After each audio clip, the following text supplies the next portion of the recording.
Good morning, Chatty House.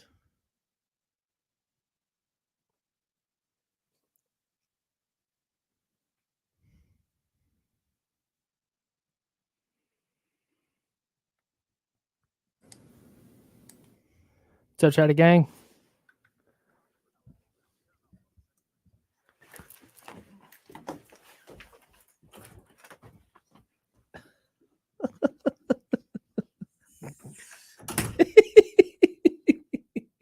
Kyle has clearly forgotten something. He just went sprinting out of the room, trying to get back in time. There he goes. He's back the other way. There goes Kyle. And boom. Kyle's cardio for the day. Welcome to Kyle's cardio class.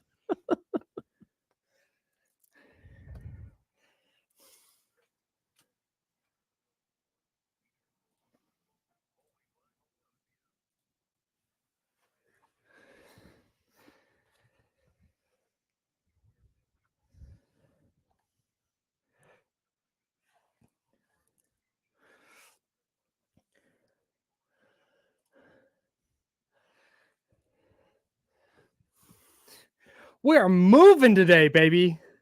Kyle, you're all over the board. Flying around. Kyle's all over the board. I got a rundown. You got a rundown. I did. You had to run to go get your rundown. Literally a rundown. Yeah, man. How are you? I'm good. I could be better. I mean, I'm trying to shake this cold, Kyle. But outside of that, ready to roll. Yeah, we got a ton going on. So the Kings played the Spurs on Friday. We'll talk a little bit about that one. But we'll dive into the Kings win over the Mavs 129-113 last night down in Dallas. Sacramento in action again tonight. Their first back-to-back of the year? I think so. I think so as well. They're down in New Orleans. The 49ers knocked off the Buccaneers 27-14. We will dive into that game, of course. And then the Raiders actually hung with the Dolphins, man. They're right there. I had a feeling that they were going to hang with the Dolphins. I'm so proud of them. I am too. You know, such a good feel-good story. We have your 6 quick thoughts to get to from last night's game. Yeah. I want to hang on the Raiders for 20 seconds here. Okay. Hire Antonio Pierce immediately. 2 reasons. 1, a couple of wins and then hanging with the Dolphins the way they did with the ball and a chance to tie the game at the end or go for the win. Like, that's great. Like, yeah. Awesome. I'm down with that. I'm okay with that too, because like, look, you're a rudderless franchise. You need someone who can bring a soul to the franchise. Yes. And that's what Antonio Pierce, like, you get to the offseason and you attack the offseason the right way. You let him build out a staff, or you help him build out a staff, fill any holes in his understanding of the game, surround him with good people, and let's see where it goes from there. They could have rolled over and died in Miami. They could have just gone in and lost by 30 points and been like, oh, well, it's Miami. We're not supposed to compete with them. And then, try and move on and hang with the Chiefs instead. But no, they went in there. They lose 20-13. The reason, though, they need to hire Antonio Pierce immediately is because my man was out there in Miami in a black hoodie and black pants on the sun side of the field in 82-degree Miami weather. Oh. That's a tough guy. I want him in my locker room. I want him leading my team. He doesn't care about hydration. Dude, he doesn't care. I was in Key West last month. Yeah. Last month now? Yeah, last month. Month and a half ago. That humidity it's real. Suffocating, bro. Just sitting outside doing like this painting thing when it's 84, and I've never sweated that much in my life. And he's out there in a black hoodie and black pants. Shout out to Antonio Pierce, bro. Florida is miserable because everywhere you go, you're like hot and sticky. You're just wet. And wet. Yeah. And then every business you walk into has their air conditioning cranked to like 65 because they're trying to get the moisture out, right? So an air conditioning condenser, basically, it pulls the moisture out of the air. Yeah. And so that's what so you walk in everywhere and you're freezing cold. Brutal. Yeah, it's really tough. It's a brutal place to live. I don't know. Like, I guess, I'm not sure. I could not live there. I couldn't either. The people that do, big ups. And big ups to Antonio Pierce for rocking the black hoodie and black pants in the 82-degree humidity. But let's get first, before we crack open week 11 of the NFL season, let's talk about this Kings win last night. 129-113 over the Mavs. And James, we'll get to all 6 of your quick thoughts here. But for me, I'm wrapping up the Niner game. I got the Kings game on. It's back and forth and 6-point game, 7-point game, whatever. It's kind of Dallas battles back to tie it. I turned away from my TV for 3 minutes, maybe, to do some writing. And then I turned back, and this game that was back and forth and close, and I think the Kings were up 5 the last I had looked, which is nothing in the modern. And 5 points is basically a 1-possession game. I turn, and it's an 18-point game in like 3 minutes. Yeah. It was unbelievable. Kyle, to me, it looked like they were in a heavyweight battle, and they just sat there and just kept putting their foot down on the gas and saying, like, go ahead and run with us. It's fine. Yeah. You can sit there and flop all you want and get to the free throw line 47 times. We don't care. You just go ahead and keep doing your crybaby stuff. While you're doing that, we're just going to keep, like, we have our foot down on the gas. Yeah. And the Mavericks, of course, were playing on the second night of a back-to-back. I thought that the pace, the heat that the Kings brought, like, there was no way Dallas could keep up. And they were trying to. Dallas made no effort in that. There was that stretch in the third quarter where they went like 4 minutes without a dead ball. And it was just breakneck, back and forth, steal, layup, taking the ball out of the basket, get out and run, long throw ahead. It's like, somebody slow down. Like, oh my God. It was wild, man. Like, wild. Let's go. Breakneck pace. Yeah, crazy. Absolutely crazy. Yeah, and the Kings, just like you said, Dallas up 1 after the first quarter. The Kings win the next 3 quarters by 6 points, 5 points, and 5 points. Yeah. And just kind of methodically stomped them, beat down a team in the West that's been pretty good this year. And I think really put put the Kings into the early season, like, upper echelon of the West conversation, if they weren't already there. Last night really drove it home for me. Let's get to your quick thoughts, though, before we get into the big picture stuff with the Kings. James, your 6 quick thoughts, starting with number 1. Let's quickly get into our quick thoughts. Shot out of a cannon. De'Aaron Fox didn't wait long to start putting up numbers. He hit the Mavs with 13 points in the first 12 minutes. He then decided to not score for like another 18 minutes. And then all of a sudden he just went off. So after scoring 43 against Spurs, he backed it up with 30 point, 7 assists, 3 steal game. And he didn't have to play huge minutes. Nope. Man, the difference between him this year and last year, where last year is all about the fourth quarter, this year he is very much distributing the points throughout the game. And it's really, really good to see. Not only that, he's just hitting everything from behind the arc. He's shooting 41.7% from 3 at this point. He would be, we talked about this before the year. I think people have talked about it since De'Aaron Fox got drafted. If he hits 38% of his threes, which is probably about where I think he settles in this year, to jump to just immediately shooting over 40 would be nuts. And maybe he does it. But I think he probably settles in around 38%. If he's doing that, he's staying in the MVP conversation. Oh, I totally agree. He's just an impossible guard at that point. He is. He's shooting 41.7 on 8.6 attempts per game. Batty. Man, he is going for it. He's averaging 31.9 points per game. I believe he's still leading the NBA in scoring. He should be. Yeah. Nobody's blown up like he has the last couple of games. So the thing for me that really jumps out to me is how much of a tone setter he is for this offense now, and how he's kind of taking on that role. So it's not, hey, get Keegan Murray involved early, get Kevin Huerter going earlier. Last night, Chris Duarte. It's just set a tone.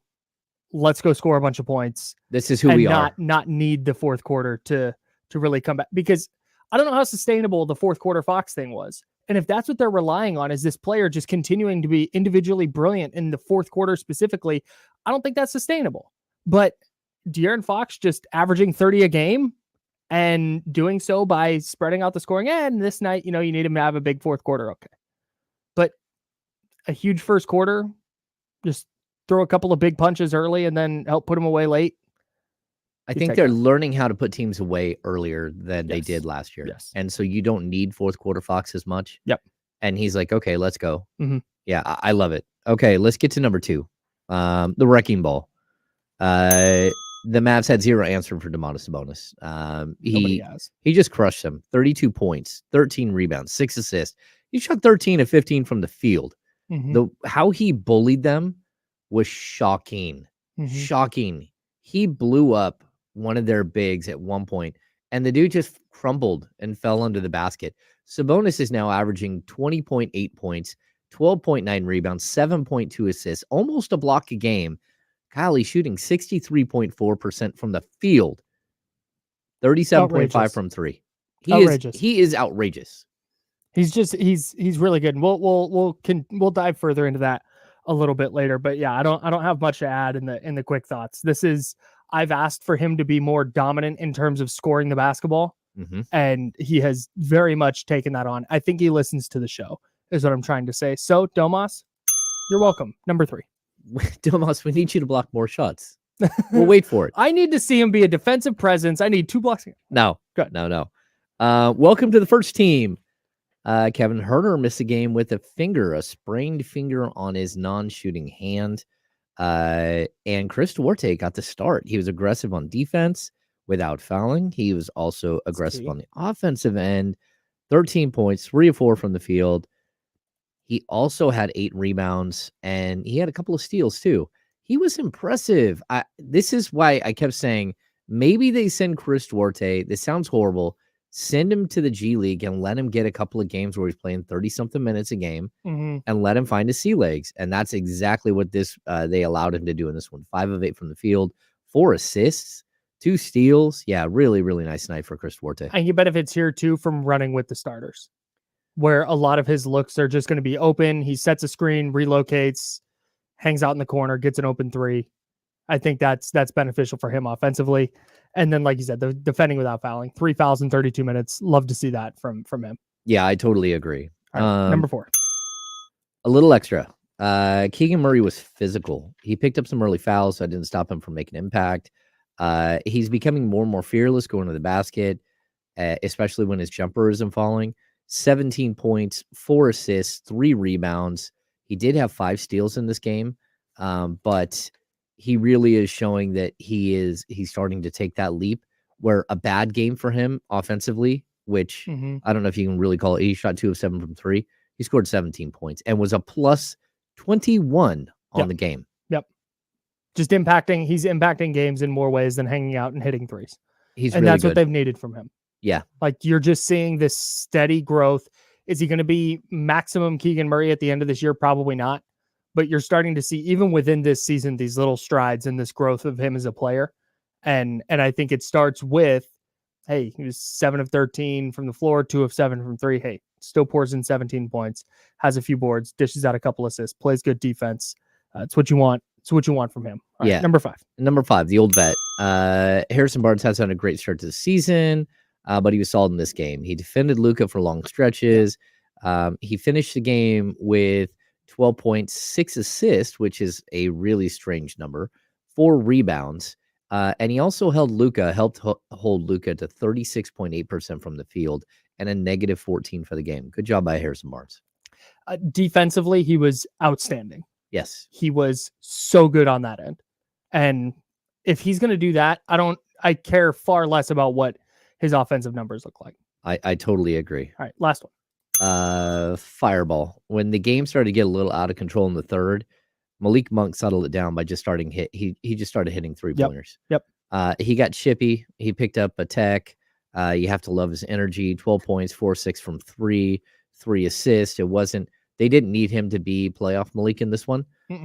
But he was really solid, especially with Duarte playing almost 33 minutes playing good defense out there. Good game for Monk. Yeah, really good Malik Monk game. And I mean, Kings need a big 3. I don't know if there's a player I want taking it more than Monk. Oh man, when he's feeling it, it's just like boom, boom, boom. It's electric. Yeah. And it comes from anywhere. It doesn't have to be, it can be off the bounce. It could be curling off a screen. It could be stationary catch and shoot. Doesn't matter. I love when he gets rolling, and they needed him last night. All right. Plenty more to come about the Kings win over the Mavs. Let's get into the Niners win over the Bucs. And not an ugly win, but also not necessarily a pretty win. We'll talk about it next here on The Insider, sponsored by Jiffy Lube. It's ESPN 1320.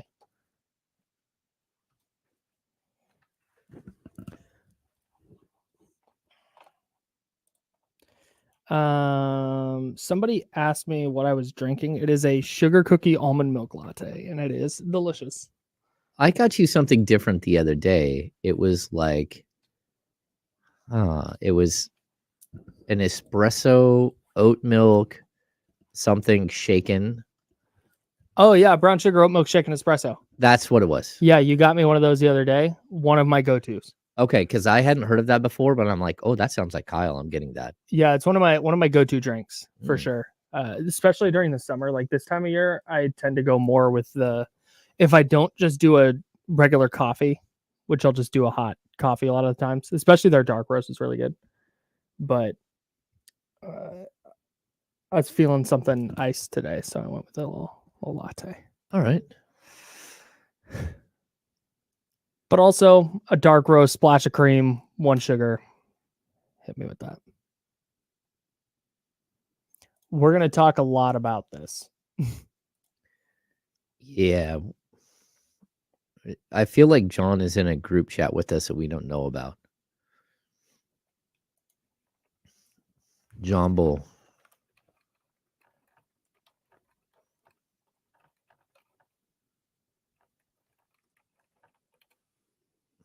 Hmm.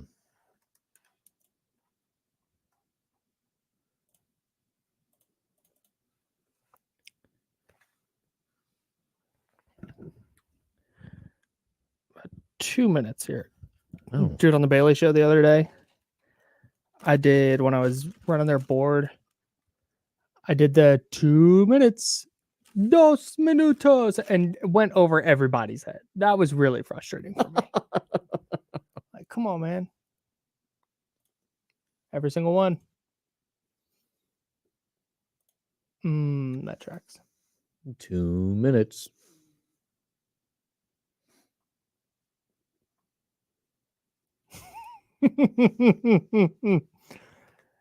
Dude, this is legitimately why I did, like, when we were in Key West, I was like, I don't want to come back here. It's just so uncomfortable. You just exist in discomfort. There's certain places. Like, no wonder everybody's drunk here all the time. There's a lot of places I've gone where you're like, okay, this was fun one time, but I don't think I need to come back here. If there was some weird thing where, like, I got an offer to go to Key West or somebody was getting married there or something, I'd be like, okay, that's cool. I'll go hang out for a couple of days, but I wouldn't do like a week-long vacation there again. We went back to Cancun because of that. But our first trip to Cancun, we both got E. coli, me and the wife. Oh, no. We did not get Montezuma. We got E. coli. Like, El Doctoro had to come to our room and save us. It was not pleasant. But we did end up going back. We have friends who have a timeshare in Laredo, and it's really nice, but it's just kind of like barren and out in the middle of nowhere. But I would go back to Belize or Costa Rica anytime. All right, 30 seconds. What's up, dog? Hey, facts. This is big facts. We do either winter or fall. Where do we go? All right, 10 seconds.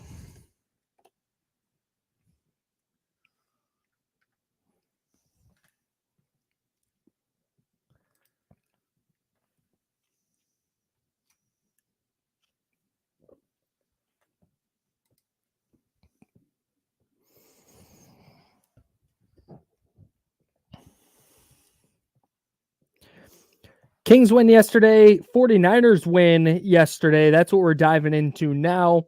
The Raiders kept it close in Miami. They covered. They covered the 13.5.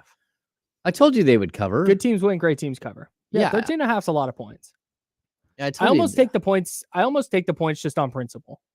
Like, you're giving me 2 touchdowns for an NFL team in a game. Yeah.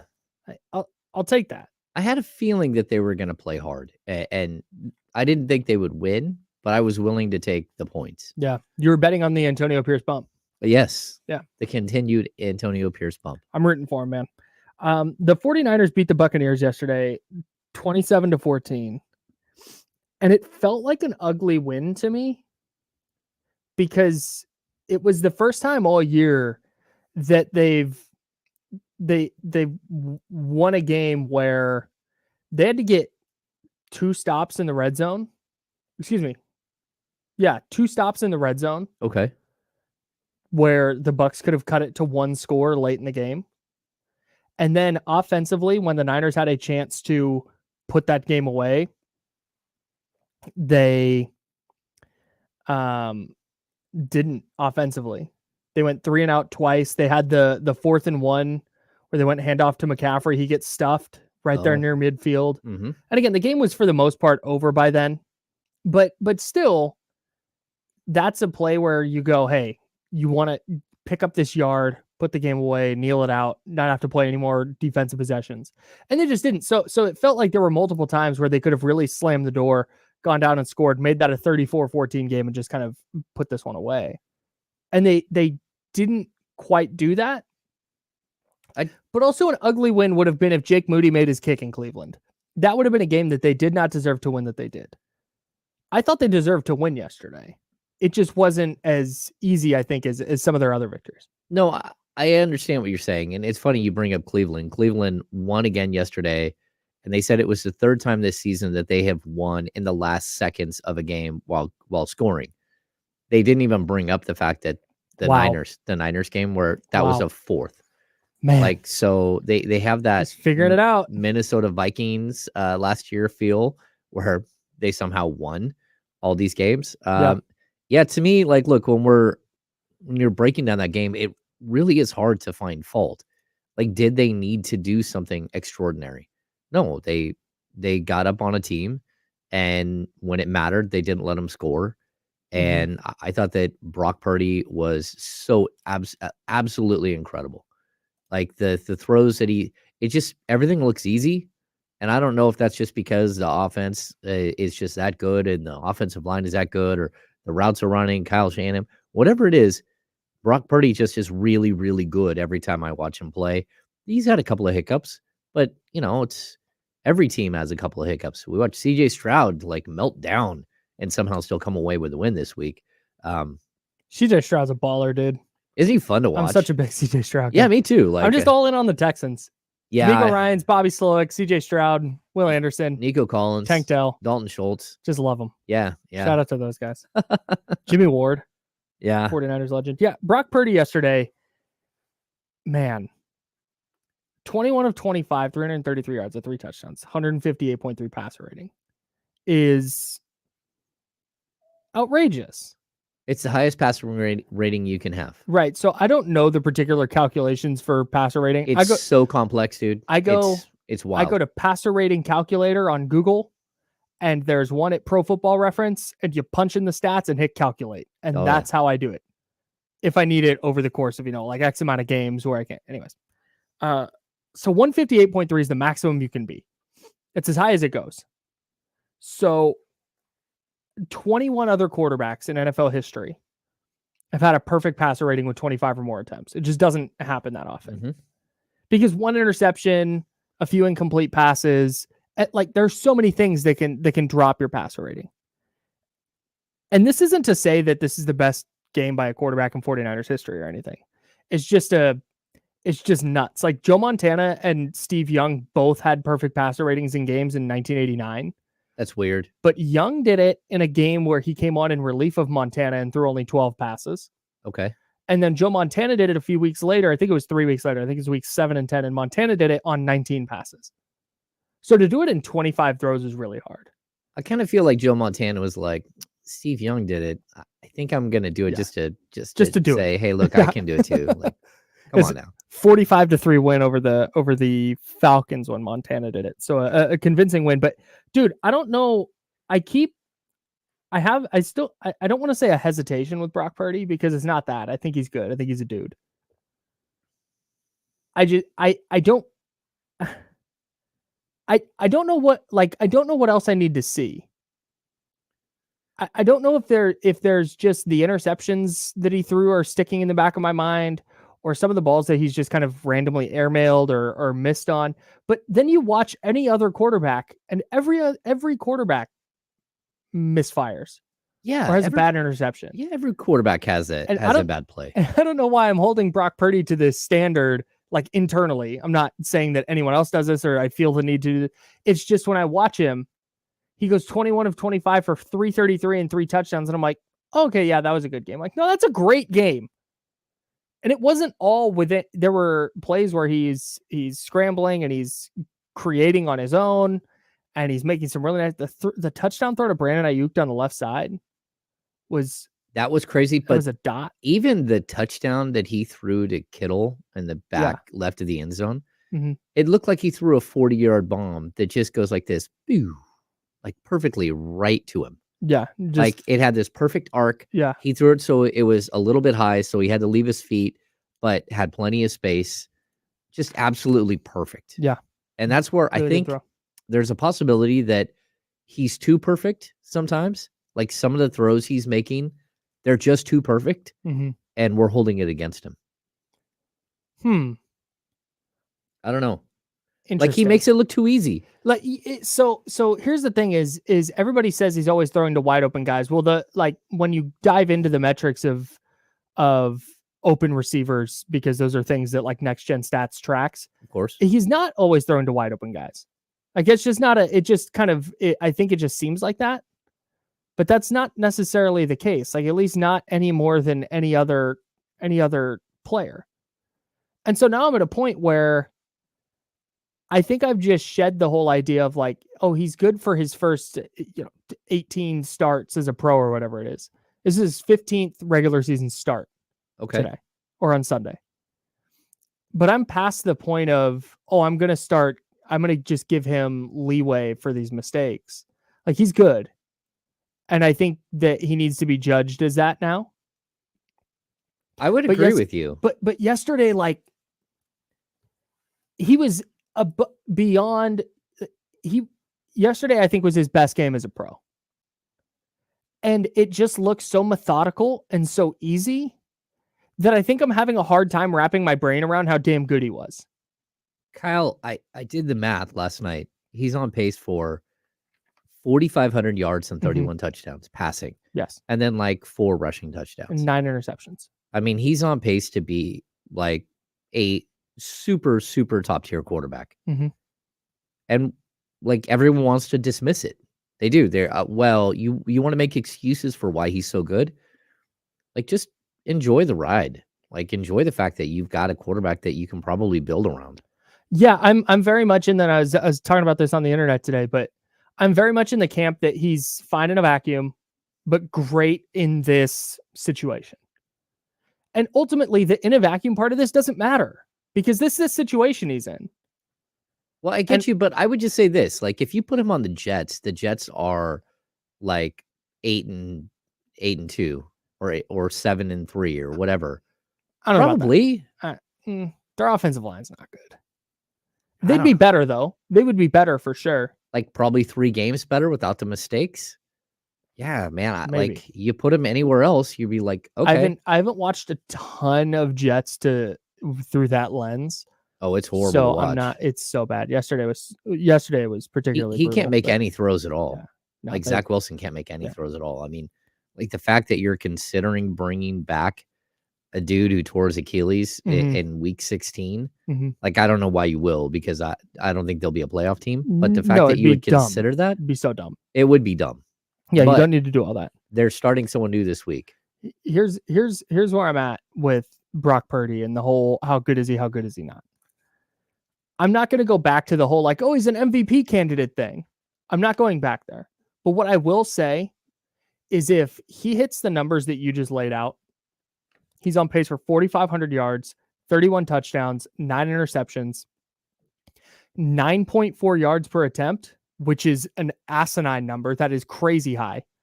70% completion rate, a passer rating of 116.1, I think.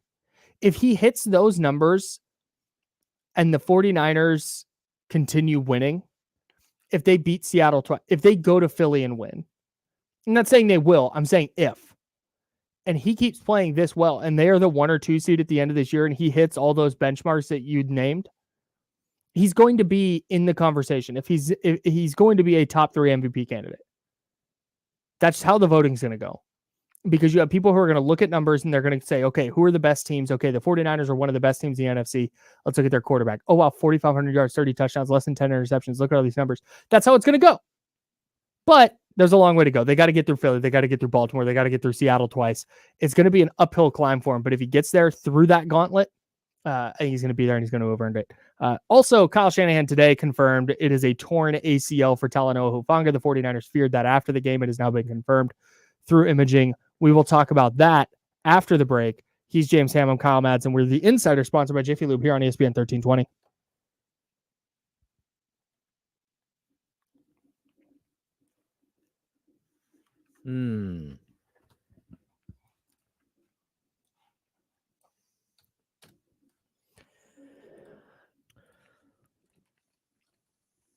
I think the reason I'm hesitant with the Purdy stuff is because so many people have gone way overboard. And I think I did a little bit at the beginning of the year where I went way to one extreme. And so now I think I feel the need to try and lean toward the opposite extreme to try and even things out. Okay. I mean, I get it. I don't know. I just keep watching the games and keep going.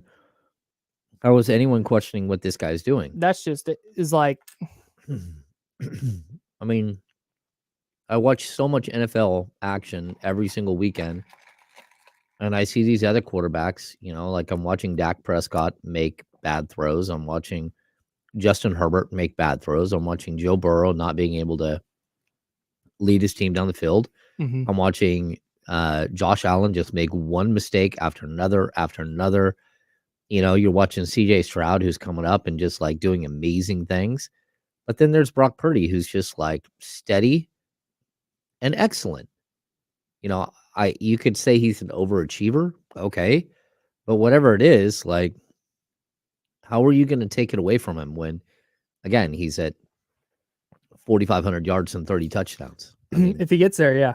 Yeah, I mean, if he does that 10 years in a row, he's a Hall of Fame quarterback. Like, that's kind of the way it goes. He's in that category where, like, again, if he can keep doing this, and there's no reason to think that he can't, that he's going to be a really, really good, like, he'll have a great career. Yeah. Yeah. I mean, we wanted to anoint Jordan Love early on. I take Brock Purdy every day. I am a Jordan Love guy, though. And I was. I'm less so now. Here's the thing with this, Wacky Starfish. I will not let Nick Wright steal that phrase. That's a fine phrase, and Nick Wright does not get to assume ownership of it. I will not let him hold that power over me where I stop saying things that I say all the time because Nick Wright says it. He doesn't get to do that to me. I also think that Nick Wright often looks like a person who is stuck in a vacuum. Like literally a vacuum. He's stuck in it. Dude, he's such here's ultimately why I don't like Nick Wright. Nick Wright was part of the Bald Coalition. He was with us, and now he has turned his back on us. And in a disrespectful way, too. Not just like, oh, he has a little hair now. No. My man went full flowing shoulder length locks. Is it real? I don't know, but that would make it even worse if it's not. It would be sort of on par. Just trash, absolute trash from him to turn his back on the bald gang like that.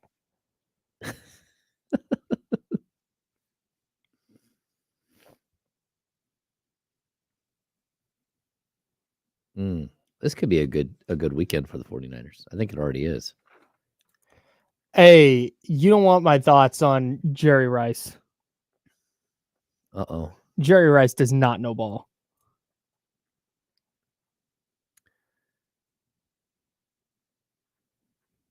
He says that Brock Purdy's just another dude on another team. I don't know.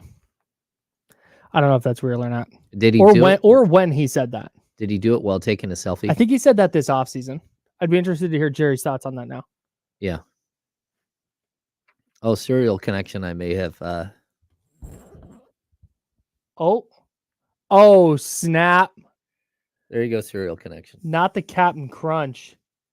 Good captains in the house. Who was it? Oh, was it Joe Montana? No, Joe Montana said that they should have kept Jimmy. Joe Montana doesn't know ball.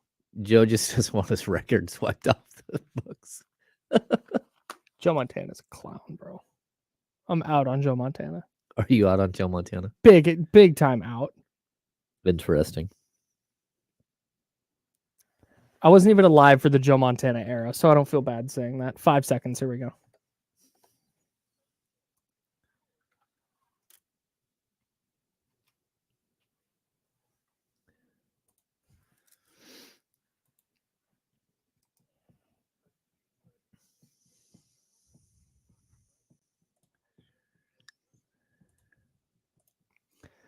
Fun conversations at the break with the chatty house today.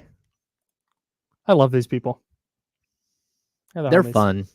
Get in there, youtube.com/ESPN1320. Go hang out, see what's cracking. I wouldn't recommend jumping in feet first on your first day in there. Like, definitely get a feel for the vibe first.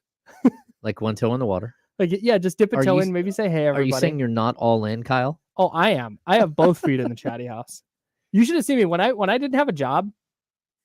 I would sit there at my house during the day and I'd do it. I'd do some yard work and go to the gym, do whatever. And get home and I'd be like, oh, D'Lo and KC are on. I'd be in the chatty house. I'd be hanging out. That's fun. Not always saying anything, but I was lurking. You were lurking. Okay. Yeah. I'm not usually in the chatty house. Like on days that I'm not. Yeah, I said it. Yeah. Yeah. Yeah, let's 49ers. Sorry, I got locked into the chatty house. Okay. So we were talking about Brock Purdy. I want to put a pin in the Brock Purdy stuff because that conversation is just going to kind of be there. And ultimately where that conversation is heading is, can he win a Super Bowl for the 49ers? And we won't know that until he wins a Super Bowl or he doesn't. Yeah. So that's kind of where I'm at, which is honestly remarkable for a player who was the last pick in the draft last year. That we are now at that point. At least I am. If you're still a person that's like, nope, I need to see more in the regular season. Well, okay. If 15 starts isn't enough, then fine. That's your prerogative. I'm not going to argue with you that 15 starts is enough. But I'm on to the postseason part of this. Well, that makes sense. I mean, that's a natural progression, right? Mm-hmm. Like a quarterback has to actually go in and win. Mm-hmm. Although I would also say, like, how many quarterbacks in the NFL are considered, the top tier quarterbacks who have never won a ring? Ooh, and not very many. Well, no. I mean, if you're looking at right now, we all think that there's Patrick Mahomes, and then there's maybe a second tier right below Patrick Mahomes that has all of these quarterbacks. Most of those quarterbacks haven't won a Super Bowl. Is Patrick Mahomes the only active quarterback who has a Super Bowl? Oh, Russell Wilson. Oh, there's probably more. Aaron Rodgers. Yeah. Although he's not super active. It's true. Yeah. I'm not sure, but like you have your group of Joe Burrow, Trevor Lawrence, Josh Allen, like this whole group, Jalen Hurd, like all these guys, right? And none of them have a Super Bowl. Mm-hmm. So I don't know that you have to be that guy. I mean, Matt Stafford. Yeah, Matt Stafford does have a Super Bowl. But I'm not putting him anywhere near that category. No, not anymore. Yeah, Joe Flacco's on Cleveland's practice squad. That doesn't count, not until he's on the active roster. Yeah. But then Joe Flacco will count. All right, so there's a few. It's not just Patrick Mahomes. Hey, the other thing that happened yesterday was, so we mentioned before the break, Talanoa Hufanga does have a torn ACL. Shanahan said it was a clean tear, no meniscus damage or anything like that. They're hopeful that he will be ready for the start of next season. But his exit brought in rookie safety Jair Brown, who almost immediately, it wasn't his first snap, but very early on in the game, he got beat for a 41-yard reception on just a rookie mistake. He just ran to where the receiver was, planted his feet, receiver blows by him. He's in catch-up mode. He gives up a 41-yard catch. But he finished the game with 4 tackles, two touchdown saving pass breakups and an interception in the end zone. And it was insane because that was why the 49ers drafted him when they traded up to get him. One of the big things was, hey man, at Penn State, he was a turnover machine. I think he had 10 interceptions and 6 forced fumbles in 2 seasons or something like that. He's just constantly around the ball, constantly taking the ball away. And so to see him yesterday knock away a 4th down pass from Mike Evans, hit K-Dot in the tight end, he was juggling it. But if he doesn't get hit, maybe he corrals it, separates the tight end from the ball on one play, and then has the interception on a deflection later on. And that's just nose for the football, knowing where the ball is. And if the 49ers can manage to not take a massive step back, I mean, Talanoa Hufanga is an all-pro. But if they can manage to not take a massive step back with Brown in there, that would be a pretty significant win for them, especially considering that their rookie class really hasn't done anything outside of Jake Moody. Yeah, I mean, and it's crazy. Jake Moody's the one guy. That's it. Yeah, so that's the one. It would be interesting. It's really tough to like gauge what a safety is going to mean to your team. And I know Hufanga has been really good, but I also think that there's plenty of times where you're a little bit suspect on what's happening with him. He's very good, but he just doesn't. He's not always there. He gambles a lot. He does. He makes some big stops, but he also makes some big misses. And so, I don't know. I like having a guy who is a ball hawk, who always seems to be around the ball, and the ball seems to find him. Because if you have enough of those guys on your roster, then you end up being a turnover team. Yep. Team that goes out and causes turnovers and wins a turnover battle, and of course that usually leads to victories. Yep. And I think that's what they're hoping for with Jair Brown. A couple other notes real quick. George Kittle in his last 4 games has 31 targets. He's caught 25 of them for 432 yards and 2 touchdowns. Yeah, he's quietly really great again. In his first 6 games, he had like 18 catches for 216 yards and 3 touchdowns. Yeah. He's going to be a 1,000-yard receiver again. That's what it looks like. He's on pace for it. Yep. He needs a couple more, and that's that's been kind of the issue with George Kittle, is he'll have these stretches where he disappears, and then he'll have 4 or 5 games where he's awesome, and then he'll disappear again. So if he continues producing like this, though, like that, and I liked what the Niners did with him yesterday, using him on a lot of the play action stuff, just getting him free releases, getting him wide open, letting him get up the field. Like that's I think where Kittle at this point needs to be utilized the most, in kind of those short to intermediate areas instead of being a downfield threat. I'd also point out that, like, while we believe that Purdy had statistically speaking, he had a perfect game, right? He also only hit 4 wide receivers. He targeted Juwan Jennings on 1 play, but outside of that, overthrow in the end zone. Yeah, it was Ayuk with 6 targets, Kittle with 9, Debo with 4, and McCaffrey with 5. I guess you could say that he has a knack for getting the ball to his best players, and that's a good thing. Sure. But there's also those games where you're going to need a Juszczyk, you're going to need a Bell, you're going to need Juwan Jennings, you're going to there are other players that need to get involved. Yeah, I get that to an extent, but I don't even know how much. I don't know. I'm trying to see. Ray McLeod played 2 snaps yesterday. Ross Dwelley played 2 snaps. Ronnie Bell played 5. Elijah Mitchell played 8. Juwan Jennings played 20. Charlie Werner 22. Kyle Juszczyk 25. It's not like there's these guys playing huge amounts of snaps that just aren't getting targets. No, I understand that. So it could just be a coaching decision to do this, but here's my thing with this. Against Atlanta last year, this game really sticks out to me. Against Atlanta, the Niners had 2 deep shots from Jimmy Garoppolo to Charlie Werner and then Ray McLeod. They both got dropped. And they probably both would have been touchdowns. And the uproar after the game was, why isn't that a George Kittle target? Why isn't that a Brandon Ayuk target? And I think that's valid.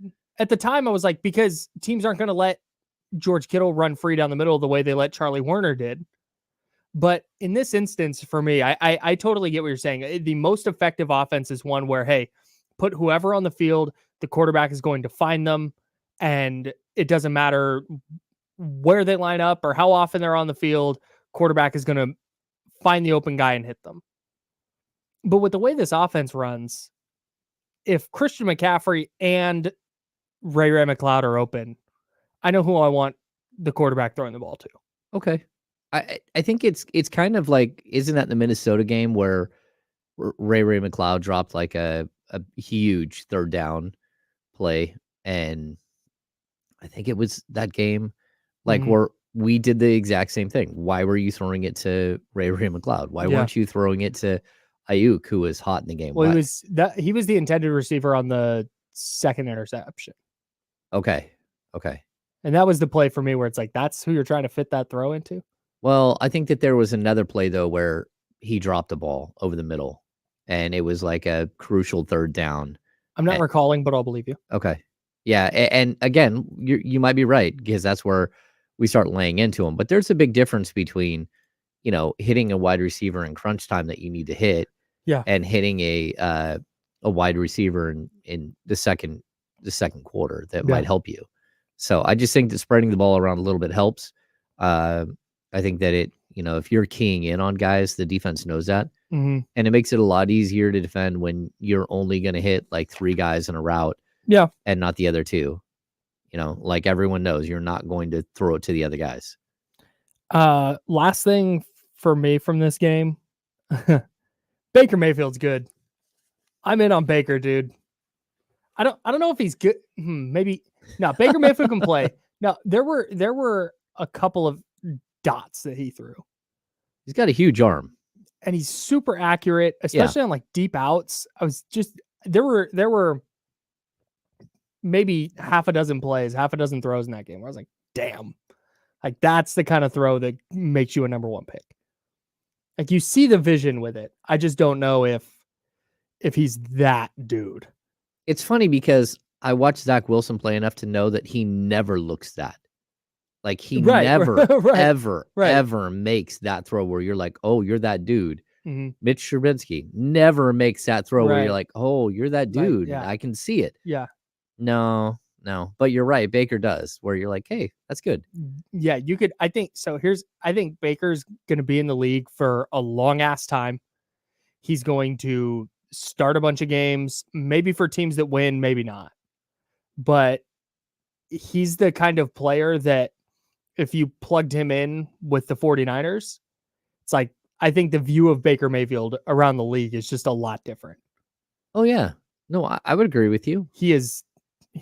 I was really impressed with him for the most part yesterday. Yeah, I mean, he does make some mistakes. I also, one of the things I noticed, it wasn't until the very end of this game that the Niners started to actually pressure him a lot. The Niners let him off the hook early on.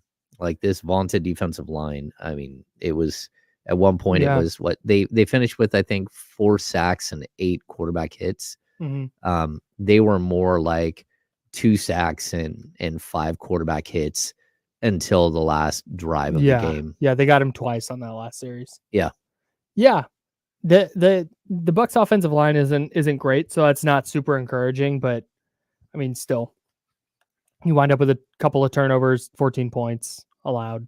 Okay, it's fine for the most part, but yeah, I was expecting more from the defensive line. They had to dial up a lot of pressure yesterday, bringing extra blitzers and stuff, and that's not super optimal against a team like Tampa Bay. Well, at least their defensive coordinator was on the sidelines who could see it. Yeah, no, good point. Yeah, a lot of good communication happening there. Two final things. I lied to you. I'm sorry. Fred Warner yesterday had one of those games that reminds you that he's the best off-ball linebacker in football. Oh man, he'll have 1 or 2 bad games a year. He'll have a bunch of games where he's just really good and kind of at his standard, and then he'll have a game like yesterday that just jumps off the screen and makes you go, is he a defensive player of the year candidate? I don't think he is going to be, but when he plays like he did yesterday, it's hard not to ask the question. Oh, he's an all-pro for sure. I mean, he will. That one pass he knocked down where he just like skies in the air. You're like, what in the world? Ridiculous athletic. 10 years ago, Fred Warner is a safety, and he's playing strong safety. Yeah. He's not, and now he's the prototypical like middle off-ball linebacker. Yeah, and I think one of the things that stood out too, it wasn't even off-ball linebackers, redundant, but you get it. Go ahead. Yeah, it was like, I think it was like in the third quarter when he batted down that pass. You're like, how does he have the legs to do that at this point in the game? I think it was the fourth quarter. Maybe it was. It was like, late. Staying with somebody, running routes with people, knocking a ball down, being physical, hitting a guy, like flying to the line. Yeah. But leaping up in the air with like a 36-inch vert and knocking a ball down when you're tired like that, that was super impressive to me. And then also running the stunt with Bosa and knocking down a pass at the line of scrimmage a little bit later on in that drive. Same drive, had 2 pass breakups. Like he is uniquely talented, and you saw it yesterday. He was all over the field. He was really, really good. And then elsewhere around the league, the Lions won yesterday, had a big comeback. Shout out to my guy Jared Goff. I never doubted him for a second. Never doubted him for a second as the Lions come all the way back and beat Chicago. The Seahawks did not beat the Rams. They were up 13-0, and then the Rams went on a 17-3 run. The Rams kicked a late field goal. The Seahawks then missed a 55-yarder. Did you hear what happened in that? No. In that sequence at the end? So the Seahawks get it where it's going to be like a 56, 57-yard field goal. They don't have any timeouts, so they have to clock it. Well, oh no, I'm sorry. They didn't have to clock it.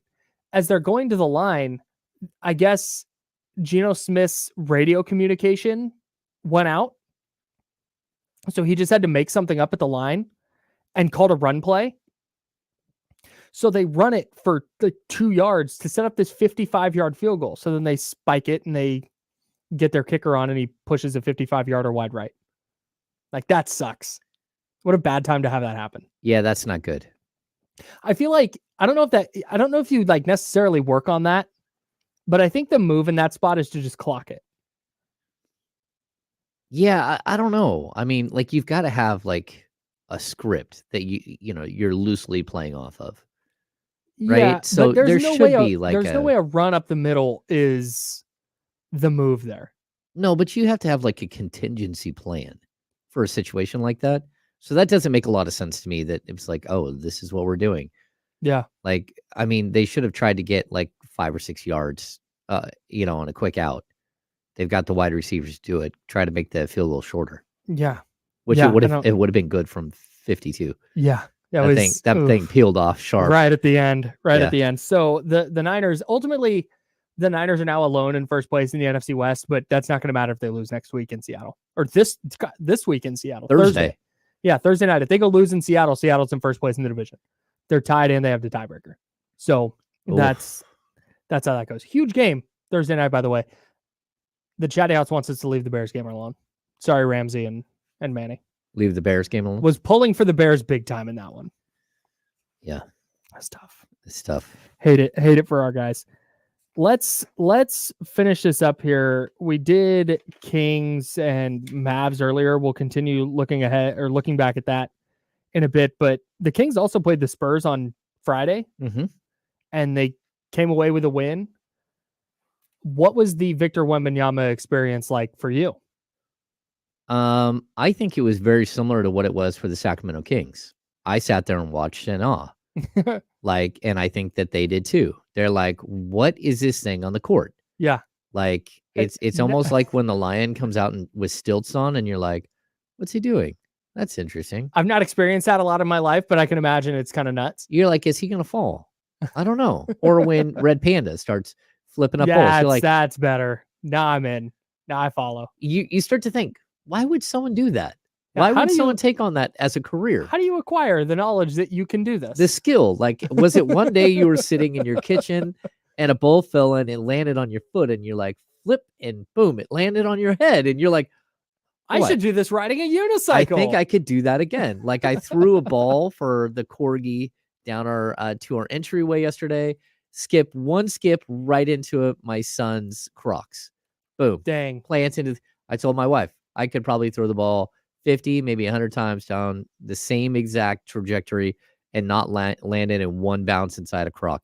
That's what I think of when I look at Victor Wembanyama. He's just an anomaly, and I don't know how you defend him. I don't know. Like, there are teams that play against him 4 times a year will have a better idea. Teams that play him one time at home and one time on the road, they're never going to figure out how to play that guy. I loved that you mentioned the Kings kind of, it felt like at the beginning they were just standing around in awe of what was going on. And then they were like, oh yeah, the game, we're down 23 to what? 23 to 5? Okay, hang on. Okay, we're trying now. and then just switch flipped and the game was on. Okay, it was, but like I wrote in my 6 quick thoughts, like my opening was messed around and almost got your ass kicked. And people took offense. I had so many replies, almost got your ass kicked. Like, what in the world? And I'm like, they were down 23-5. They blew multiple double-digit leads throughout the game. Yeah. They messed around again and again and again. If you didn't see that, big deal. They won by 8. They beat a team that's not good. Right. With a not good team missing key players. Yes. Like that was not the convincing. It was a win and you'll take it, especially on the road. Of course. But that was not the convincing win because you and I were talking about like, man, you got Dallas in the back-to-back. If you can boat race them and get them out of here and get rest in the fourth quarter, like that would be huge. And they were in a battle all the way through that one. Yeah, Zach Collins out there looking like prime Hakeem against you, and people are wondering what I mean by messed around. Cannot tell you how infuriating it was for your boy to watch Zach Collins cook. 25-8-5 or whatever it was. You're like, what in the world? So much camera time for his dumb face. Oh, I forgot how much you hate him. We do have a Jiffy Lube Player of the Game for this. Oh, we do. We do. We have to give away a $100 gift certificate. So if you're out there right now, go to ESPN1320.com. Click on the Jiffy Lube banner right in the middle. The password is Fox. Yeah, it's De'Aaron Fox. Fox was FOX is your password for our first of 2 Jiffy Lube Player of the Game $100 gift cards that we're giving away today. Gift certificates we're giving away today. De'Aaron Fox, man. Like, all right. Here's what I love about De'Aaron Fox, dude. I tweeted this in like his rookie year. It might have been his second season, I forget. But it said there's a lot of like FU in De'Aaron Fox's game. Oh, yeah. And there always has been, right? That's why Lonzo Ball ducks him all the time.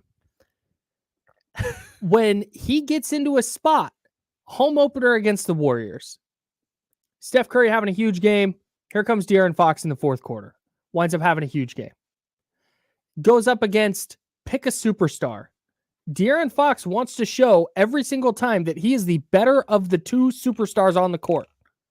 And he goes into a game against the Greg Popovich Spurs in their building. And here's Victor Wembanyama, and everybody's freaking out about the 7'4" phenom, as they should. Like, he is incredible. But De'Aaron Fox responds with 43 points, 8 boards, 7 assists, a steal, a block, 5 of 11 from 3, 14 of 24 from the field. It was very much a, hey, FYI, I'm here. I am the best player on the court. I don't care how tall that guy is. He is going to win the Rookie of the Year, and props to him. He's probably going to go to the All-Star game because the voting's weird. But De'Aaron Fox is also in the building. And I love that. That is my favorite quality in a player. I think Anthony Edwards has some of that to him. It's why I love Ant, and it's why I love De'Aaron Fox. Yeah, 43 points. What was it? 8 assists, 7 rebounds? Or was it 8 boards, 7 assists. 8 boards, 7 assists. You know, no offensive rebounds, though, so I'm rethinking this. Oh, yeah. 10 of 13 from the free throw line, like getting to the line and then making your free throws. It's, you know, I'm running out of things to say. Man, he's good. He's just a good little ball player. He's that guy all of a sudden. You're like, we kept saying, if he can take another leap, if he can hit his dude has taken the leap. Yeah. Like, he may settle down at 30. He may settle down at 28, 29. But he also might average 32 a game this season because he can get 32 without batting an eye. But he also might be the best player on the court on any given night. Yeah. And that to me is a jump for him, because I think there were games last year where you go against Jokic or against Luka, and you can go up against Kyrie, Jason Tatum, and they can be the best. Kevin Durant, Devin Booker. Like, this is the year where De'Aaron Fox either is or has a very good chance to be the best player on the court every single night. That's an interesting take on the MVP. Can you be the best player on the court every single night? And I mean, maybe not every single night. Maybe like 68 games out of 82. Can you be the best player on the court? Mm-hmm. That's a really interesting, like, if we're looking at it through the MVP lens. So, well, I don't know. Here's the other, and we can do more MVP stuff later, and we got a break here, but I think all you have to do is look at how the Kings looked without De'Aaron Fox and how they have looked with him. And they don't go from bad team to, they could win a few games. They go from, not sure if they can win on any given night, to, this might be the best team in the Western Conference. Oh, yeah. And that jump to me, that's an MVP type of jump. But put a pin in the MVP stuff. We will talk about that in a little bit. Let's do some good, bad, and ugly from the Kings win over the Mavs last night. That's coming up next here on The Insider, sponsored by Jiffy Lube on ESPN 1320, Sacramento Sports Leader.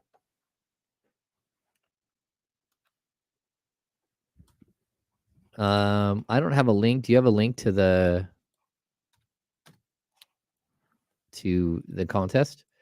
Everyone go right now. If you're sitting here in the chatty house, number one, we're trying to give you free stuff. Yeah. If you don't mind, we have 335 people in here. We would enjoy it if you hit the thumbs up button. That would be really cool. Also subscribe to the channel, but jump on board with go to ESPN1320.com, click on the giant Jiffy Lube thing right in the middle. I'll throw the link here in a second. And just fill out your thing really quick so you can be put in for a $100 gift certificate. See, Ramsey entered 4 minutes ago. Ramsey stays on it, bro. You do stay on it. Yeah. These are good things for us. And we're giving away free stuff. And we're going to give away really cool free stuff next month. So we need you to get in the habit of going in every single day and putting in for these things. And we're going to have another one. So just leave it up and you can enter to win again. Yes. Let's, what was it? John Poles, check. He's in. Rob W., he entered 4 minutes and 27 seconds ago. My dudes.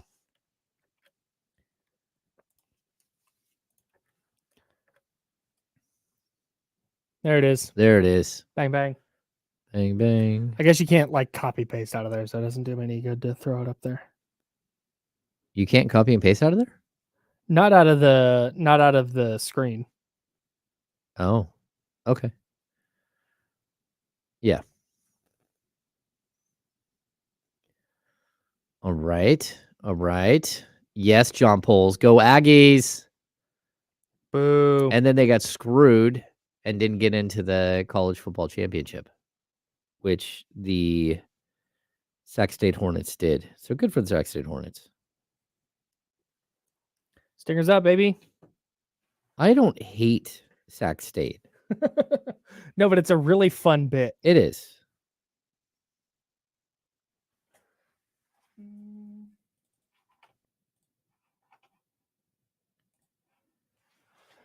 I think this is interesting. I think that I'm at the point with De'Aaron Fox where you have to convince me that he's not a top 5 point guard.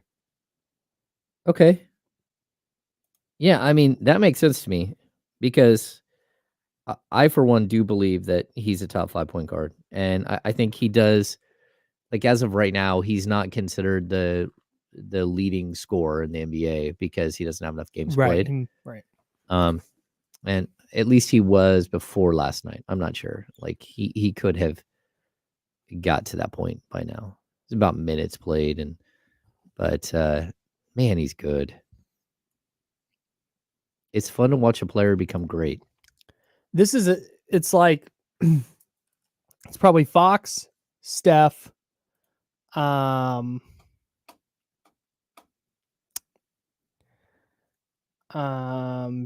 we still putting Dame in there? No. I think you might have to stop. Okay, here we go. Hang on.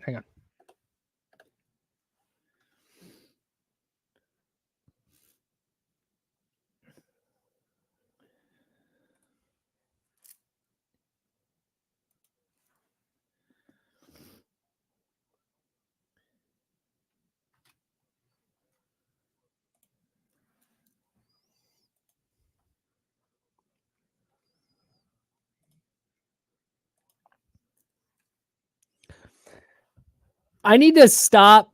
You know what? No, here's what I need to do. I think we need to stop preparing for this show and just have a couple of generic things we want to talk about and then just use what we talk about with the chatty house at the break to drive the show. Okay, that's fine. because there's been a couple of times where there's been some really interesting discussions going on. So we'll have Kings good, bad, and ugly from last night coming up. But first, Michigan Wolverines responding to something I said earlier when I said that Fred Warner sometimes looks like a defensive player of the year candidate, like he looked when he looks like he did yesterday. And the response was Myles Garrett's in a league in conversation by himself as a DPOY. I tend to agree. Myles Garrett is unbelievable and should probably be the defensive player of the year, especially when you're considering the fact that Cleveland is 7-3 solely off the strength of how good that defense is, and Myles Garrett is the tip of that spear. So that's where that lands. Yeah, I agree 100%. Myles Garrett, as of week 11, is the defensive player of the year without any question. And then we were also talking about De'Aaron Fox and top 5 point guards in the league. And I said that De'Aaron Fox is at the point for me where you have to convince me he's not a top 5 point guard. Like, you have to make a really good argument that he's not. So we're trying to run through it. So if it's Fox, Curry, Shai Gilgeous-Alexander, shout out to John Poles for that. Yeah. SGA is definitely there. What do we consider Luka? Luka's not a point guard. Okay. Kyrie's the point guard for me. What about Tyrese Maxey? Oh, Tyrese Maxey's there. He's in top 5, I think, right now. For this season, for sure. Yeah, Jalen Brunson and Tyrese Halliburton, both top 5. Are they? Well, they're top like 8. Okay, so here's for sure in the top 5 for me. Curry, SGA, Fox are in there. That's probably your top 3. And then after that, I mean, you have to really consider Halliburton. I think Tyrese Halliburton's in the conversation. Yep. This is where it's tough. Like, Devin Booker's not a point guard. No. Down in Phoenix. Yep. So that doesn't track. He's also not played enough. No, I totally think agree. Kyrie's probably the point guard in Dallas. Although Luka handles the ball a lot. I mean, Kyrie is the point guard. And I'm going to say it, like, at this point. Does Luka make all NBA as a guard or a forward? As a guard. Okay. Oh, wait. There is an out clause for him, I think, where he is listed. He's like one of the few people who's listed guard forward. Maybe I'm incorrect about that. Who was I hating on? I wasn't hating on anybody. Well, I don't know. Anyways. Jamal Murray, like, you can put Jamal Murray in the top 10 if you want, but again, he hasn't been able to prove that he's healthy. Unfortunately he's had knee injuries. Yeah.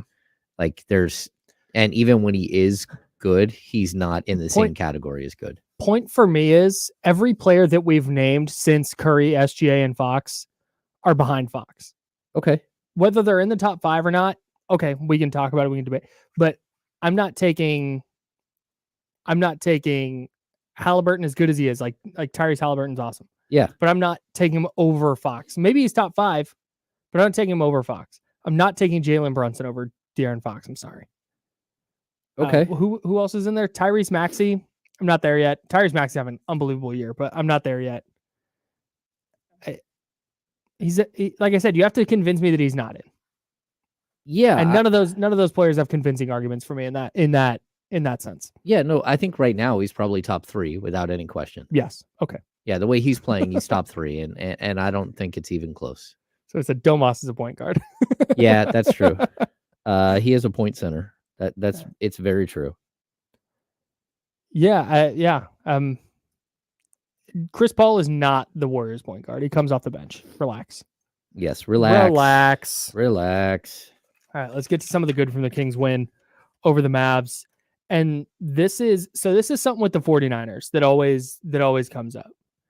And Fred Warner has talked about this. Everybody talked about this. But you need your A players to play like A players. That is paramount to being a title contender. Your best players need to be good night in and night out. And that's what we're seeing from De'Aaron Fox and Domantas Sabonis. De'Aaron Fox, the best player on the court night in and night out. Domantas Sabonis lately has been the second best player on the court night in and night out. Yeah, I mean, if it's not Fox as the best player on the court, it's definitely Domas. Yeah. I mean, what he's been able to do to some of these teams is just crazy. Like, again, the domination against the Dallas Mavericks was wild. Like, he just shoved them all over the court, and they had no answer at all. Mm-mm. So, and they're not a good defensive team, but it doesn't matter if you're a good defensive team or not. It feels like this season he's been, or at least in this stretch, he's been way more aggressive in taking his own shots or finding his own shot. Okay. And when the opportunity is there, just bullying his way to the rim and getting a bucket on his own. Instead of, it felt like, especially earlier in the season, it felt like it was a lot of like 2 dribbles in the low post and then pick the ball up and look to get rid of it. And now it's just not that. If he is one-on-one with a center or a power forward, it's over. Yeah. For me right now, the offense is flowing so smoothly that he has every opportunity. And that's something I think people need to realize, how much of the offensive weight is on Sabonis. Like really, they invert basically the pick and roll. The DHO is an inverted pick and roll, right? So instead of the guard making a decision, it's Sabonis making a decision. And he's got the ball there. Everything is happening so quickly. His basketball IQ is so off the charts. What he's able to do on every single play is crazy. Like he has so much responsibility. He has the responsibility to rebound, to box out, to, do all of these other things, to go to set up, to get each individual player involved in the game, all of these things. And then, we're going to need you to score 21 points a game. Yeah. So for me, like he finished 6th or 7th in the MVP balloting last year. Very, very well deserved. And he probably will be in the same category this year. And he, barring injury, he's going to be either first, second, third team all NBA center. It just depends on if so-and-so gets injured, this player gets injured, they'll find a way because he's that good. And, I've talked about this where, Sabonis puts up 4 more All-Star, 5 more All-Star appearances in a row. He's a Hall of Famer. Yeah, he is. Like the way he's playing right now, he's trending that direction for sure. It's like incredible to watch what he's doing. Yeah. And he and Fox were both excellent last night. Chris Duarte filling in for Kevin Huerter was also a really, really nice sign because he struggled like really badly to get on the court, to stay on the court. So that Mike Brown turned to him to be the starter, I think is a good sign. And then for him to play as well as he did in 33 minutes, like when I saw he was starting, it felt like, okay, this is going to be one of those things where he's going to get 6 minutes to figure it out. And if he doesn't, then he probably finishes the game with 12 minutes. I think the key is that, Kyle, right there. He played 33 minutes. Yep. He was able to stay on the court for 33 minutes and play. He only had 3 fouls in those 33 minutes. That's better. And that's who he's been throughout his career.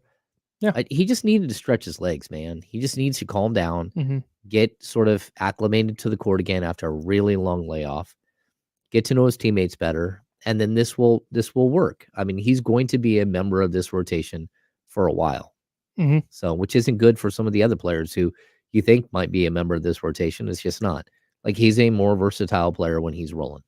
Yeah, and I'm really impressed by the fact that his role was so up and down and kind of in and out that, hey, Huerter's got this sprained finger. You're starting tonight. You're in, kid. And he goes and plays his best game of the year. That staying ready, that comes back to the whole, 2 feet in and buy in and all that. That's what that all comes back to. And that was going to be really key this year is Mike Brown was doing what he was doing with the preseason with Kevin Huerter, and he's going to sit and then this game against Portland, going to flip the spread and the rotation's going to look entirely different. That Chris Duarte in that spot not only stepped in and started, but played as well as he did. A testament to him, obviously, like he's the player, but I think a testament to what Mike Brown has cultivated there on his bench. I would totally agree. Yeah. One thing for me that jumped out last night, Davion Mitchell minutes. Shout out to our guy. That was crazy. On the court. Hey, look at that. 8.5 minutes for Davion Mitchell. He went 0 for 3 and had a couple of turnovers and 1 assist, but still he played. I don't care about the stats. I thought he looked good. He attacked the rim. He was aggressive. He went out there and played his game. And I thought he was a very good defensive player in that game. And like you're hoping that he finds his way back into the rotation at some point. And that's because Keon Ellis rolled his ankle. Yeah. And Mike Brown said when Davion gets that opportunity, can he play the right way and work his way back into the rotation? So this won't be the last we see of Davion Mitchell, I don't think. Okay, we need to hit the break. We'll talk about bad and ugly on the other side. We've also got mad props. Ooh, love it. Our 49ers Kings little crossover segment that we did on Friday. We'll revisit that on Monday to see who pulled out a victory, if anybody pulled out a victory. That's James. I'm Kyle. We're the Insider, sponsored by Jiffy Lube on ESPN 1320.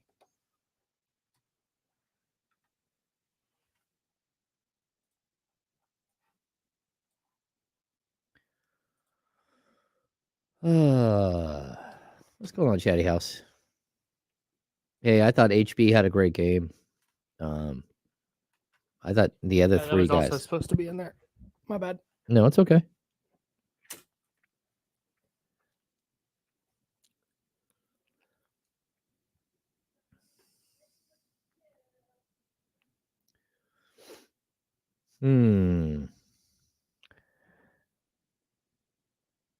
My buddy is a teacher and he has this entire week off. I'm so jealous. Yeah. Not necessarily jealous because I like doing this job, but he's golfing right now. It's like, dang it, I wish I man. had time to golf.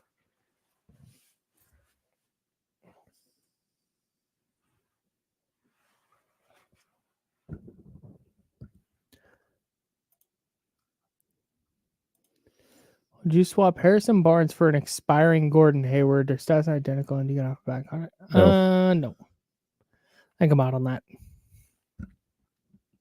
Yeah, because Harrison Barnes is still going to have value as an expiring contract. I mean, not as an expiring contract, as a contract for the next couple of years. Yeah. I've talked about this before, but his contract is like 12, 12, and 12.5% of the salary cap for a guy who plays 30 plus minutes a game. Yeah, I'm not trading Harrison Barnes unless it's for like a substantial upgrade. Yeah, it's not happening. Taking a lateral to backward step to get off a contract isn't the move. Well, and you have to understand how much he means to this team, like as a person. Yeah. That there is a big, he does mean a lot to this team. Yeah, this is the other thing. It's not even a bad contract. Mm. It's just a contract.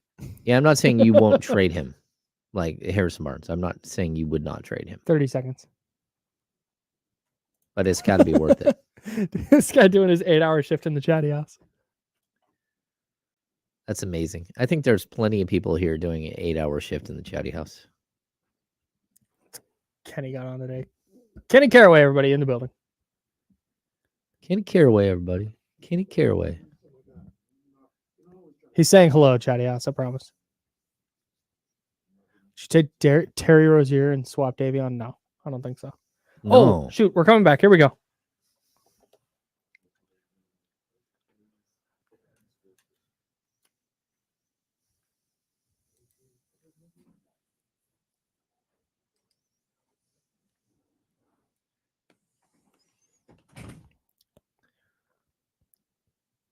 Let's get to some of the bad and ugly from the Kings 129-113 win over the Mavs. They won 129-120 in San Antonio, and then 129-113 in Dallas. Okay. So that's where I was. It's like 129. It was not a 9-point win. It was bigger than that. Yeah. No. See, that's what I would have expected for the game to look more like that against the Spurs. Like you should not have had the Spurs like in the game in the fourth quarter. Yeah. Yeah, they just it was so funny how fast they buried the Mavs. Oh yeah. It was like stop 3, stop 3, stop 3. And it was night. Game over. It's like, all right. You kind of want to see the Jets. Like again, this is the Kings are playing their first, I think, back-to-back tonight against New Orleans. You want to see what New Orleans looks like. And I'll also point this out. The Kings have had an advantageous schedule. So not only have they, they're 7-4, so they're 11 games. It's more road heavy for sure early on, but and when they get done with this road trip, it's going to be pretty lopsided. But they've faced teams on the second night of a back-to-back quite a few times already. I can remember like 2 or 3 times already where the Kings have yet to play a back-to-back. So this is the first time like the Pelicans will have an advantage over them because the Kings played last night, then had to fly to New Orleans and then, basically have to get into a hotel in the middle of the night and do that whole rigmarole. And then you're going to see what they look like. What's the tougher one? The first game in New Orleans on the second night of a back-to-back, or the second game in New Orleans after 3 nights in New Orleans? Oh, no, that second one is going to be trouble. The second one's going to be trouble. But I also think the Friday game against Minnesota, that's usually a pretty good thing for a team to be on the road the day after Thanksgiving because they're not distracted. They're in it. They're going to be practicing on Thanksgiving Day somewhere, like they will actually, like they'll have a team dinner. They'll have some camaraderie things. And it's the last game of a 6-game road trip, which is always Dangerville. And I think this team knows it. I have a prediction. Uh-oh. Before we get to bad and ugly from the Mavs game. I think that game against Minnesota, I think the Kings are going to win. And it's going to be the one that finally gets people like, oh, hey, like the trendy thing to do nationally is going to be in on the Kings. I think that's what's going to happen. Okay. The Kings are going to beat the Timberwolves and people are going to be like, this Kings team is for real. I'm telling you. Like, thanks, Greeny. Yeah. No, I'm with you. I think that there's a high likelihood that they're going to be really, really good in that game. Whether they win or not, we'll have to wait and see. Minnesota's legit. They're fun. I was wrong about Minnesota. They're fun, but the Kings are fun right now too. No doubt. So I'm excited to see that game play out. Separate from Kings Timberwolves, Minnesota's legit. Yeah. We still don't have an update on whether Kevin Huerter will play tonight or, for that matter, Keon Ellis. Keon Ellis rolled his ankle pretty big. That was one of our bad things from last night. Yeah, I think that we're going to have to look and see what happened there. But, we'll know here shortly whether those guys are playing. So, the other bad thing from last night was Keon Ellis' ankle. JaVale had a JaVale game for the ages, dude. He had a super... the play where he gets the rebound and leads the break and then tries to... I don't know what he was doing, but he tried to throw a pass out to the right side and just hit Luka in the chest. It was like he was throwing it to Luka. It was such a bad pass. So, Kyle, I usually sit there and watch the game at home. Like, I'm pretty straight up. Like, I'm watching it like, oh, that was a good shot. Oh, that's, And when he looked off, he had a player to his left when he got the rebound. He looks him off. And I don't know if it was Keegan or if it was one of the guards. I can't remember. I was like, no.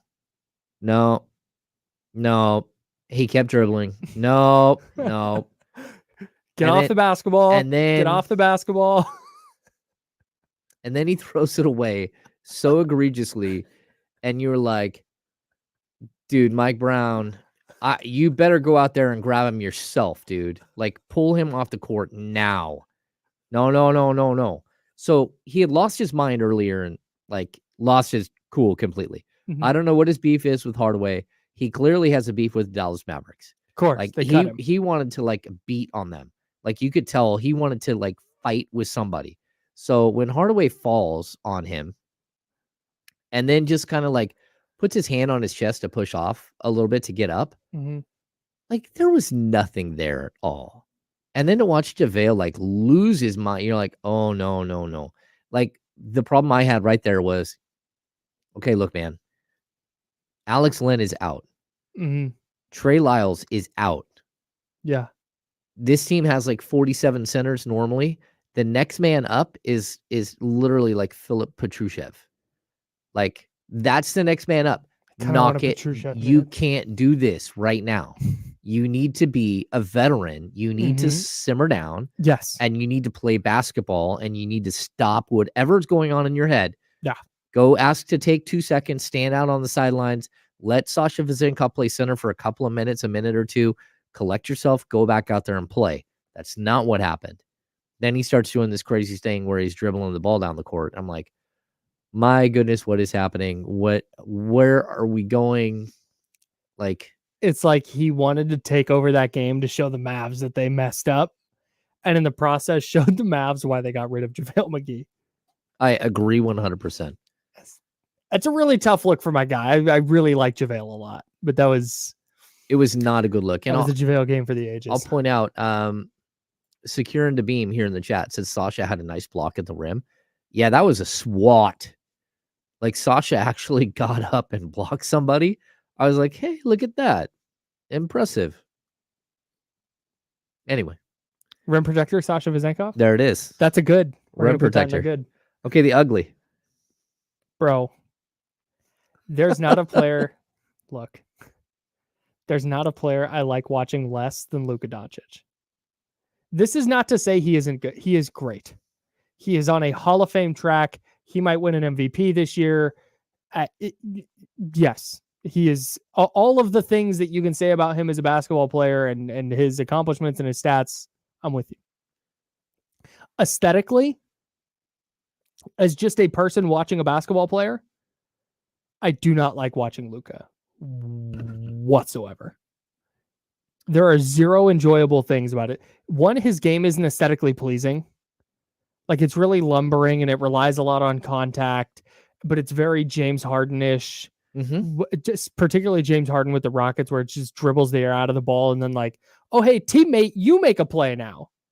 It's not pretty basketball. And then he bitches the entire game. He does not stop. And the entire game. It doesn't. And I never really noticed this until they played the Warriors in the playoffs. And I was at a couple of those games when I was working at 95.7. And then you watch him. And there are multiple times a game where he's not on one end of the court or the other because he's talking to the official on the other end. Mm. And I can't, every time I go in and I'm like, you know what? This is going to be the game where he doesn't do it. This will be the game. He'll learn. Nope. What I hate to add to that is that they cater to him the whole time. Mm-hmm. The foul calls that aren't foul calls. And then he's such a smug punk. And he's like turning around, like laughing, like on the play that Mike asked for the replay on, the review on, and mm-hmm. won. He was laughing with his teammates. Like, he turned around and was like, "You touched me." Like, you see that? I got a foul call even though the guy didn't touch me. And it was like, man, it's not even fun to watch. He flopped so hard to get the take foul. That was weird. Well, that and De'Aaron Fox before they're up court, like the whole thing was weird. I'm gonna be honest here. I'm gonna be as honest as I can. I don't get the take foul because I thought I understood it. The take foul is like the Omri Caspi foul, where he runs across the court, a fast break's happening. He runs across the court and grabs the guy. Right. Okay. Right. That's what I thought it was, but that was clearly Barnes and Luka going for the basketball, and Barnes kind of he fouled him a little bit. Yeah, it was definitely a foul. Luka embellishes the contact. Okay, call the foul. But Fox is like ready to play defense. He's right there. He is standing in front of him. Yeah, impeding his path to the basket. So I don't know what the officials saw there. And again, it's not like this ruined the outcome or something. But on that particular play, I didn't get why that was a take foul. Well, there's a difference between a take foul and what's the other one? The clear path foul. So I thought they were the same thing. No. So a take foul, a take foul can happen anywhere. A take foul can happen all the way back underneath the basket where you can grab somebody to stop a fast break from going. Got it. So, and it's one shot in the ball versus two shots in the ball. Okay. Right. So, but either way, I was like, sure. Why? First of all, he flops all over the place. And secondly, like, just play the game. Just play it straight up. Like, it doesn't have to be a herky-jerky, fake your way to 35 points. You know? And he didn't in that game, but a lot of it is that. Like, his numbers are great, but he also fakes his way to like an extra 5 points a game at the free throw line. So annoying. Yeah, it's hard to watch, man. The foul grifting is just my least favorite type of basketball. Foul grifting is one of your favorite terms that I've heard. It's the best possible way to describe it. It's how Austin Reeves became the second best player on the Lakers last year. Yeah. I just, you know what? I'm going to get into the lane. I'm going to throw my head backwards and throw my arms in the air, and they're going to call it. They're going to whistle it. I still rock with it, man. You still rock with it. All right. And watching Luka do that is... Yeah, he's one of my least favorite players to watch, like he is you. We didn't get to Mad Props. We'll do that next. We also have another $100 gift certificate to give away, so stay tuned for that. And we will look ahead to the Kings and Pelicans. They're the New Orleans Pelicans. Yes. That's their name. We'll look ahead to Kings Pelicans next on the Insiders here on ESPN 1320, Sacramento Sports Leader.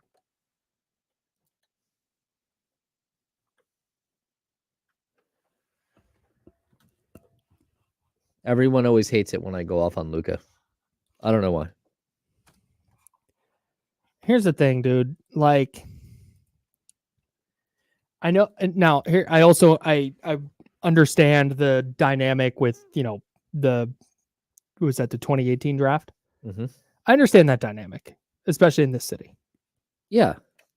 Luka's just not a fun watch. I'm sorry. No, he shouldn't be a fun watch for anybody. Like, I don't get it at all. If you're a Mavs fan and he's scoring points and you're winning, fine. But even then, I guess there's something about that. Like, he may be an a-hole, but at least he's our, Yes. But I don't get it. I still like it's unappealing, and he can't be the face of the NBA because every time you look at him, he's got this crybaby face, and you're like, okay, that's not what the face of the NBA should be. The NBA logo is going to be the palms up. Yeah, it's unpleasant. Like, again, he drives me bonkers to watch as a player, and I know I'm not the only one that feels that way, but I've also like had this discussion with writers. They're like, stop.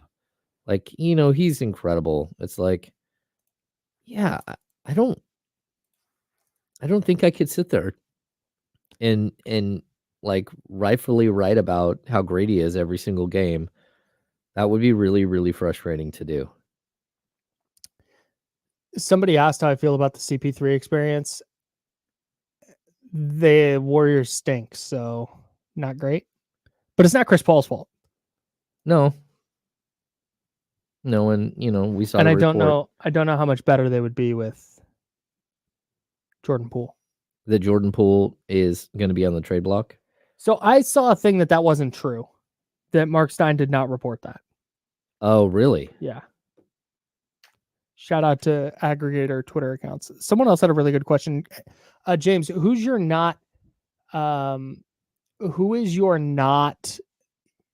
favorite non-King to watch?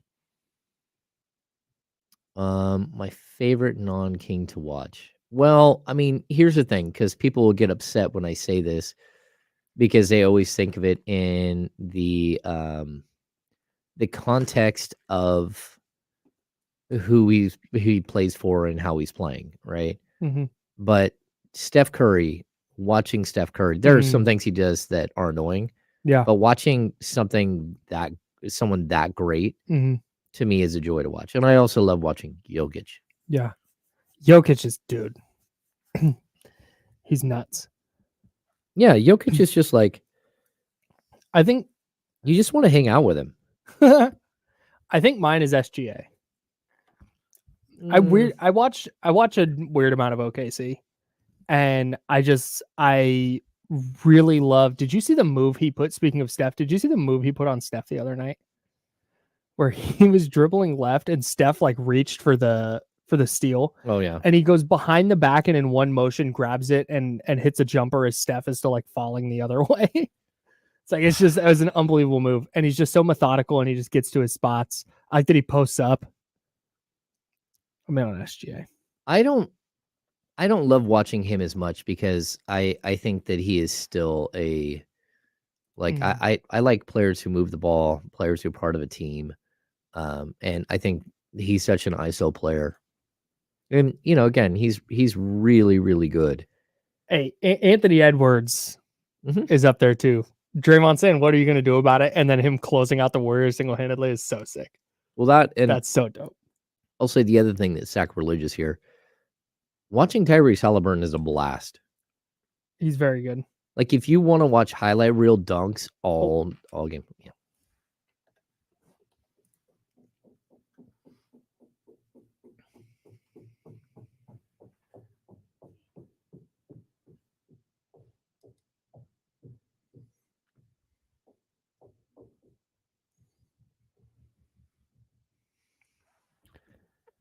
Yeah, final segment already.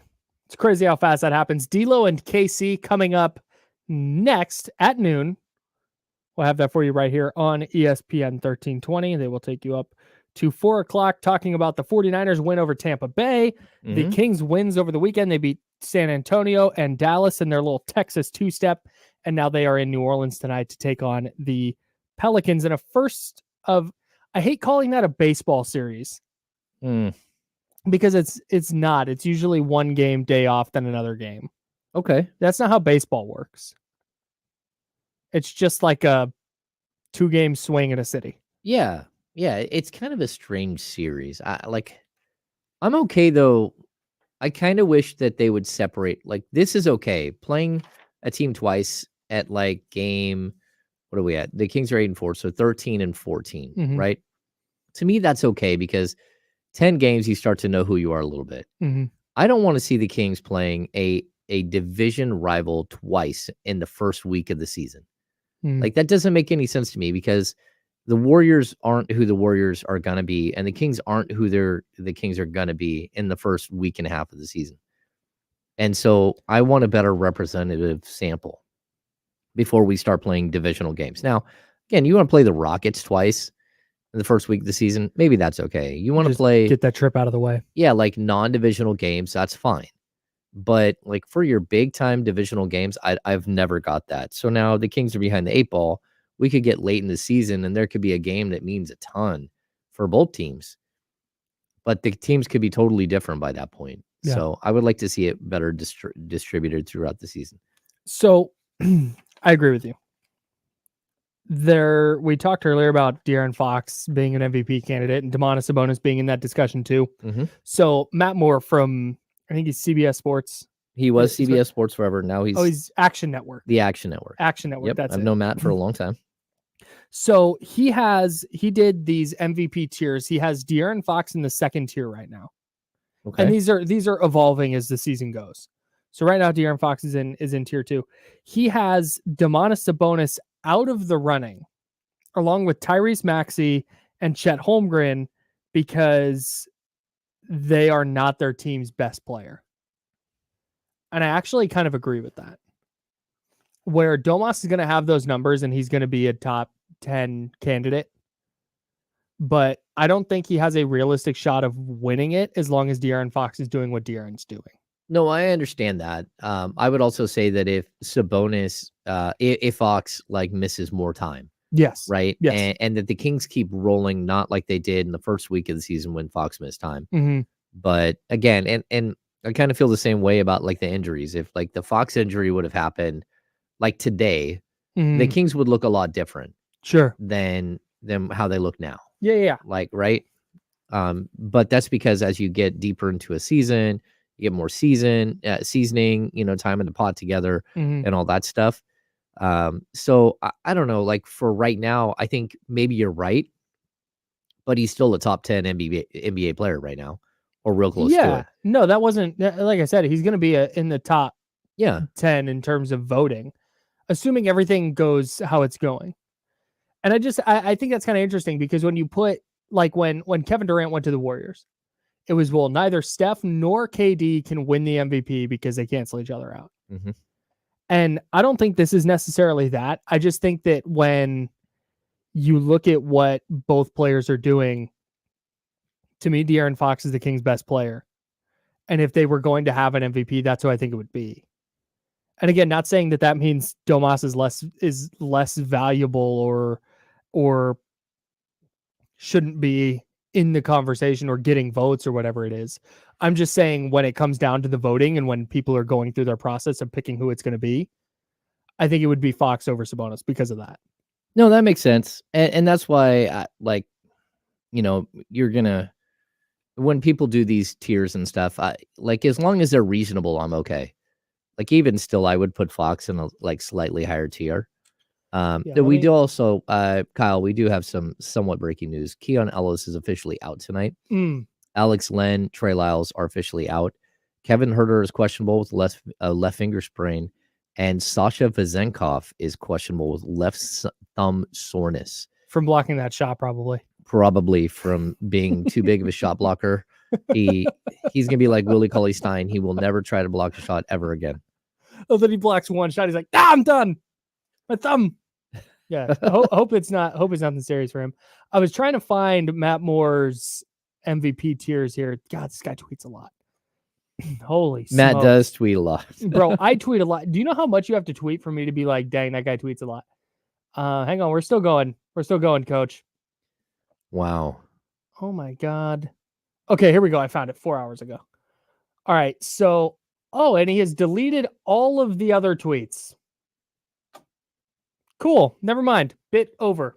Let's talk about the Pelicans. You can't find it anymore? He's deleted them. Post deleted by author. Oh, wow. All he had was tier 2 up there.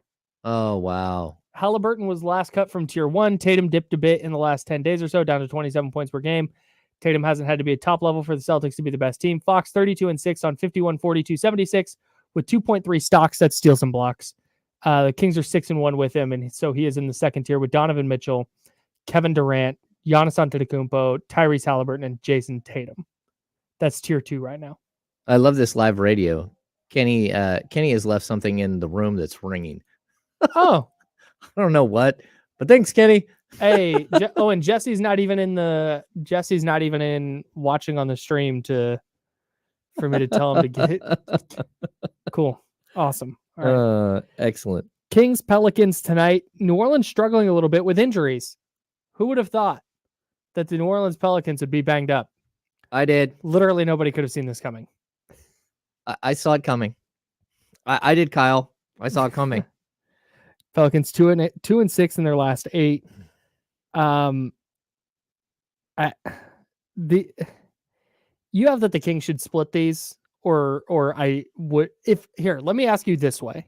So you have this down here is Kings play Monday and Wednesday, you got to get 1.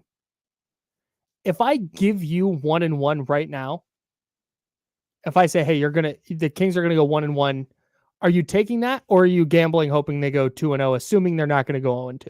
No, I would take the 1-1. Wow. Really? I mean, they're riding a 6-game win streak, so you hope that maybe they pick it up and they win today. And then they win on Wednesday, and you're like, hey, they're up to 8 games, and then you get to Minnesota and you're trying to come home from a long road trip. Like, sure, right? So that's a possibility. But I'm trying for the 2-0 because you might go 2-0, you might also split, you might go 0-2. I think the chances of them going 0-2 are way less than the chances of them going 2-0. And maybe you wind up with a split anyway. Okay. I just think they're playing so well right now, and the Pelicans are so banged up. And Zion's in there, okay, great. But Herb Jones is out, Jose Alvarado's out. I just don't. CJ McCollum's out. CJ McCollum is out.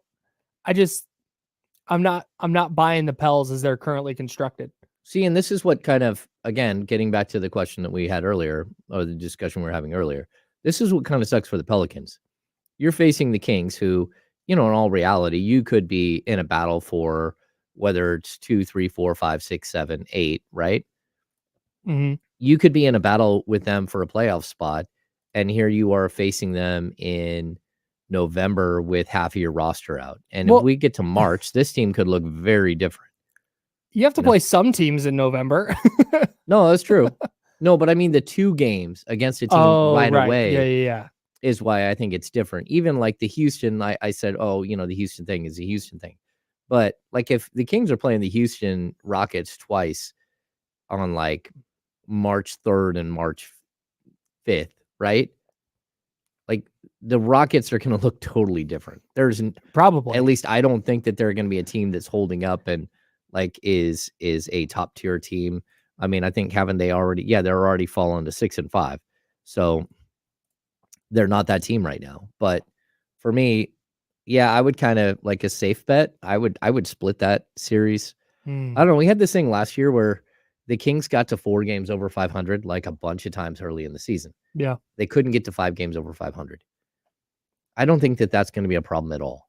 I think the Kings will be like, again, my projection was, I think my projection on season, 53 wins with the potential for more than that.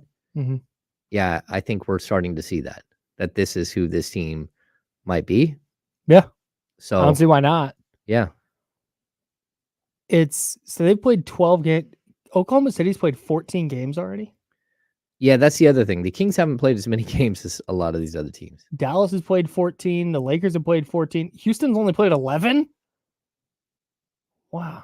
Yeah, what a weird schedule. It is a weird schedule. Even the Kings, when they play these teams 2 games in a row, they're not on back-to-back nights. We had that one set last year after the All-Star break where the Kings came out and played Dallas twice. Like literally coming out of the break, they played them on a Friday and Saturday night in Sacramento. Yeah. Right. And I think the Kings won 1, they lost 1. They lost the first one, won the second one? Yeah. I guess how that went? Okay, Luka. No, I think they lost the first one. Yeah, won the second. Yeah. Luka didn't play in the first one. Yes, that's right. And then and I think they beat the Kings with Kyrie running the show. Okay. Yeah. And then lost the next night. That sounds familiar. That sounds about right. No, was that the D'Lo and KC watch party one at Fieldhouse? I can't remember. Anyways. I can't remember. Kings Pelicans tonight. We'll get to James' 3 keys here in a bit. Somebody in the chatty house asked, and I want to reset this with the Niners 27-14 win over the Bucs yesterday. Somebody asked how the 49ers defense changes with Talanoa Hufanga out, and I wish I could remember who it was. It was in the chatty house. Thank you for the good question. Yeah. So ideally, it doesn't look a lot different, but I think what you may notice is because I think Jair Brown and Talanoa Hufanga have very similar playing styles in terms of, at least Brown did in college. I can't tell you what he looks like in the NFL, but I think you're going to see a lot of plays where Jair Brown is around the football, just like you see with Talanoa Hufanga. Maybe it leads to some turnovers. Maybe it doesn't. That's kind of random variance that sometimes isn't dependent on the player. But as far as some of the mistakes you see from Talanoa Hufanga, there hadn't been as many this year, but there were definitely still some. Ideally, Jair Brown would cut down on those, but given that he's a rookie and he's going to be making his first few starts, I think he's going to get picked on a little bit. I think you're going to see him make some mistakes. Maybe he gives up a couple of big plays like you saw against Tampa Bay where a receiver just runs by him because he's planted his feet and let the receiver go by him. So I'm confident that Brown is going to be fine. Like, it's not going to be a catastrophic absence that Talanoa Hufanga is gone. And if he missed it, he has a torn ACL. It's a clean ACL tear. They expect him to be ready for the start of next season.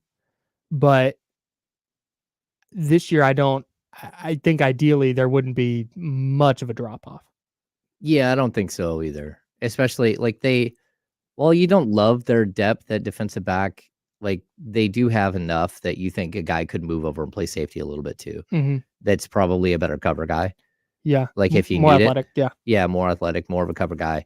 And their linebacking core is so good that you expect them to just pound. It's a great point. Yeah, I mean, they don't need that guy as much as, some other teams could use a run stopping, super hard hitter. And this is a guy that they loved they traded up to get him and just gushed about him and how he was football wise. And when you get him in the building and his attitude and his football IQ and all this other stuff. So it's like, all right, well, in the NFL, there's not a lot of you play right away. It's pretty rare that you get a chance, if you're a safety, to sit out a season and learn. So guys get thrown into the fire all the time. And for me, Jair Brown has to be good right away. Yeah. Like, that's just kind of it. So to answer the question, ideally there won't be a huge step back for the Niners defense. And if you do see one, I think it'll be, you see a couple of rookie mistakes from Brown, especially early on here, that lead to some big plays. He's got 3 huge games he's stepping into. Short week at Seattle, at Philly, home Seattle. Yeah. That's not a lot of time to think about it, right? Man, which may be for the best. Yeah. And I think it also helped that he wound up having a really good game yesterday. Yeah. No, he had a game you can build off of. You know, and he made a mistake, so it wasn't perfect. So that's good too. So you don't have somebody coming in thinking that they got all the right answers. Like, oh, this game's super easy. Yeah, no. That would always be my fear. Like when you see a major league player, first pitch he ever sees in the majors, he hits it over the fence. It feels like if that's me, the way my attitude works about myself is I've peaked. Like I've just done it. Like, I'll never do anything that cool again. That's not the first of 500 homers for me. That's one where I'm now a trivia question. That's right. Yeah. Man. Shout out to Jair Brown. That's right. I think we still have one more Jiffy Lube player of the game. We sure do. Let's get to that right now.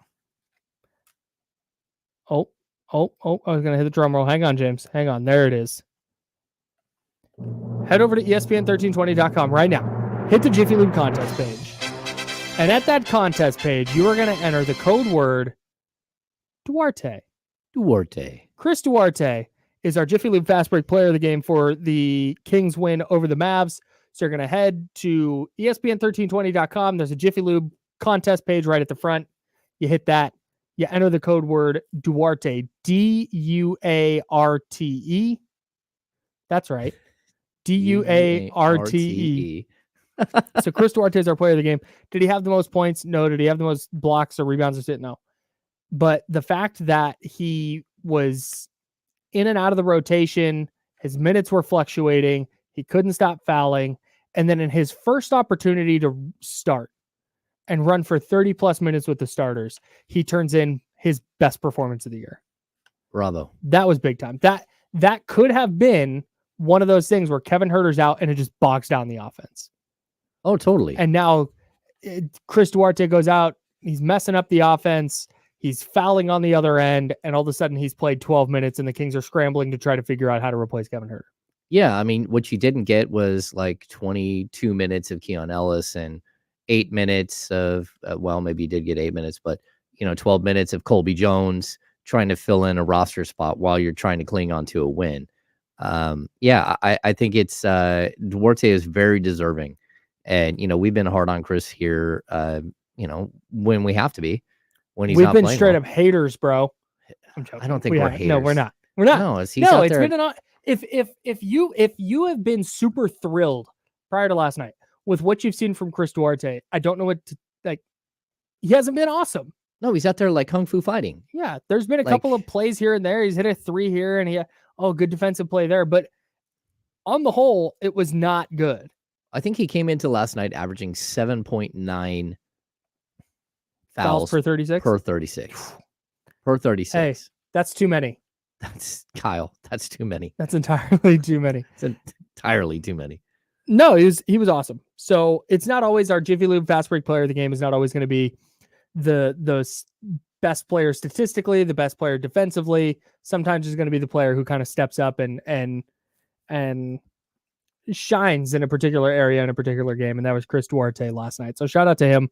He is our second Jiffy Lube Fast Break player of the game. If you're unfamiliar, Jiffy Lube is giving away a $100 gift card on our show after every single Kings game. Mm-hmm. And so this weekend, Friday and Sunday, we had 2 to give away today. The first word was Fox. The second word is Duarte. You can enter twice.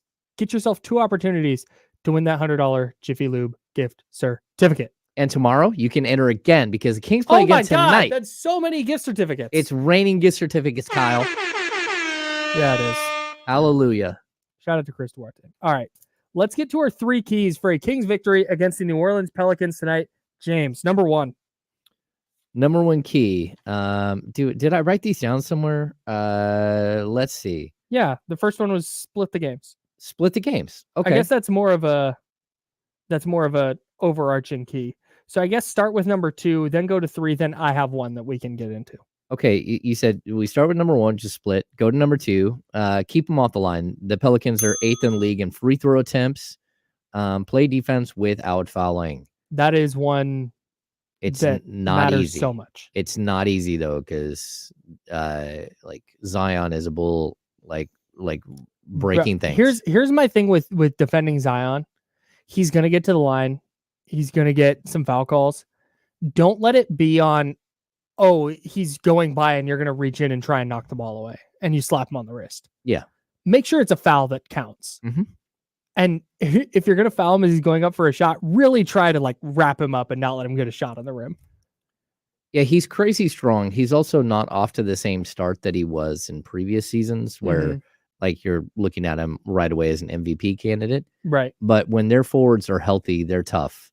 The fact that they don't shoot the ball all that well right now, like this is one of those games where I could see a zone quite a bit. Zone up the Zion and see what happens. So yeah, that's my number 2. Okay.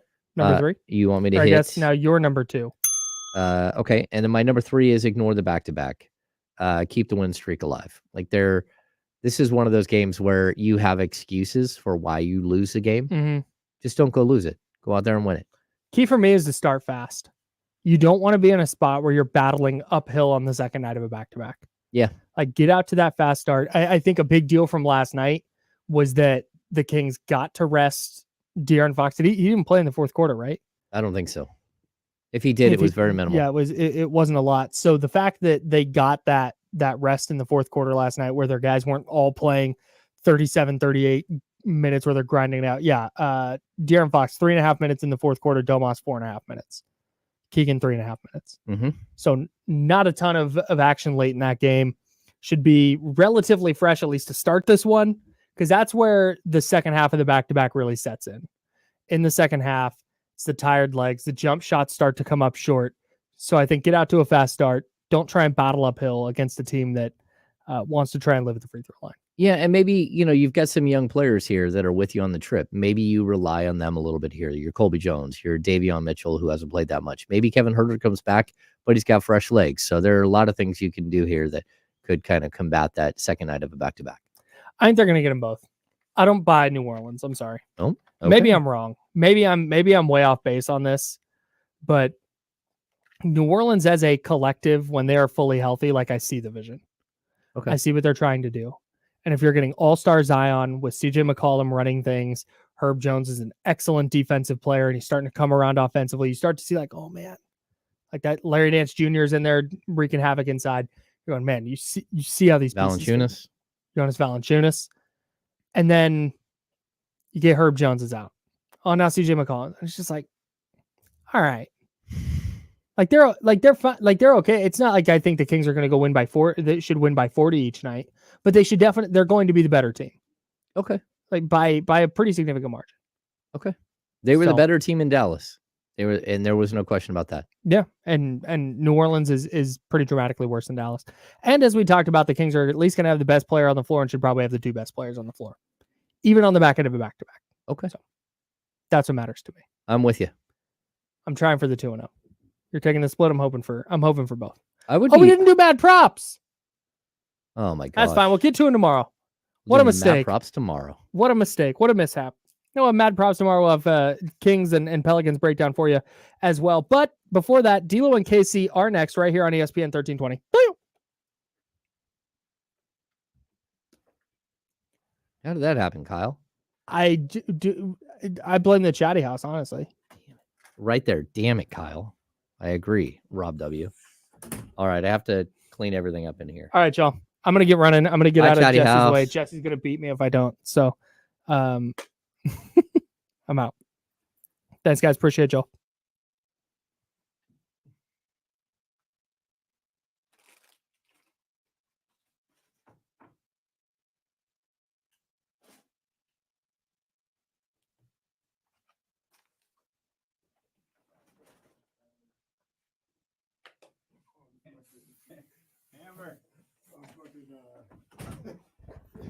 Jock Peterson.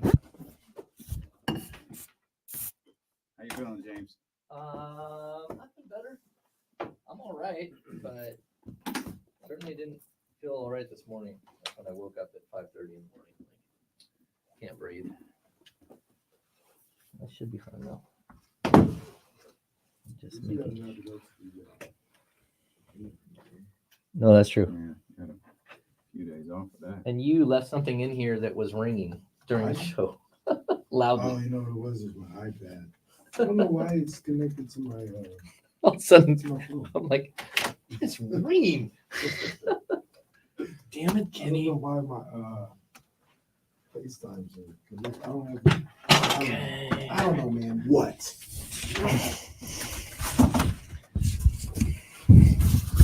Yours is right here.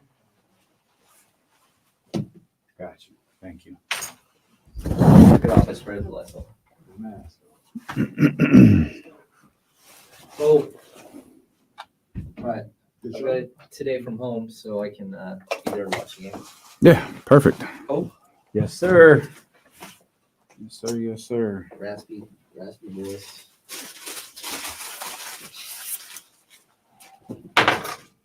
Everything good? Yeah, man. Saw Keon is out. Yeah, Keon's out. Zinkov and Herder are questionable. Sasha hurt his thumb. Probably on that late rebound and put back where he looked like super athletic. Crazy how he already looks more athletic than he did before. Like that block he had? Yeah. You're like, huh. Never saw him look like that in the games I watched.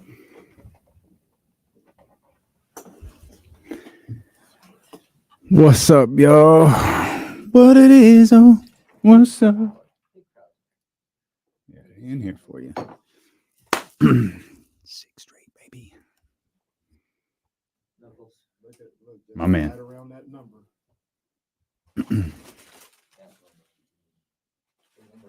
Oh, your mic's not on. Yeah, Jesse, right around that number. See you at 3. Thanks, Hammer.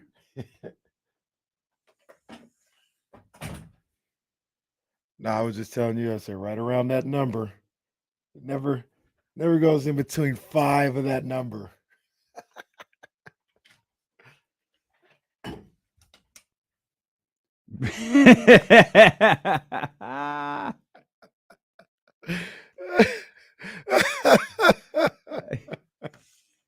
How about if I hit you with a big whopping dose of I don't give a fuck? How about that? I don't know. Sir, leave me alone.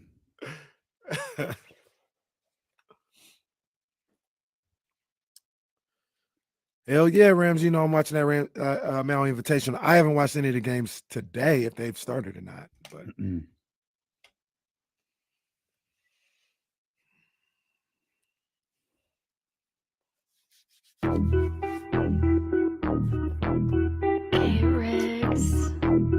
Yeah. We got them screaming D-Lo, KC, D-Lo, KC, D-Lo, KC, D-Lo. We got them screaming D-Lo, KC, D-Lo, KC, D-Lo, D-Lo. We your number one spot. We your number one spot for some sports, huh? Got the city going crazy when we work, huh? We top 2, but we ain't 2, we in first, huh? And when you need the real, we is who you search, huh?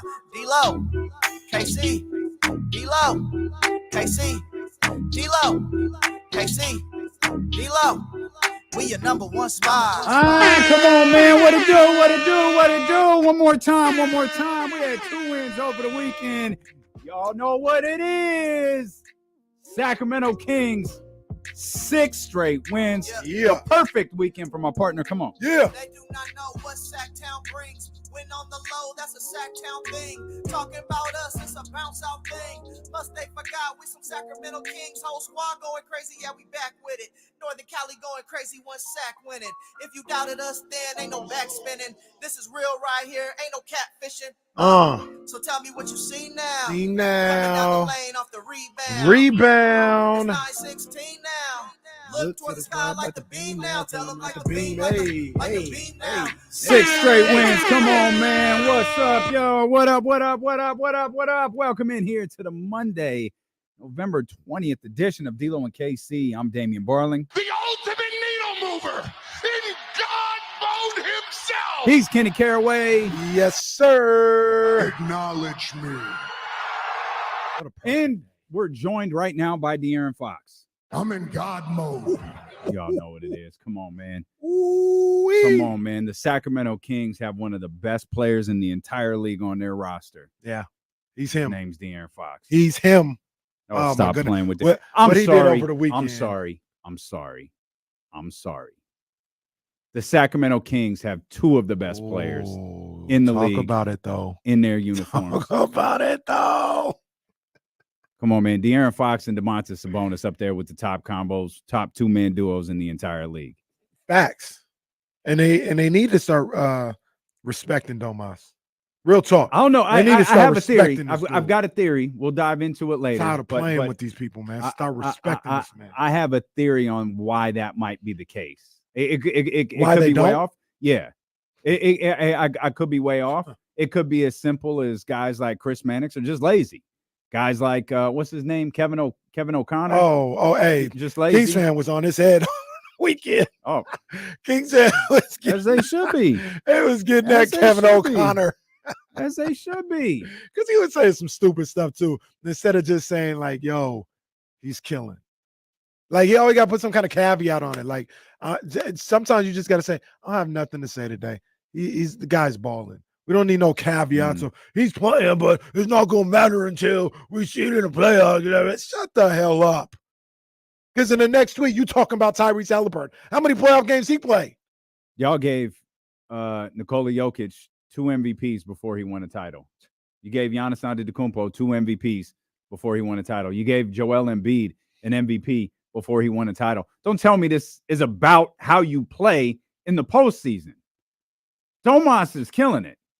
He's absolutely killing it. And I felt bad because all last night I'm focused on what De'Aaron Fox is doing. And I'm watching this dude like De'Aaron Fox he's an upper echelon player. He has, at worst, a top 10 player in the league. At worst, he's a top 10. You could debate it. We could go back and forth. We could do all this. Has someone hit me? Listed off 10 names, put Anthony Davis in there. Like, what? Anthony Davis isn't better than De'Aaron Fox. Fam, what? And we're talking about right now in this particular season. We're not handing out legacy awards to different guys and giving them the respect and all of this different stuff. It is right now in this season, right? De'Aaron Fox, he's better than Anthony Davis. De'Aaron Fox, he's better than Kyrie Irving. Yeah. De'Aaron Fox, he might be better than Jaylen Brown. Oh, he is. He is, and I like Jaylen Brown. No shade. Boston's playing great. All this other stuff. Yeah, Boston's the hottest team in the league right now with Sacramento. Yeah, De'Aaron Fox definitely better than Jaylen Brown today. Yeah, I'll co-sign that one. He's better than Jaylen. Fox is MVP candidate right now. Yeah, 100%, man. And I'm sitting here watching. There was a play in that game. I think after he hit 3 straight threes in the third quarter, where there was a play, they got a steal or a block or something like that, and they gave it to De'Aaron. I thought he was going to push it up the court, and then he pulled up for 3. I said, oh, that's what we doing. Yeah. That's what we doing. If he would have, so I was watching that game driving back from LA. I wasn't driving. I was in the back seat. Shout out to the wifey, made sure I was able to watch the game and everything. Yeah, I saw some of your pictures from your trip. Oh, man. Hey, man. I ain't posting them on social yet. The paparazzi is crazy right now. First it was the Lakers, now it's the Dodgers. No, it's not neither one of them. It's not neither one of them. I don't know. There's over 500 people in the stream right now. We can let them judge for it's themselves. Crazy, bro. Hey, bro, number one, people don't be looking at the picture, bro. I'll be like, yo, what the hell is this? It looks like you're upset that the paparazzi caught you outside the Dodgers clubhouse. No, what happened is I flicked off the sign, and she's like, why are you doing that? And I said, because I don't want to be here. And then she took the picture. Why do you keep taking pictures in the ops territory, for one? I'm in the city. They're everywhere. Imagine that. You just happened to find your way to the ops. It was on the City Walk. I was at Universal City Walk. They have that stupid Dodger store there. I flicked it off. She said, why are you flicking it off? I said, because I don't like them. And right when I said, because I don't like them, she takes the picture. I see the gentleman in the back saying, here, this way, Mr. Caraway. Stop. Like, what? See, I swear, bro. I swear. We have a live version of the picture where the guy says, your usual Mr. Caraway. I'm going to throw something. I am. Just don't throw anything of mine. It's fine with me. Just don't break my stuff. But you were watching the game. I was watching. I almost told her to stop the car if he would have made that 3. We were in the middle of the grapevine. I said, just pull over. Just pull over. De'Aaron Fox is out here hitting pull-up threes in transition, like with a 3-on-2 break. I said, I was about to say, just pull over. She wouldn't have. And when he shot it, I said, Jad, pull. And she said, what? And then he missed. I was like, nah, never mind. What were you going to do if the car actually had pulled over on the grapevine? I was just going to take a second. Just to, because my man's is out here. hitting 4 threes in a row. It's a 3-on-1 fast break. He's calling for the ball. Give it to me. And then like stopping at the 3-point line to pull up. Bro. That's what we doing now? Oh my gosh. I would have lost it, bro. I would have lost it. She would have cussed you out something vicious if you tried that. Oh, she would have cussed you out so bad. I don't care. De'Aaron's in transition pull-up threes now. I don't care. Okay, Ramsey, relax a little bit over there. I don't care. But no, he's next level. He's next level. And I'm gonna be real and transparent. I didn't ever predict this for him in his career. 30 point per game score. I knew he was talented. I knew he had the opportunity to, but I didn't think he had a scorer's mindset the way he's shown really last year and then carrying it into this year even more. I didn't think he had that Iverson type scorer's mindset. I thought he was more of a table setter, but he's exceeded anything I could have imagined from him. And you called it. You said what was going to happen. You compared it to Ja Morant and his first taste of the playoffs and how he lit up the Jazz and carried that momentum into going crazy the very next season. Mm-hmm. That's exactly what's going on right here. De'Aaron had that taste of the playoffs. He went off in the playoffs against Steph Curry, one of the great players of all time, and he's rode that momentum and that confidence to this season. And like you mentioned, he's a top 10 player. Jesse, you said it. He's an MVP candidate. It is what it is. There's so many things about last night's game that we'll dive into, and then we'll get back to, we'll talk a little bit about Friday's game. Will Z will join us later in the show to talk about tonight's game. Like, so much happening with the Sacramento Kings. Won that in-season tournament game on Friday against the San Antonio Spurs.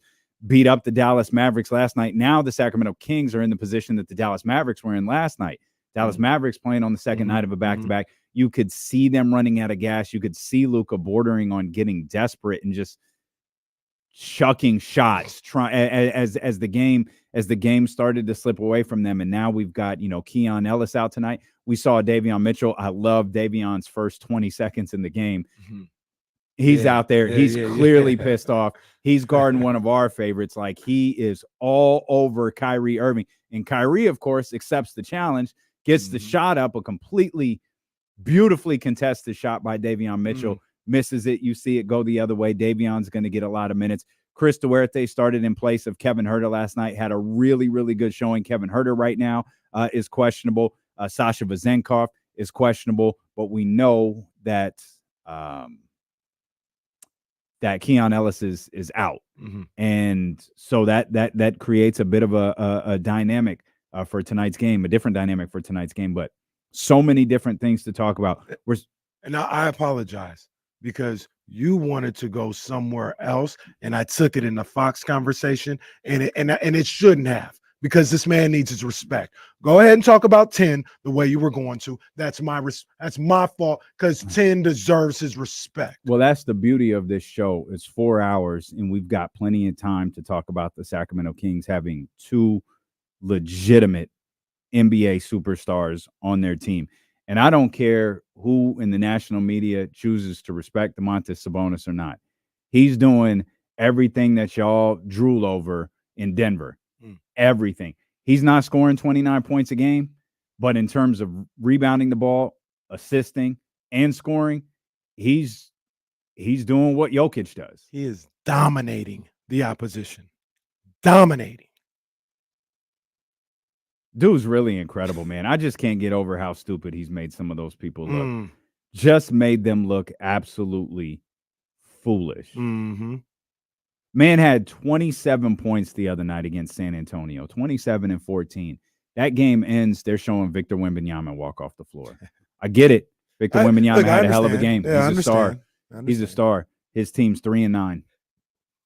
Well, the fact that game was on national TV in the first place. Mm-hmm. I mean, the Spurs, it's all. What's that tell you? Yeah, what's that tell you though? They paint a picture that they want us to see. Mm-hmm. That's what it is. They don't tell the story of the league or its players, because if they did, it would be a lot louder regarding De'Aaron Fox and Domantas Sabonis. You hear the noise with De'Aaron right now. Mm-hmm. And we're not going to be one of those people who don't allow Domas to be a part of that conversation. This is a duo. This is one of the league's great duos. Yes. And these guys dropped 30-point performances last night against an NBA beloved in Luka Doncic and the Dallas Mavericks. A lot of people calling the Mavericks frauds. Well, the evidence is starting to add up that might be true. I'm not going to go that far yet. But like I said, they're an all right team. They're too small, though. Like they'll never beat the best teams because they're just too small. The Kings just beat the hell out of them on the offensive board. They look like the Knicks versus Kings last year. Like they got every second chance opportunity they wanted to. As I said, we're just getting started. Will Z's going to join us at about 2:15 or so. James Ham is going to go drink some lemon and ginger tea and join us in the 3 o'clock hour. We're going to talk a lot of Sacramento Kings today. I'm sure we'll make some time to talk about the 49ers getting a win against the Bucs to move to 7-3 on the season. I'm sure we'll find some time to talk about the Raiders putting up a pretty solid showing against the Miami Dolphins. We'll make time for the NFL. But we're talking Sacramento Kings basketball right now. We're talking all of the different things that happened across this weekend. If you want to tap in, you most definitely can at 916-909-1320. Steelo and KC, brought to you by Sky River Casino here on Sacramento Sports Leader, ESPN 1320. Y'all hit the thumbs up while you in here. Welcome to the new folks. Welcome to the Looky Loos. Hit the subscribe button. We appreciate you. Even the Looky Loos, we're happy that you're here. We know y'all. Some of y'all don't want people to. It's all right. Hit the thumbs up. It's completely anonymous. No one will know. But hit the thumbs up and subscribe buttons, man. We appreciate you. Appreciate you. Oh boy, it's about 10. It's about 10 viewers here. Plus or minus 10. Yeah. Kyle Madsen, ladies and gentlemen. Kyle Madsen. Hello, thank you. How are we doing? Guy? How are we doing? Good, man. I'm Good. go with the Mets hat. Can we get to 300? What up, baby? How was your weekend, man? It's great. Good to see you too, Michigan. Great to see you. Appreciate you, my friend. Did Kyle see what you showed? Yeah. Oh, Yeah. He was the first person I showed when Dave sent me that. That's gonna go. It should be. I can get your stuff ordered tonight. It should all be ready tomorrow. We're planning on a big sale tomorrow over at DeloandKC.com. That's with new merchandise. So for everybody watching right now, make sure you go to DeloandKC.com tomorrow because we got new merchandise that's going to post and our biggest sale of the year. Send me a text with that stuff in it. That what you just said. Yeah, for sure. I got insider stuff I can post too. Post your logos, it's hoodies and stuff. Oh wow. Hey yo. Great. Yeah, Zabo, we'll be there. We'll be there. Yeah. We're gonna be there early. I better. We'll be at Get us while you tent. can. Yeah, we'll be at the tent. We'll wave to you as you start running. Then I gotta go home and make a 23 I don't even know if I need to see what happened. I know it was broken, huh? Yeah. I saw the air. It was bad. Yeah, it was bad. There was a couple of bad moments this weekend. There's one in the Bills game. It wasn't a fracture. It was a. Was his a fracture? Yeah. Yeah, that's not cool. Yeah, can't keep cutting it tomorrow. Hey, you want to do Wednesday? Oh, that's what I was gonna ask. Yeah. Or are you leaving? Wednesday. Okay, we'll do it at 12:15, and then if you're going, I'm gonna jet right after that. are you sure? You don't have to. Yeah, no, I want to do it. Oh, okay, yeah. So let's. I had wrote it in and meant to ask you, so Yeah, Wednesday. we'll do it at 12:15, and then you can roll. Are you wearing two different shoes? Same shoe. Just that's the way it was made. Fox Air Max ones. Those Fox. are different shoes. Back when he had the Nike deal. Those are two different shoes. Same shoe. I know they're meant to go together. Same shoe, two different No, those are colors. sick. I need to get them washed actually. Mario. All right, man. So I guess that email we got about the whole building leaves at 12 on Wednesday doesn't pertain to us. No, it'll be. Those are my favorite emails to get. It'll be me, you, and Complex, and Kenny, and Kyle till 12:45. Somebody said The great part is it's literally just us because everyone else will just voice track and go home. yeah. Dr. David. Real talk. When they were 2-4, Oh, there was a conversation had, wow. and she brought it up. Wow. Let's see where we at. 219. Let's keep them going. Let's keep them going. We gotta take advantage of these big days. Build this channel. Man, we love y'all, man. Appreciate you. I saw highlights. In SGA, what was up with that Instagram post? That was uncalled for. Well, that was uncalled for.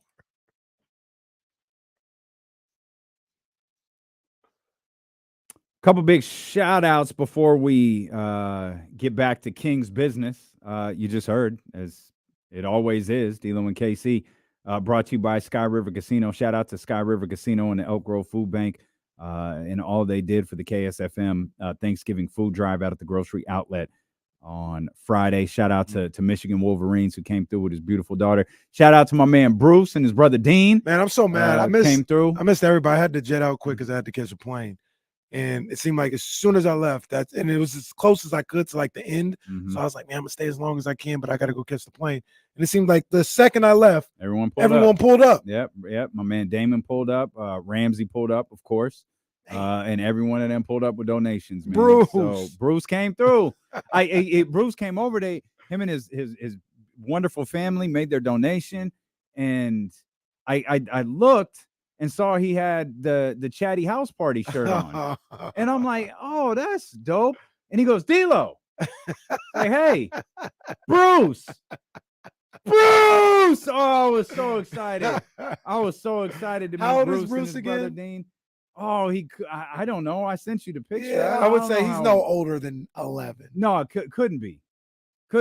Yeah. His brother decked out in King's gear. Older brother, younger brother? Dean.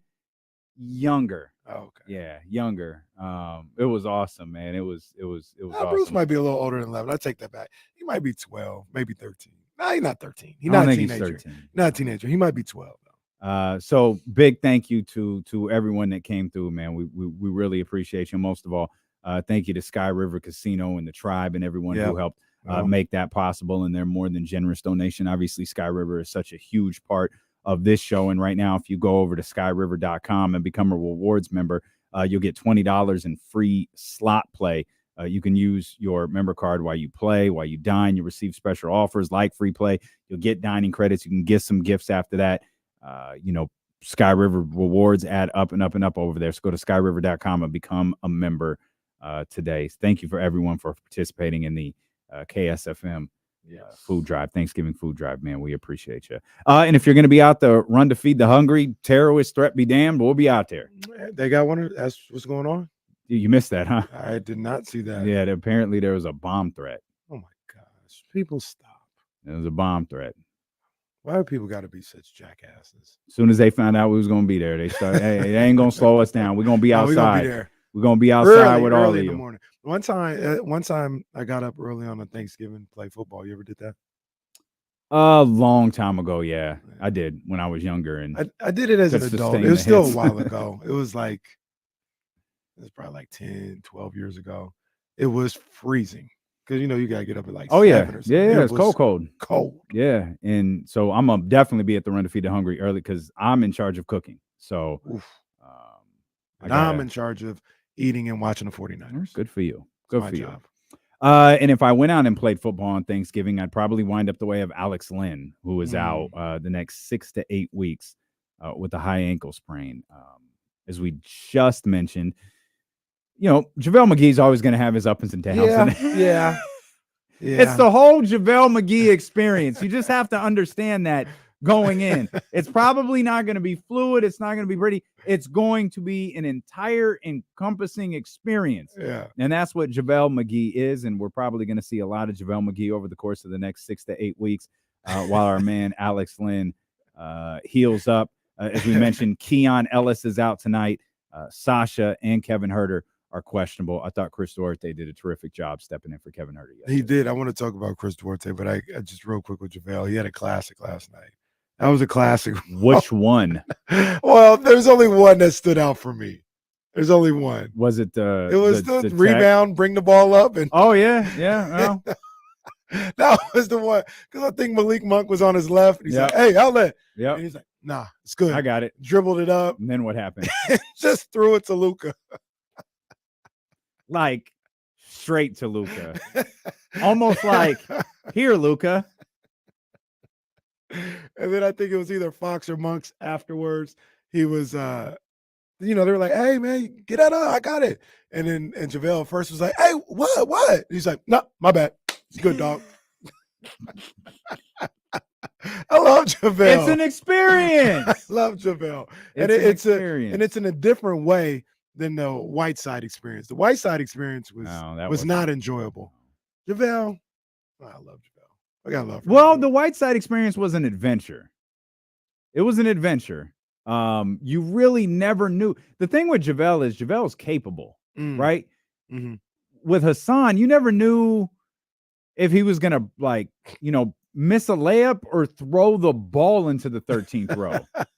It was never quite clear. Or, De'Aaron go to hit him for a pat and it just hits him in the side of the face. There's that too. You just never were quite sure what was going to happen with Hassan Whiteside. And it's similar with JaVale. Like, he's a little bit more under control, but at times he loves that sweeping hook. Oh, he does love the sweeping hook. I'll say that. He loves that sweeping hook working shot. on it a lot. He must have been. But even with all that being said, there was still good moments from JaVale. Absolutely. JaVale had 6.7 rebounds. Yep. He's going to contribute when he's on the floor. Yeah, he's going to contribute. He's going to play hard. Mm-hmm. I'm a fan. I'm a fan of JaVale. I know what else you're a fan of. What's that? 30-point quarters. Oh, yeah. You got 3 of them yesterday. Oh, yeah. Everything. So you got some major 30-point quarters yesterday. 35, 35, 37. Things naturally slowed down in the fourth. The Aaron exited pretty early. We got Davion Mitchell minutes there because Keon, poor guy, played like 3 minutes hobbling around on 1 foot, 2 minutes, 3 minutes because the ball wouldn't die until the quarter ended. And then they kept De'Aaron out there to start the fourth and kept Davion on the bench. Then when they pulled De'Aaron out, they never had to put him back in the game. Right. So Davion got to play the rest of the way. Of course, Davion's first, step onto the floor was just a thing of beauty as he just, stepped to Kyrie Irving. And I tweeted it last, like, oh, this is beautiful. Yeah. This is beautiful. Yeah. And Jesse asked an interesting question. Davion's going to play tonight. Can Davion win his minutes back? Yeah. That's short answer, yes. You want to weigh in on this? Because I thought you were I said the same thing you did, Casey. Mm-hmm. And then I don't want to say I don't think he can win his minutes back today. Because looking at Davion, like, he got sent to the bench. If you kind of look at Kevin Huerter's situation. Mm-hmm. Kevin Huerter was challenged, but he was allowed to play through it and get back to who he was. Mm-hmm. Davion got moved to the bench. I feel like moving Davion to the bench was more of a move that helps the Sacramento Kings rather than to get Davion going. Mm-hmm. I don't think if he plays well today, we're just going to go, oh, Davion's the backup point guard again. I think no matter what, Keon Ellis, that's his spot when he comes back. And I listened to everything he said, and then something else dawned on me is that when Keon is back, Davion's still 6'1". True. And I'm not like I do think that's part of the discussion. If they can look at Davion on the offensive end, meaning Mike and that coaching staff, and look at Keon and call it a wash. Mm-hmm. I'm not suggesting that it is. My opinion. I'm saying if that coaching staff can look at it and say this is a wash on the offensive end, on the defensive end, this guy's 6'5". Mm-hmm. He could do some things on the defensive end that maybe Davion can't. Maybe not fair, just using it as an example. Maybe if Keon is on Klay Thompson at the end of that Warriors game, maybe the shot doesn't fall. Maybe it's blocked. Maybe it still drops. Who knows? But those are questions that coaching staff might be asking themselves as it pertains to these two players. True. Very fair. And one of the things I was thinking of, you were talking about Zimmerle tonight.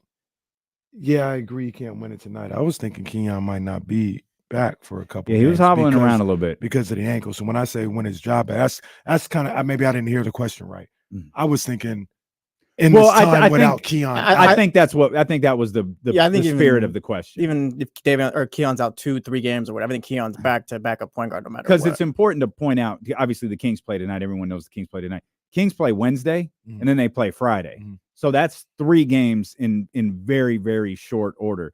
Today's probably the first day. He doesn't even get the benefit of the, coming down day where all of the adrenaline runs out and as De'Aaron talked about, his ankle stiffens up. Yeah. He doesn't even get the benefit of that. That come down day, that's a game day. Mm-hmm. So you're already out 1. You just start to heal tomorrow. You're probably out 2. Right. And then I don't know I don't know the severity of his. We've seen, Alex Lynn now suffer a really, really bad ankle sprain that's going to knock him out. I don't even know for sure. It is Keon Ellis's ankle, right? That's what I'm assuming it is. Yeah, that's what I thought. And then, obviously we know what De'Aaron did. Yeah. So it's different for everybody. Yeah, I think he can. I think he can. Okay. Win it back, and it's going to take him playing. I feel like it's been so hot and cold. Yeah, like for last year. Yeah, and this year he had never gotten DMPs before. Right. Before this year, but it just feels so hot and cold that it's starting to feel like a little like Terrence. Mm. It's starting to feel like Davion could fall into that Terrence Davis role where, and I don't mean that in a flattering way. Some days he'll play and some days he won't. Right.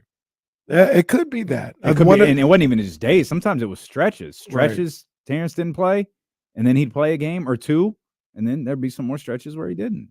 One of the reasons why I feel like he can is because you're still talking about like crunch time for like more minutes than usual, right? Like Keon started, he's playing, he's getting minutes, but he's not playing 25 minutes a night. Like he's getting maybe 10 to 11 minutes. And I think Davion could get that. I think he'd get that. The other thing about it too that I think about is Keon's game log. You know what I mean? Like if you want him around, if you want to have him for the whole season, you're gonna have to space out those games. The 50 games, unless you're already maybe Monty and them are having that conversation. Like, hey, we're gonna sign him anyway. Can you send him to Stockton? You might have to like right now, like with him out. Can you send him like, hey, we're sending rehab. We're sending Keon to Stockton tonight. Right. Like maybe I that's always been in my head. Yeah, that's been in my head since that got brought up. So I don't think it's that big of a deal, to be honest. Like when push comes to shove and February gets here, if they like what Keon's doing, they'll just convert him, they'll sign him to a regular contract and cut. I'm sorry. Petrusev. Thank you. Oh. Liked his highlight that I saw. Oh, good. He had a nice little highlight. I liked it. Okay. Well, good. I'm glad he got a highlight. But no, so I could be 100% wrong on that. I think he's going to get an opportunity. I don't think that. I mean, we're guessing, right? Mm-hmm. We're throwing scenarios out there, and we're guessing. I think that Davion got to play a big chunk in the fourth quarter. He's obviously going to play tonight. They're going to need him tonight. It's nice that De'Aaron got to sit a bulk of the fourth quarter. Yeah. He still played 31 minutes. It's not like he played 25. Right. And again, they played Friday. So this is a stretch where they're playing a lot of basketball in short order. They're essentially just playing every other day, all through this holiday, with obviously tonight being a back-to-back. And does it end with the back-to-back? I don't think that's true, but the point being they play a bunch of games in short order here. Yeah, and there is another back-to-back next week. Yeah, I think when you look at any opportunity that you can find to get Fox some rest, get Sabonis some rest. There's another one. Sabonis was trying to get him out of the game for I don't know how long until eventually Mike was just like, "Hey, time out, out for like 2 or 3 minutes." So. And Domas kept going. He's like, "I'm here." He got fouled like twice. Like, can't sub the guy at the free throw line. So yeah, I mean, any opportunity you have to get those guys, a little rest, take advantage of it. It was they were able to get that last night. It was a really starter heavy game, where Harrison, played pretty well. did a little bit of everything after Harrison played well. After kind of a quiet night against San Antonio. Mm-hmm. Keegan, solid, 17 points for Keegan Murray. A lot of the things that we, I think because so much is happening so quickly, and De'Aaron is playing at such a league elite level. I'm sorry, Western Conference Player of the Week, De'Aaron Fox. Hey, air horns. I'm sorry, Western Conference Player of the Week. Player of the Week. I apologize, De'Aaron, for not addressing you correctly. Congratulations. Western Conference Player of the Week, De'Aaron Fox. Yes, indeed. So much is focused on him that all of the, hey, what if Keegan Murray does this? What if Domantas Sabonis does this? What if we see that? A lot of that stuff is happening. Mm-hmm. It's being drowned out by how amazing De'Aaron Fox is. But and not that Keegan Murray's being drowned out. We've spent a great deal of time talking about Keegan, his play as a two-way guy, what he's doing, meaning both sides of the floor, what he's doing on the offensive end. But Keegan's cooking. He is. And Fox, you mean? Is cooking. No, Keegan Murray. Oh, Keegan okay. Murray is cooking. I thought you were saying, well, I got because Fox Player of the Week. Yeah. No, I'm saying De'Aaron is drowning everything out. Yeah. Well, we talked about him drowning how great Domas is. He could have been Player of the Week too. Exactly. Exactly. He could have been Player of the Week himself. And all of what he's doing is like, hey, remember the what ifs with Keegan? It's happening. Mm-hmm. Hey, Malik. I don't do what Mike did last year. Malik is like the 6th man of the year right now. Yeah. And I'll Jason Jones this whole thing. It's November. Calm down. Okay. I got you. Malik Monk is 6th man of the year right now. He's cooking. De'Aaron Fox is in the MVP conversation. And the wildest part about that statement is I think Domantas Sabonis is too. Mm-hmm. I'm not proclaiming either one of them the victor. Yeah. Not saying they're going to finish 1 and 2. Right. I'm saying you have a conversation about the best player in the league right now, and those two belong in that conversation. Watching that game last night, I was looking like you could see what I'm about to talk about and look at it 2 different ways, right? I was watching that game. The Kings were kept trying to take control. They would get it to 9, and then Tim Hardaway would hit a 3 and it go back to 6. You know what I mean? That happened like 3 or 4 times in the first 2.5 quarters. And I was like, damn, man, they can't get away from these guys. They can't get away. And then Malik Monk comes in there sometime in the 3rd quarter. Fox hits his 3 threes in a row. And they got it to 9. They scored. Mavericks scored again. And then the Kings came right back and got it to 11. And they didn't look back. It was almost like being 5 games above 500 or whatever. Mm-hmm. Once they got it to double figures, it was over. They just needed that. And you look at Fox and the way he plays, and if you're like, okay, we're going to stop Fox, because Fox, he had a hot first quarter and then went a while without scoring. Domas started killing. And then Malik comes in there, he starts killing. Yeah. And then, like you mentioned, Keegan Murray, just quietly, methodically, you look up, he's playing solid defense. I thought he might get taken out because of foul trouble, but you look up, he's got 13, and then hits another 3. Oh, man, he's got 17 now. They just come at you in waves when these guys, and that's without Kevin Huerter, who have been playing really, really well. Yep. And again, shout out to Chris Duarte. Yes. Who stepped into that role, managed. Chris Duarte went 3 of 4 from 3. Played 32 minutes last night, and 13 points, 8 rebounds, 4 assists. You couldn't ask for more from him. Yeah.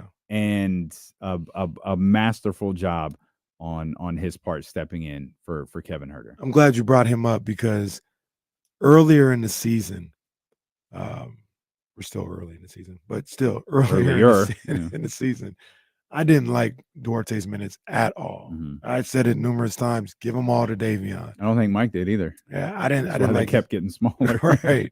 But I would say that, and then I remember what James Ham would say, and he was right. And I was like, kind of had to check myself or give it some time. Like, this guy, he didn't play a lot last year, due to injury.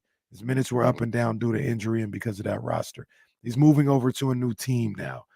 Give him some time to get his legs under him. And I don't know if all is fixed right now, but in the last 2 games, the San Antonio game and then the Dallas game, he's looked a lot more at ease, a lot more in the flow of what the Kings are trying to do, and like he's starting to get his legs under him. And that would be a great sign. He played phenomenal yesterday. He did a great job. He was another one I was watching. I don't know if you noticed in that first quarter, damn, the Kings couldn't get no subs in when they wanted to. Duarte was exhausted. Yeah, my man was gassed. And the sub was at the table. No stoppage in play. Cord Duarte had to keep running up and down the court. But he was playing hard. He was playing hard, man. He was getting after it. And we know Kings will throw up if they have to. We learned that. You got to throw up. Just throw up. Ain't nothing wrong with it. So shout out Duarte, man. He played really well yesterday. Glad to see that. The depth of this team is proving really solid so far. It's obviously going to be tested again tonight. Now with Keon Ellis out, and we'll wait to see what happens with Sasha. I'd be surprised if Kevin Huerter played tonight, but it's a day-to-day thing. With him, it's on his non-shooting hand, as the broadcast team pointed out on a couple of different occasions last night. So those are all positives, but the depth of this team so far has proved to be a strong asset. Will Z is always a strong asset for us. He's going to join us here in the 2:00 hour. Pointed out last night that the Kings are 6-0 when they have 30+ assists in a game. That's that Dame stat. 34 assists for the Sacramento Kings last night. Yeah, that's that D'Lo stat right there. Yeah, I think it's a great stat. I mean, credit to Steve Kerr. Steve Kerr was the one who alerted me to that stat. And it was like, oh, okay, I'm going to start watching that number. And to see that they're 6-0, well, one, to see that they have 6 games of, 12, where they've had 30+ assists. I like that ratio. Give me that. Yeah. Give me that. Kings moved to 8-4 on the season, 6 straight wins for them. Hey, we didn't even talk about the 5th straight win and how they got to 7-4. So that's the crazy. That's the tough part. That's the tough part about Friday night's games is we're doing all of this talk about De'Aaron. Yeah, by the way, he scored 43 on Friday night. 43 on Friday night, in-season tournament win. The Kings are in first place 43 in their group on Friday night for the Western Conference Player of the Week and leading scorer in the NBA. This dude going crazy right now. Going crazy. National TV, Doc, Doris, Mike Breen, they were all there to witness it. They really wanted Wemby to shine, and Wemby played well. Oh, he did. But that was De'Aaron Fox's game. That was De'Aaron Fox's game. So, and we could talk more about this as the day goes along, because that game kind of does deserve some time. It was one of the weirdest games in recent memory. Like, the Kings were down 18. We're at the food drive. It's like, it's cool. We just put the phone, like, kind of would walk away from the game, and they're down like 15. They're fine. They're fine. Battle back. Go up 16. Lose that lead. And then, of course, now you're thinking, okay, I think they're in a good position to win, but you've got to score points in this one. So now you got Victor Wembanyama scoring with like 3 seconds left. Kevin Huerter screwed all of Las Vegas to try to get some extra points for Sacramento, and took, I think it was a 7.5, 8.5 point spread. And the Kings won by 9 because of Kevin Huerter's layup at the end, which, again, that matters because it's a tournament game. Like, the point differential, I wouldn't bet matters on those tournament games. Oh my gosh, I would not bet absolutely on those not. games. Absolutely not. And you want to know something else about Friday? 7 lead changes, 7 ties. Goodness gracious. The first crazy part is it was 23-5 to start. It wasn't just your regular 18-point lead. It was 23-5. It was an ass whooping. So, oh my gosh, what the hell's going on? Yep. The other thing about it is, hey, maybe it's just me. Victor was kind of terrifying. I was like, yo. I was treating him like Steph. I was like, Vic's out. Hey, we got to go to work.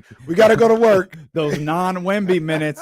Gotta when he take got the advantage of those game, non-Wemby I was like, minutes. what the hell do you do with this guy? I was almost like, Shoot, that's how I felt about Zach Collins. oh, this guy, Zach Collins. Jesus. All of a sudden, the irresistible force, Zach Collins. Jeez. Have you seen that meme or GIF or whatever of LeBron when he was trying to hurry up and shoot the free throw before Kawhi came in the game? Yeah. Yeah. That's how I felt when Wemby got in the game. I was like, oh man, oh damn, here comes Wemby. Inbound the ball, quick. You know, he was terrifying. I don't know how I'm gonna feel about this guy in 3 years. He's scary. De'Aaron held it down in the post though. Made him travel. Yeah, he did. Yeah. Well, you're kind of tongue in cheek there. You talked about that third quarter, and I can point. I can point to a particular play where I felt like the game shifted. You talked about getting it to a double-digit lead, never looking back. I feel like there's one particular play that started that. Okay. And it was a De'Aaron Fox play. Mm. It was not on the offensive end. Mm. We'll talk about that. We're just getting started. Stilo and KC. More Kings coverage ahead. If we have time, we'll get into the NFL for sure. The phone lines are open for you. 916-909-1320. Stilo and KC on Sacramento Sports Leader, ESPN 1320. Sloppy. Come on, man. Frank, that was a hell of a moment. I don't know where to put it, but that was a trip, man. I didn't expect to see that on a Friday. And then when I saw the other views of Kawhi getting hyped, that was crazy. That was crazy. Give him credit. That was a hell of a play. And good for them to get their first win with him. Bad thing about all these Black Friday stuff, I just buy myself a bunch of shit. Yeah. I'm worried about nobody's presence. I like that hoodie. I'm going to get that. It's 40% off. Of course I'm going to get it. Yeah. I look like. I know, Frank, this is the one like strange game that is not on TV. I actually found where you can watch it, but it won't let me set up an account. Flowhoops.com. You can watch Sac State versus Cal State Bakersfield. Sac State took a L on Friday night against Tulane. I watched that game at the terminal.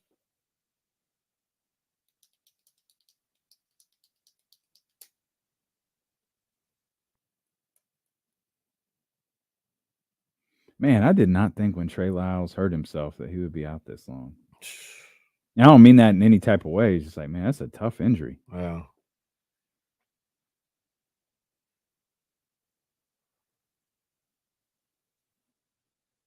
I did it in the last one. Yeah, that was – sorry, I should have told you. That was meant to be the read. I looked over and saw the bubble on the screen. Stop. Don't do that. Don't do that. I have. I don't know about Damien, but I have. Of course I have. Y'all gave me shit the last time I wore this. Yeah, Gucci hoodie. I mean, you know what time it is. You know he ain't playing around when he bring that Gucci hoodie out, man. Come on, man. It's comfortable. Stop playing with this dude. That's what he said when he walked in today. He said, I'm not playing today.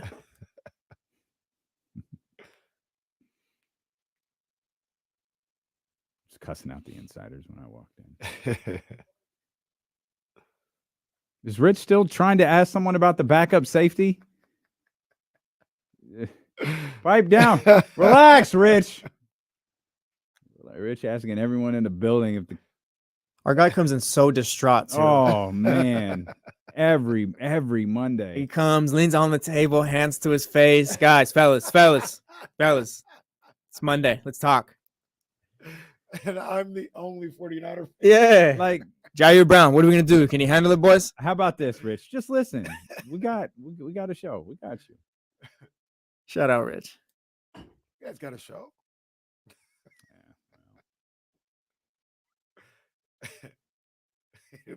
They're like, you know what they should do? You guys are killing it on KSFM. They should give you guys a sports show. Yeah.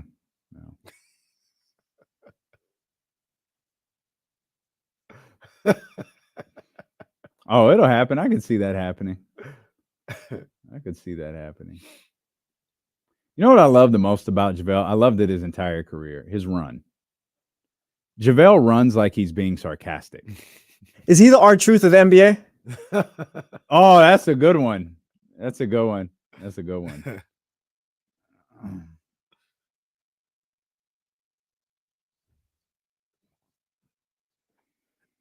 Want to make quick mention because I think we'll get to it later. I'll leave it. Can I don't remember if I did or not. Damn, I don't remember. If I did, that was a bad job by me. But birthday air horns for my son Reese. I don't know if he got them on Friday. No, I don't think we did on Friday. I did think of that when we were texting on Saturday. But yeah, happy birthday to our man Reese. He had a big time birthday, big time 11th birthday. Went down to LA, who he affectionately calls it his hometown. Of course, yeah. Well, like that. Well, no, that's not my hometown. Oh. It's not. Anyway, it is actually his hometown. It is his. He was born and raised for 3-4 years in LA. Went to Universal Studios.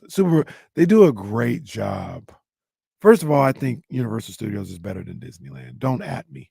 That's just man. That's facts. You and Kyle about to throw hands. Yeah, Disneyland is. I like Disneyland. It's cool or whatever, but I think Universal Studios is better. And they did a phenomenal job with Super Nintendo World. There's still some things they can work out. They can add to it. It could be, but it feels special when you get in there and you're like, oh, Mario. They got the Mario store with the hat, all this other stuff.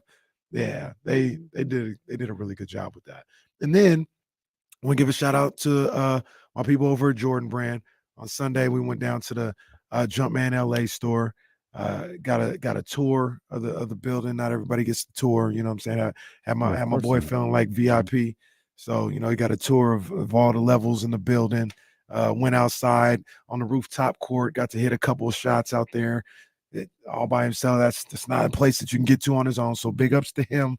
Big ups to my man over at Jumpman. Shout out to my man LaRon. Shout out to my man Sean. They set it all up. And that store is amazing. You ever been to the Jumpman LA store? I haven't. You would enjoy it. That store is amazing. I don't know anyone like that, so I can't go. Best part of this shout out is that Grease Summerson. Oh, that's nice. Thanks, Casey. Yeah, probably. He's probably listening, going, "Dad, stop telling my business." Oh, you don't call him Dad. Remember, he calls him that's KC. Right. You're right. Yeah, you're right. You're 100% right. Stop telling my business, Kenneth. I ain't here for that. Let's get Leezy in here. 916-909-1320. Leezy. Yo, D-Lo and KC, two of America's most wanted. What's up, y'all? Hey, JL, what's up? Hey, his additional, title to his call or greeting is it's different every time, and I enjoy it every single time. Hey, KC, I was gonna go with a different one, man. I was gonna be like, "Hey, Kings are on a win streak. Ooh, and I like it," but that's too old school. People ain't gonna catch that. People ain't gonna know what's up. No, just don't do that. Don't do that. Leezy, how old are you? Like, what era did you grow up in? Hey, I know good music, man. That's my thing, man. I know. Kids, okay, I got you. No, that's facts. That's facts. Tony, Tupac, Drake, whatever. I'll be with it, man. You went Tony to Tupac to Drake. All right, Leezy. Leezy a fool, man. What's going on with you, dog? Leezy gone? Damn. And hey, oh, I don't know. Yeah. Oh, no, yeah. that was a day. No, I don't think your cell phone service is really pleased with this call. They cut you off there for a minute, man. Go ahead. Oh, dang. They trying to stop me, man. That's right. Hey, I just wanted to talk about Fox real quick, man. Hey, and Keegan Murray, a.k.a. Kawhi Murray. Hey, man, Fox is killing it this year. I know in the past I've been hypercritical of Fox, but, hey, man, what's it going to take for him to start getting some real MVP consideration? Because we've seen this team without Fox, and it's day and night when he's on the court and when he's not.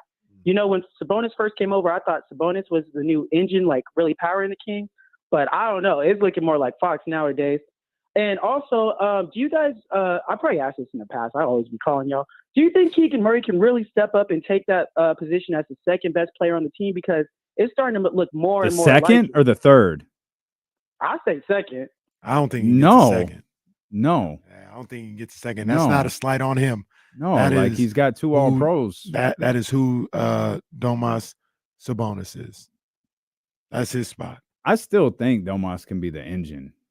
Just because we all saw this come together with the hug heard around the world when Domantas Sabonis got here. Yeah. That doesn't mean that De'Aaron Fox isn't the best player. Mm. That doesn't mean De'Aaron Fox isn't, the most important player on this roster, but it does feel like Domas brings a lot of this together.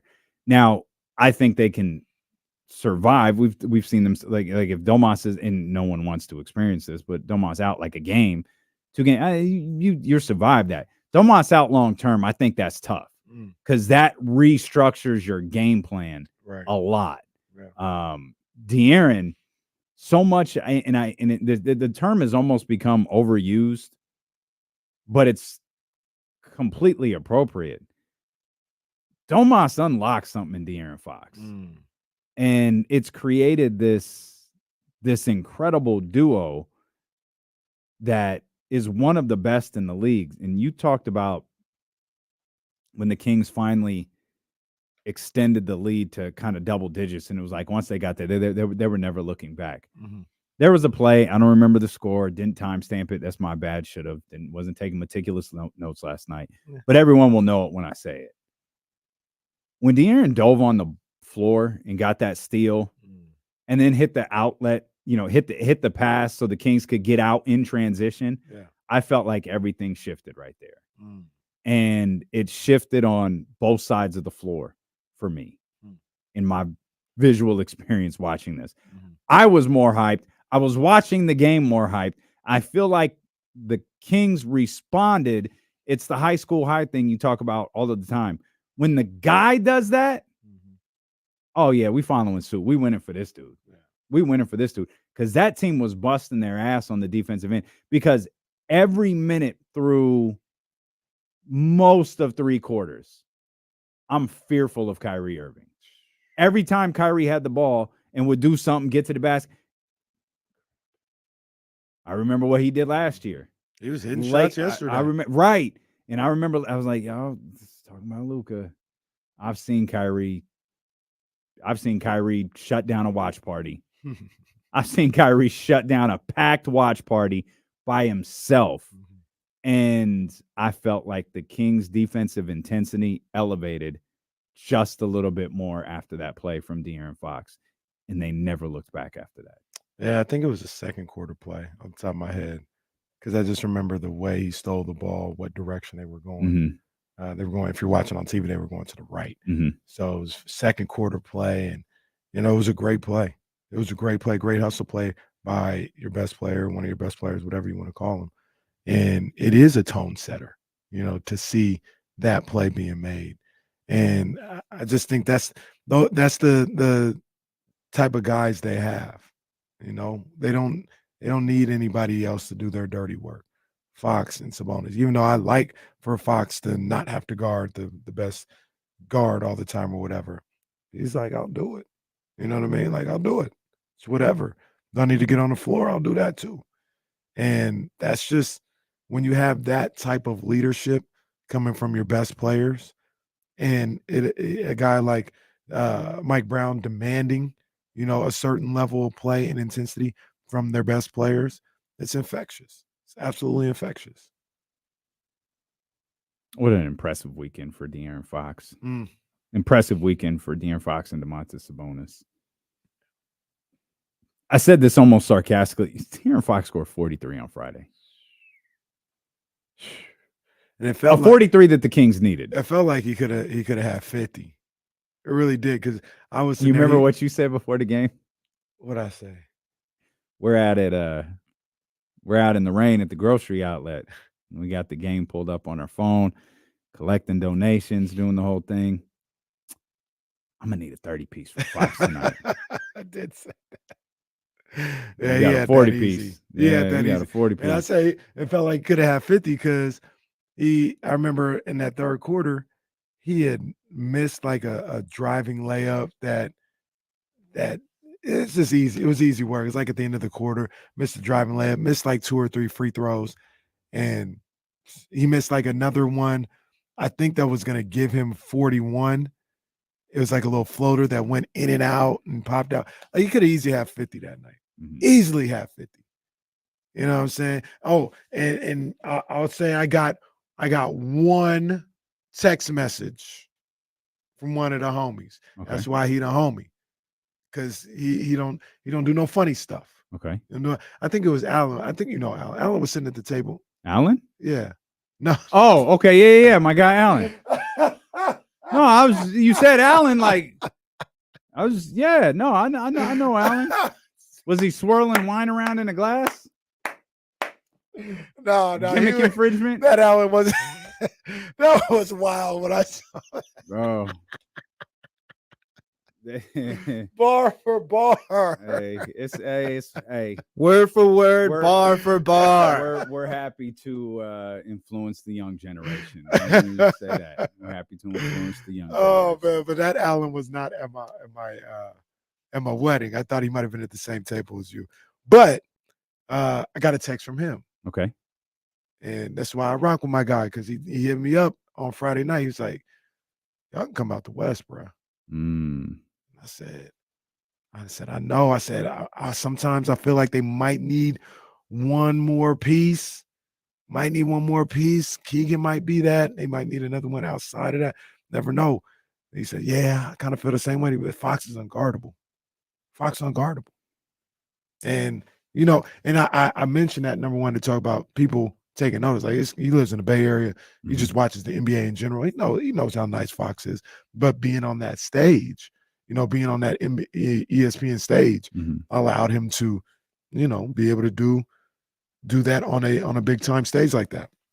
I also bring that up to say, once again, Kings won 6 games in a row. How many phone calls do you think I've gotten? Oh man, y'all playing good, y'all killing.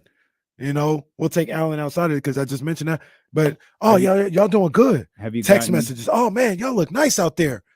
How many do you think I've got? See, that's why I've been keeping track of all this stuff. I've been keeping track. Have you gotten any text about selling high on Domantas Sabonis? Yo, is it time for you to tell me why? Because I want to know why you think the coverage is the way it is on Domas. You said you had a answer or a thought as to why. I have a theory. Yeah, I have a theory. Let's get TC first. 916-909-1320. What's They're up? one away. Hey, they're one and away. It could happen tonight. Oh my God, it could happen tonight. TC the prophet. TC got a better grasp on the Kings than the Niners. Hey, look, man, look, Kitty there, you doing that Kitty show, man. He's cutting up already. Hold on, wait, man. What's up with my 2 brothers, though, man? What's up, my guy? Buddy? What's up, big dog? Oh, man, listen, just, riding high the Kings. Listen, man, look, we balling Fox MVP status. Look, you right. Look, man, the boys is doing their thing right now. Looking really scary. Fox is unguardable. Domas is stepping up, two-way kicks. Hey, this can go down in history. Hey, y'all thought we had fun last year, man. I just wanted to chime in, check with my boys. How was y'all weekend, though? It was good, man. It was good. I mean, yesterday was a perfect Sunday, a perfect day for your boys. So, and was it perfect for you? Yeah, I'm about to say, I guess it's a perfect day for you. I don't know about it with TC.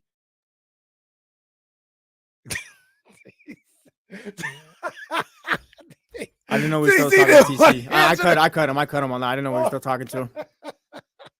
That's all right. I heard TC this morning, so I know how he feels anyway. I know how he feels anyway. But it was a perfect Sunday. But you know what? He brought up something that I meant to ask you about with this team and ask everybody else. You talked about the play with De'Aaron Fox diving on the floor. Everybody picked up their level of focus and intensity on the defensive end after that. What was the final score again? 129-113. That's right. What was the final score on Friday night? Do you have that in front of you? 129-120. What about Wednesday? All right. Well, damn. I'm not you here. Wednesday, 125-110. Monday, last one. 132-120. So they out here putting out 132, 125, 129 to 129. Still locking up on defense. That's what I'm saying, man. We didn't have to sacrifice anything. They can still lock up on the defensive end and put up them points that we want to see. I agree. And they're showing it. They're showing it right now. This is a league average defense. And again, you can't tell us that this isn't the 85 Bears. You can't tell us that this isn't the 2000 Baltimore Ravens out here with the greatest defense. Don't tell us nothing about defenses in any sport. We're watching the Sacramento Kings do what they do. Yeah. You know what's so crazy about that 3-game losing streak? You know how bad they were offensively in the 3 games? They're only averaging They're only averaging 117 points a game. Yeah. That's how bad they were. These guys have spent the better part of a week and a half putting up like 130 plus, and they're still only had 117 a game. They had games where they scored 101, 89, and 97. Oh, no, that's not going to get it done. Not to mention the 105 they scored in a win against the Thunder. Oh, man. Damn. 117. It's still good for, I can't really count. It's either 10th or 11th right now in the league. Jesse, can you help me out in here? I forgot to log Sarah in. Can you get us? You're listening to D-Lo and KC on KIFM, West Sacramento, 98.5 FM, KRX, QHD2 Sacramento, ESPN 1320. Always live on the free Odyssey app as Sarah Hodges is about to join us. Oh, Kings fans got some smoke for Sarah Hodges, by the way.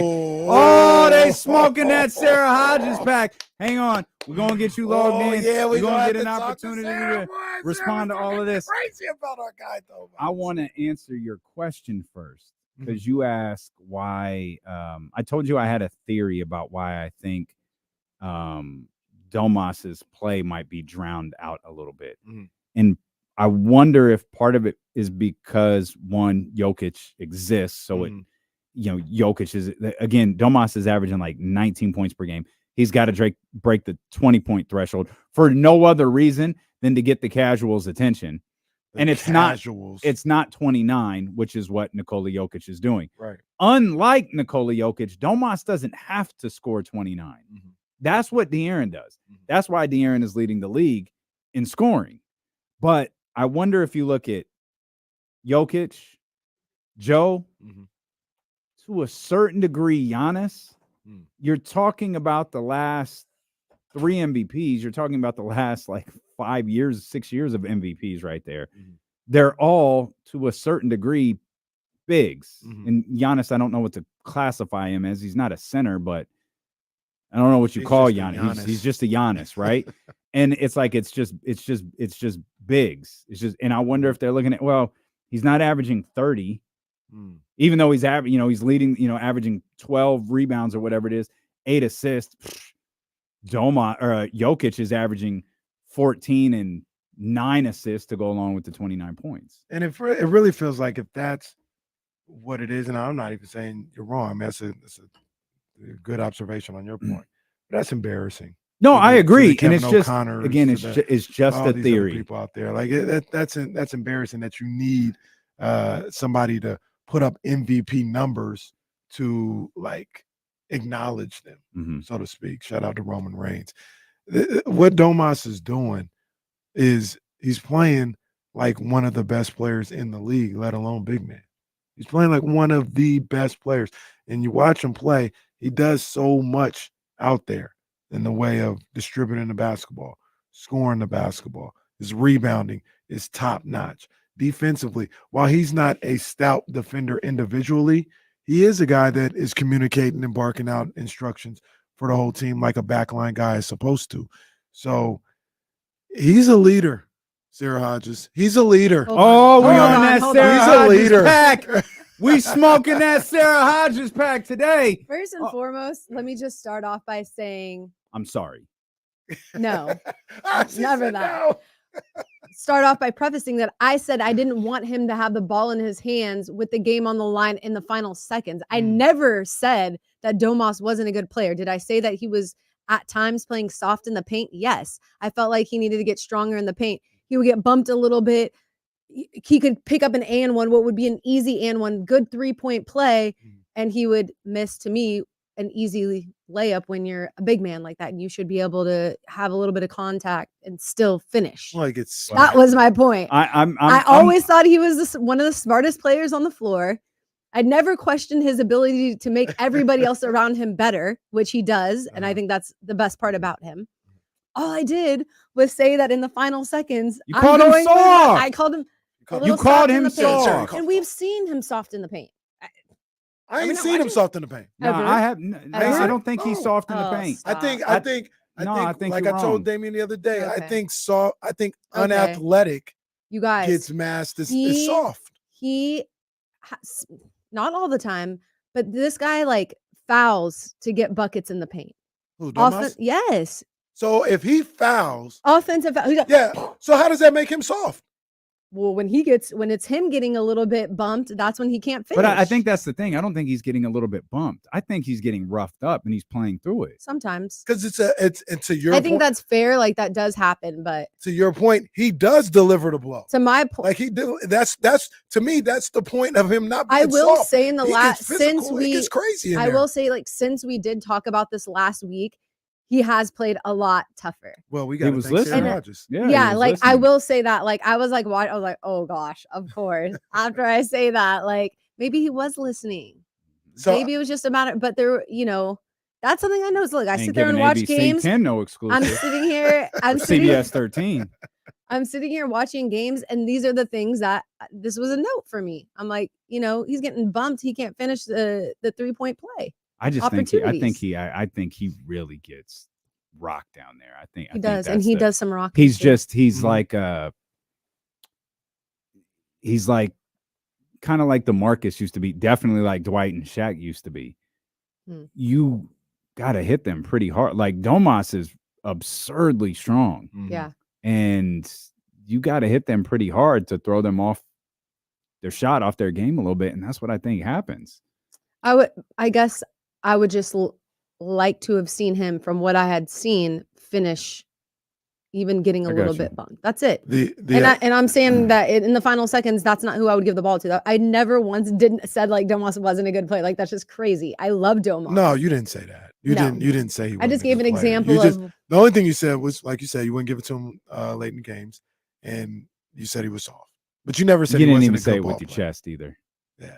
I You ne- didn't say it with you my never chest said he because wasn't a You good said it player. with because I like had your- a feeling this would happen You- because I You said it obviously with like your lower intestines, but not really. Well, no, Not really. she Yeah, he tried- kind of did that. No, yeah. she tried to whisper it, not Yeah. knowing that she was. Like- I did know. Yeah. I just didn't want to say it over the radio.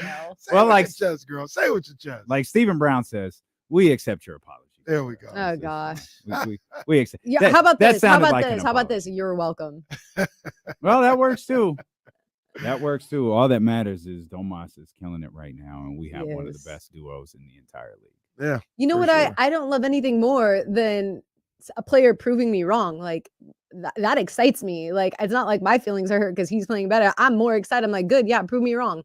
Yeah. Say like soft who, soft what? Like that's what it's about. I'm a competitor. And so in some ways, it's just you got to call it how you see it. You guys hear what I say about my own team. It's no hate at all. It's Or just Derek like, Carr still catching strays. yeah. She said, "Yeah." Hey, true. six wins in a row, man. What are you seeing Mm. differently from this team in this winning streak? Is it as simple as De'Aaron Fox is back? Like, is it just he's back? They balance everything out with him. I think in the games that he's played, we talked about points per game over the season, but I feel like in the games that he's played, I forgot where I saw it, they're averaging like 127 points per game or something. Is it as Yeah. simple as him being back and him being the engine that makes this team go? I think that has a lot to do with it because when a guy like De'Aaron Fox, the best player on the floor, is putting in that type of effort, giving that type of energy in every game, that's going to light a spark under everybody. At least it should. And I think it does for this team. I think that they respect him a lot. So when you see, your best player on the floor getting after it on both sides, that should only motivate you.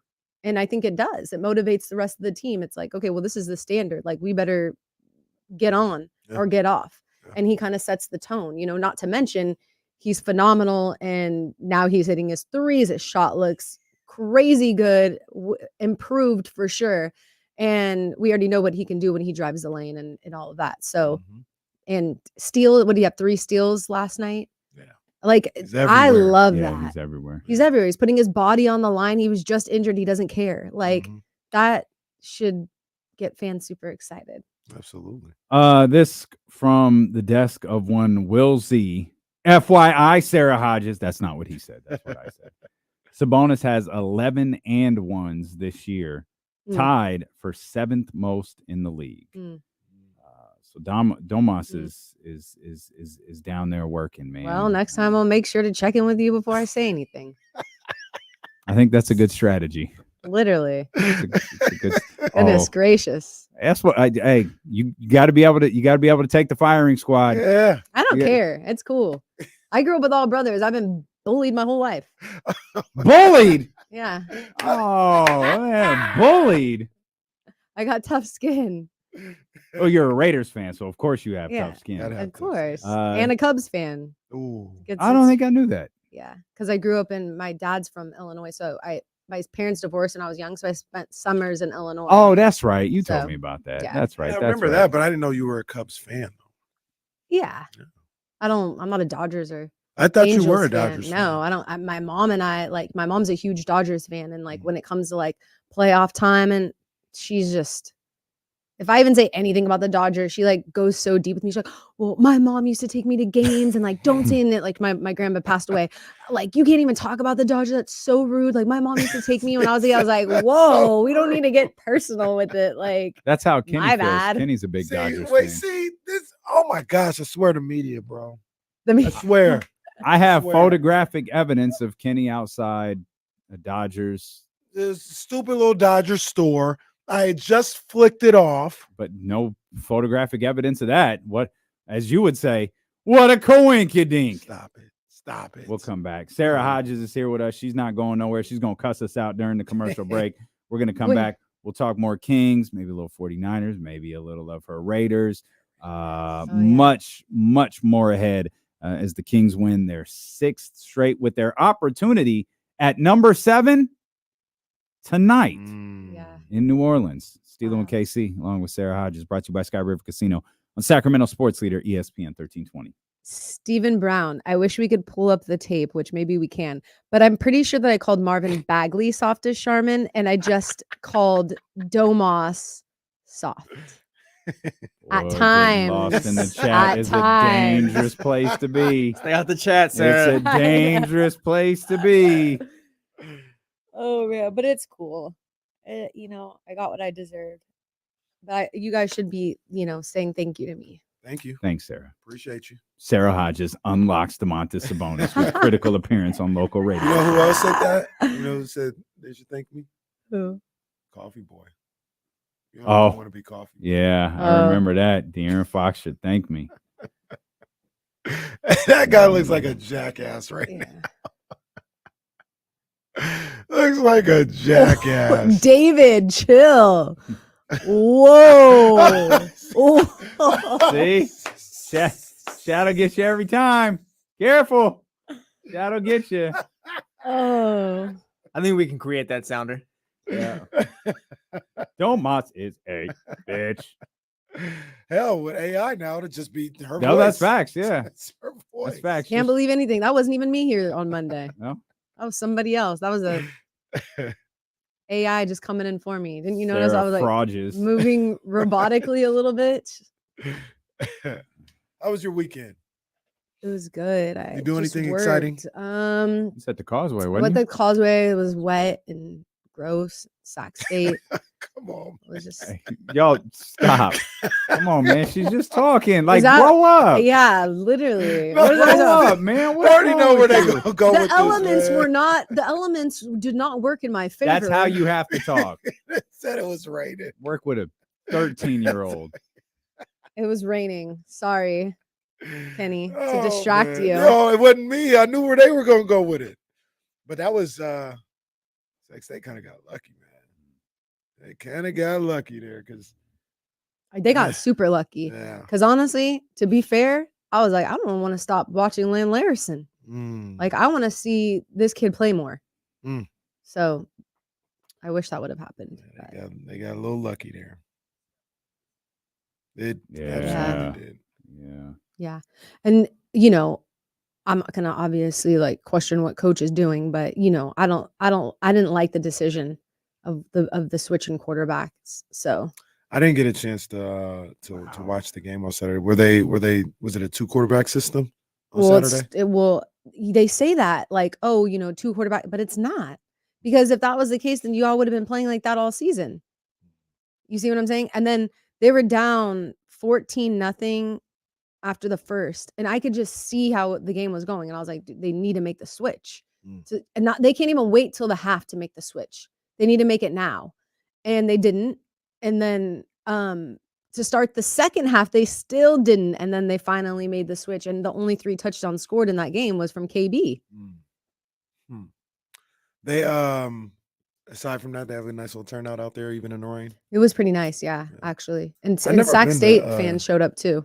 I've never been to UC Davis's It's nice. stadium. It's cool. It's like a bowl, They what I got mean? like redone, or they made a new one or something in the last 10, 12 years. Because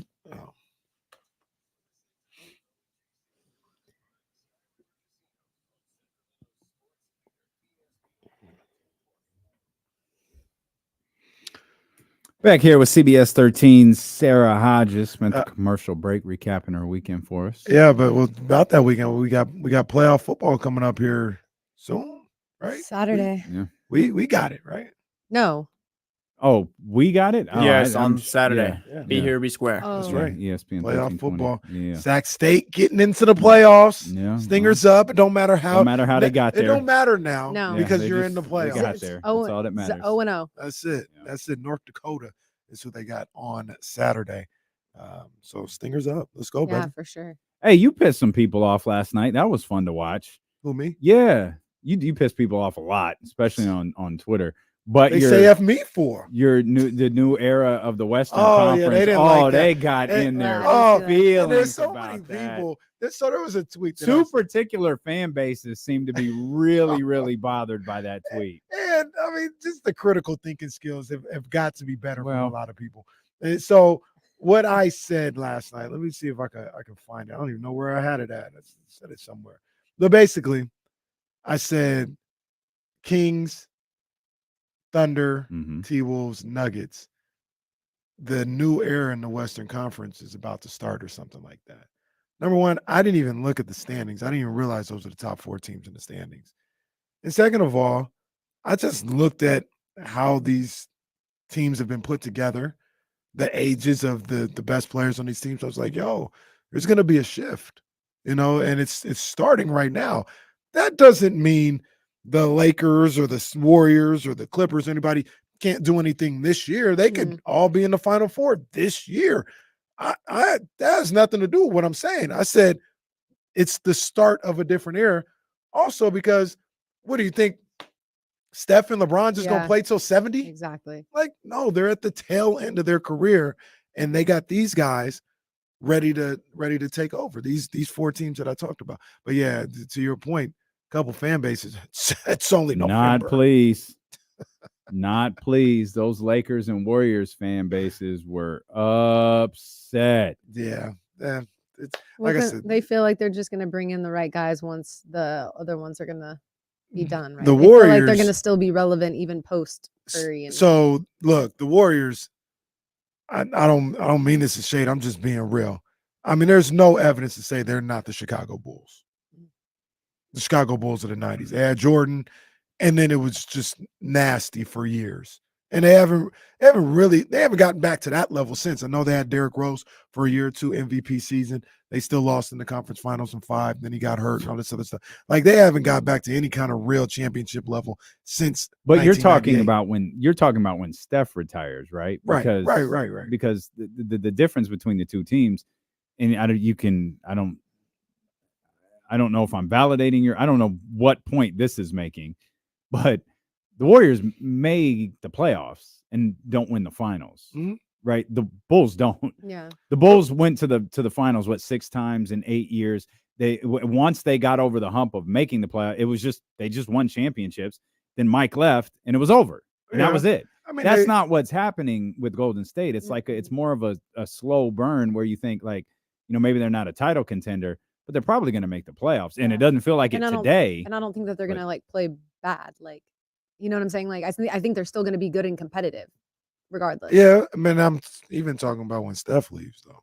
Like when Steph leaves, so when Steph leaves, that's a different and they're not the Lakers, right? Yeah. The Lakers are a team that traditionally, when a superstar leaves, when Kobe leaves, you'll get You'll get LeBron. another you'll get one. LeBron. Yeah. When LeBron Magic leaves, left, you'll get you Anthony ended Edwards. up getting right. But maybe stuff changes that, and maybe them winning the way that they have changes that. Maybe, but I doubt it.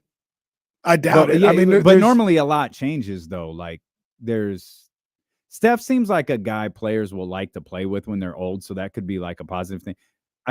One of the things that I think is happening with the Lakers is LeBron, and like God rest his soul, but we all know there was people stopped wanting to play with Kobe because Kobe was getting older, and I think it was just getting harder to play with him.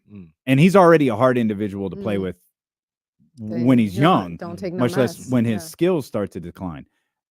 I don't feel like LeBron James' skills are declining, but I think he's a hard player to play with. But Period. you don't think Steph's skills are declining? No. Okay. So, but in Steph's case, I don't think that's going to matter. Right. If Steph's skills decline at 38 and he wants to play till 40, I don't think a potential superstar who wants to play with Steph Curry his last 2 years is going to care. No one wanted to play with Kobe his last 2 years. Yeah. I don't think we're in LeBron's last 2 years. Ooh. And so we'll have to see who wants to play with him. Yeah, he's even looking that, good. and these are the things that. See, that's the thing. I don't think he's ever going to look bad. It's just how much. Sorry, Casey. No, you're fine. How much goes into him being able to play? Like, we all know the Kevin Garnett story. Like, it took Kevin Garnett 4 hours to get ready to play 35 minutes in a basketball game for like 2 years. But see, these are the things that I'm talking about when I say I used to have these conversations with Laker fans when I was living down there when Kobe was, and I was like, "Oh, you guys are done." Here's the funny thing. Here's the funny thing. So Kobe was at the tail end of his career. And I said, "You guys are done for at least 10 years. Like done." Oh no, we're the Lakers. Like that won't never happen. I was like, "Well, look what happened between 91 and when was your next championship?" And Kobe, yeah. 2000. Like that's 10 years. 10 years. Mhm. Like that, and that's best. You didn't case even scenario. win in 91. No. And I was like, that's best case scenario. And this is why I chuckled. I was like, that's best case scenario. That's like assuming you guys get Jabari Parker or Andrew Oh my Wiggins. God. Remember that? Oh. Those are the conversations I was having. I was like, that's assuming you get one of those next guys. Y'all like weren't that. outside for that conversation, boy. And it's almost the same thing. Like the next generation stars are really locked up right now. They're not going, like Giannis ain't leaving. Joel, maybe. I think Joel will go to the East Coast, go to the Knicks before he comes to LA. Jokic ain't leaving. Booker's not leaving. Who else? If you want to go to the next tier or whatever. Talk about Ant-Man. I don't think Luka. De'Aaron Fox. Tatum, he not leaving. Yeah. Jaylen Brown not. So like, say they're and not this year, but next year, it just all falls down for the Warriors or Lakers. Oh, it's time to regroup. Who are you gonna go get? That's going to win you a championship. Yeah. Like you're going to get somebody like LaMarcus Aldridge was at that point, like a cool little player, but he ain't changing your fortunes like that. Like, who are you going to get? Like, it's the era. That era is coming to an end. But you don't think that they can start a new era maybe within a few years of Maybe. But I one think era Kenny's coming? point though is with who? Well, maybe you have to see who comes out in the draft. Maybe you go that way. Lakers Rebuild a little bit. Lakers had number 2 Bronny. pick for 3 years. Yeah. And then it took them another 3 years to like get the Anthony Davis, LeBron win a championship. That's 6 years right there at the worst. At worst, 6 years. So from the moment like it's looking like it is, I'll just say next year because who knows what happens this year.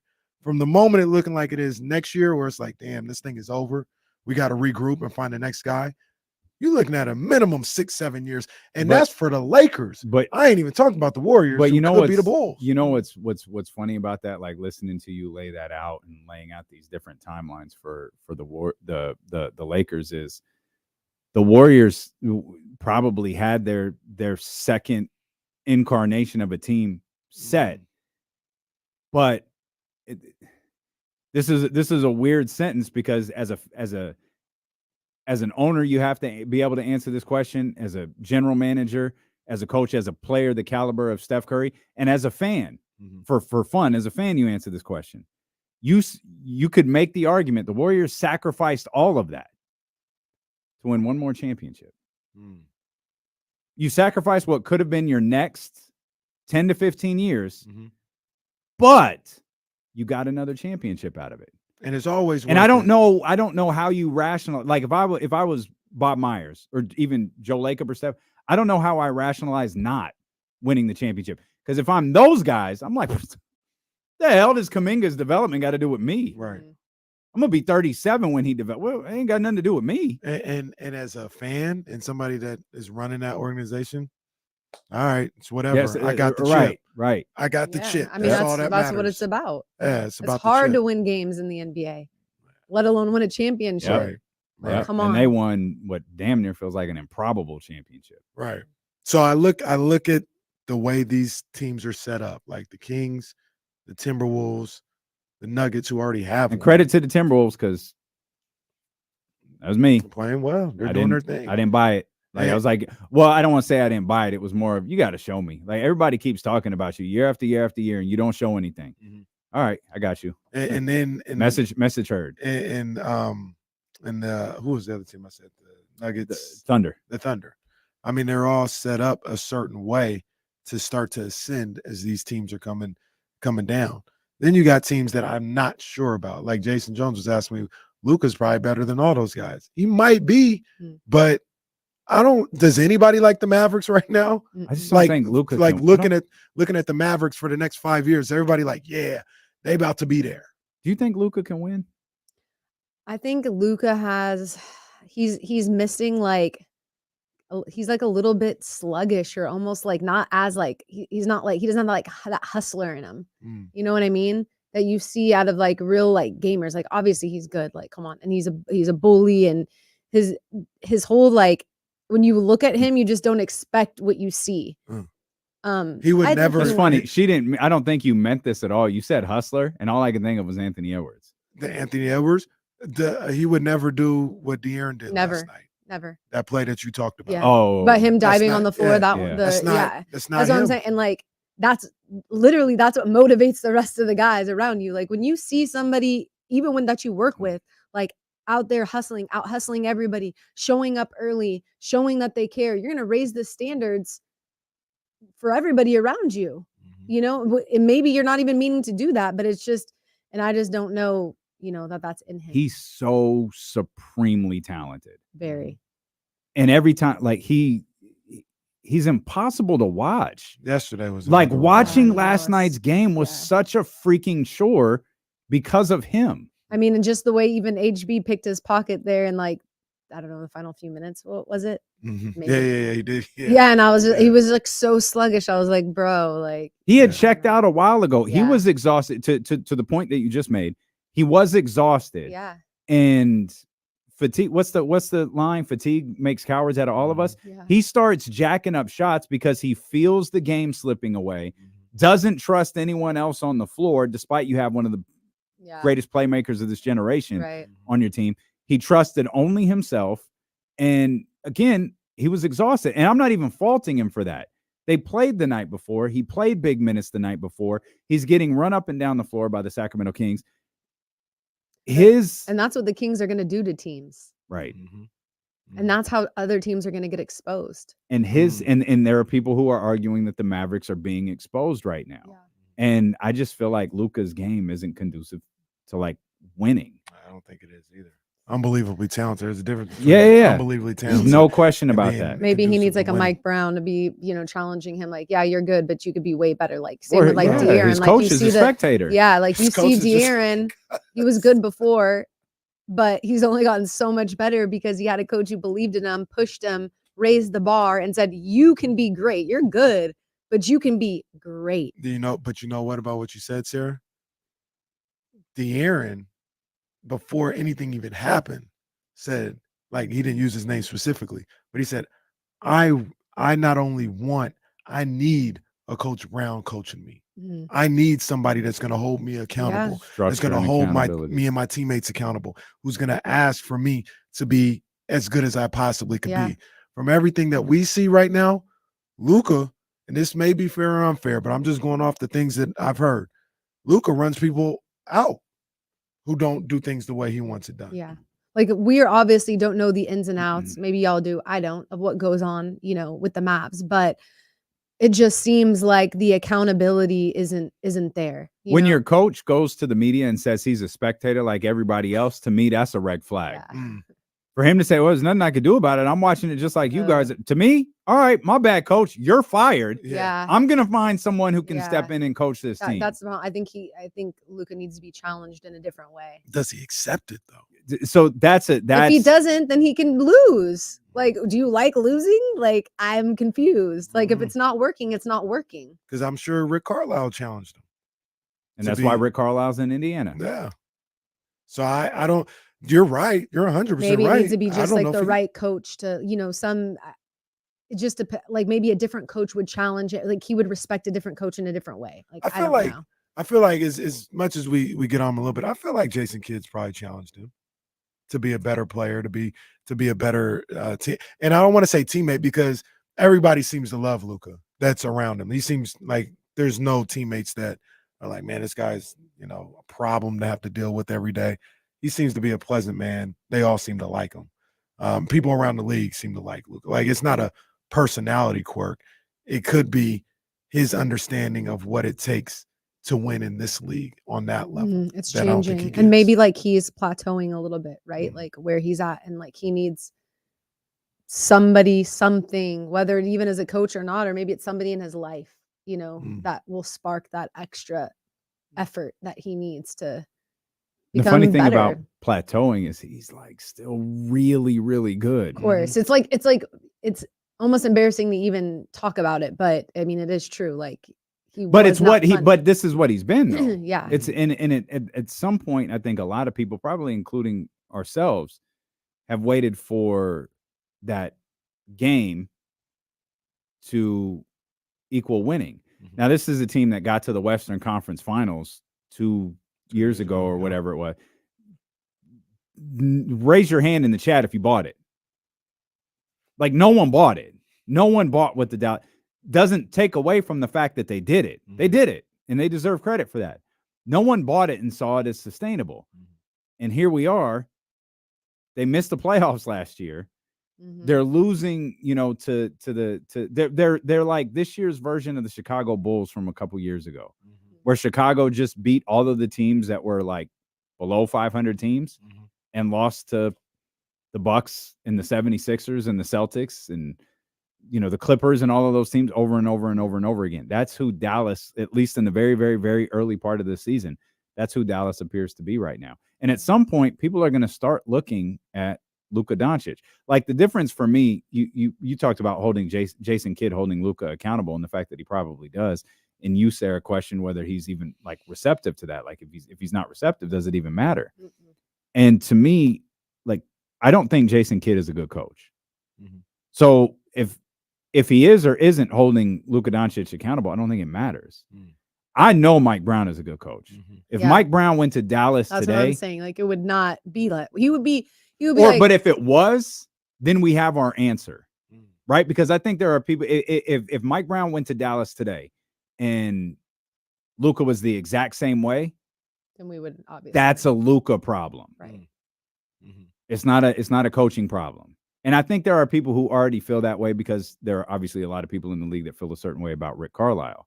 And I think Jason Kidd has always been kind of like, I'm not really sure. Like he might be, but I don't know. This is his third job. But I think people look at Jason Kidd and like, dude moves funny. So that always like sits in the back of people's mind when you talk about Jason Kidd. Yeah. I don't know whether Jason Kidd is a good coach or not. I just don't feel like what's in Dallas is working. And look, it's clearly not. Also to your point too, like, I don't know if Luka's that type of player. I'm not sitting up here saying, oh, De'Aaron's better or anything like that. I'm not even saying who's better. I'm just looking at the way these guys play. De'Aaron's willing to work on the defensive end. He's willing to get scrappy. Luka has never shown anything he could be the greatest offensive player in the world. He doesn't have the stamina that De'Aaron Fox has. I don't think he has the care either to like really work. Like he's like, I score enough. I'm great enough on the offensive end. I feel like the biggest difference of the Kings, post Mike Brown era and Mike Brown era is that if you allow them, they are going to out hustle you. They're just going to. And so if you allow them to do that, they're going to beat you. That's just that. And that's exactly what happened last night. Yeah. They out hustled the Mavs. Yep. So to the original tweet about the 4, I got those 4 up top moving forward. It doesn't have to be this year. Just the way they're moving right now. They're moving for a new era. And you got Kings might not be there yet, but I know Minnesota's the top right now this second. And then you've got teams like the Mavericks, like Phoenix, who Phoenix is kind of J. Cole middle child, right? Like KD not young, but Devin Booker's 25, 26, something like that. He's still young. So we'll see what happens with them. Who knows what happens with New Orleans? Wemby's lurking, in the background. So there's other teams that could be part of it. But I think ain't in the those background. 4, Yeah. That boy ain't in the background. Well, he's not in the background. Yeah. His team's the Spurs in the might be. background. Yeah, that boy ain't in the background. So, but those 4, I think they're ready to take on a new era. And this can be something for a later date. Who knows if that's I'm a little old school. I would like one of those big market teams to be around. I think that would help. I don't know if you'd want. Oh yeah, which one? Okay, Lake Show. Not the Warriors. I'll tell you that. The Warriors. It could be the Clippers. It could be the Lakers. It's so funny. Like I feel like the Warriors aren't even looked at as a big market team. I know, right? Like they talk about them as if they're this poor franchise that dug themselves out of the mud. Y'all are in San Francisco. Y'all got a combined market. San Francisco and Oakland don't even count as separate places in your world. That thing happens a lot. Like what you said happens a lot. Looked at it's like the little engine that could when. All right, man. All right, bro. Can't do that when you gentrified your franchise. Oof. Don't do that. Hashtag Thrive City. So yeah, I would want those 4, and then I'll just say the Clippers or Phoenix to like be in that mix too. So you get that aspect. Yeah, the Lakers. I'm serious. The Lakers could be in there. It's fun beating the city of Los Angeles. It was fun Wednesday going in there as the Kings and beating the hell out of the Lakers. Sorry, Sarah. No, it's but all good. I think you need a combination of both. You don't need all big wigs, market wise, and you don't need all small markets. Like you need. That's what the NBA is good at. They're good at having a combination of both. The Clippers. What I like about the Clippers is that they just got like some LA kids playing on the team. 4 guys who are from Southern California. LA really right there. I think that's cool. Yeah, they may have gone a little too far. They went overboard. It would nice to see them have a little bit of success because of that. Being from Southern California, is kind of like a cool story. Yeah. Like obviously I'm a Lakers fan, but we're never, pressed by the Clippers anyways. But you know what I'm saying? Like it would be kind of cool to see them play well just because of that storyline. Clippers are 4-7. I wouldn't be pressed by them either. They won their first game with James Harden in the lineup the other day. Dude, he was so happy too. I don't blame him. They should be. He was like, just wait and see. I sure hope he thanked Russell Westbrook after. Shout out Russ. Yeah. We can't let you go before. Well, how do you feel your team performed? How do you feel like your Raiders performed yesterday? I thought the defense played really, really well. And that's really how it's been going. I think Aiden O'Connell obviously needs a lot of work. Yeah. He's a rookie. He made a lot of rookie mistakes. Do you see it though? Like that he's good? Yeah. I see that he has a really good arm. And I think that he can be good, but he's like way too stiff in the pocket. Like he needs to learn how to like run the ball a little bit just to become more of like that dual threat. Because we all know all he's going to do is pass the ball. Like this kid isn't moving. Like he can't even use his legs to pick up a first down. He's slow. So it's like, I think that they need to work on that. Like, whether or not he's a franchise quarterback, you know who he is if he can't learn to move. Jesse will point it out. He's Mac Jones. Yeah. Ooh. No. Yeah. And Jesse was one of the, like those quarterbacks are. At least Derek Carr. Mac Jones be looking a mess though. And that's something that I do like about. Yeah. He looks bad. That was something that like Derek Carr, like a lot of people put that on DC, like, oh, he won't like move, like he won't run the ball. And then he got better at that. So I think he made some rookie mistakes, some terrible ones. I wanted to throw up, but What are you gonna do? But they were still in the game, though. That's where I'll give. Yeah. That's where I'll give Well, it's the Antonio defense. Pierce and that crew. Three takeaways and the offense couldn't capitalize on it. Like, you can't beat Miami like that. Like, the only way for them to have a chance was to capitalize off of those turnovers, and to not be able to turn those turnovers into points. It's just, I already knew what the deal was. I already knew. Jesse, I tried to have hope so I could talk mess to you They today. had a solid They just showing. played fine. They played fine. They had a Defense is solid legit. showing. They did. played better than They did. I thought they were going into that game. I was watching that game after Devontae had the touchdown. I was like, oh, they're gonna give me hell like I'm Sarah Hodges in the chat. I thought the Raiders win this I thought game. our DBs were going to get cooked for sure, like embarrassing. But I think the whole point is that you have to put pressure on Tua. And I was like, as long as we just like keep just pressuring Tua and not give him a chance to like cock back and throw that thing, like we may have a chance. I mean, I know that we're not going to, be able to get after him every single play, but if we just did a good job at that, I felt like, maybe we could win the game. But, they were the 13.5-point favorites. I'm pretty sure. Sunday's gonna be the game that's gonna tell me a lot about the Raiders. Against Kansas City? Yeah, because I'm expecting the Raiders to have a good showing in that game against Kansas City and possibly beat the Chiefs. Same. I wouldn't really expect to know too much about this game, but Sunday's the one I'm looking at for them. Yeah, especially, they're on the road. I mean, I know that really technically shouldn't matter, but it does. They're in Miami. I thought that they played well. Aiden just obviously he was the Achilles heel. Yeah. And you have to also keep in mind that he doesn't have his starting left tackle. Colton Miller's still out.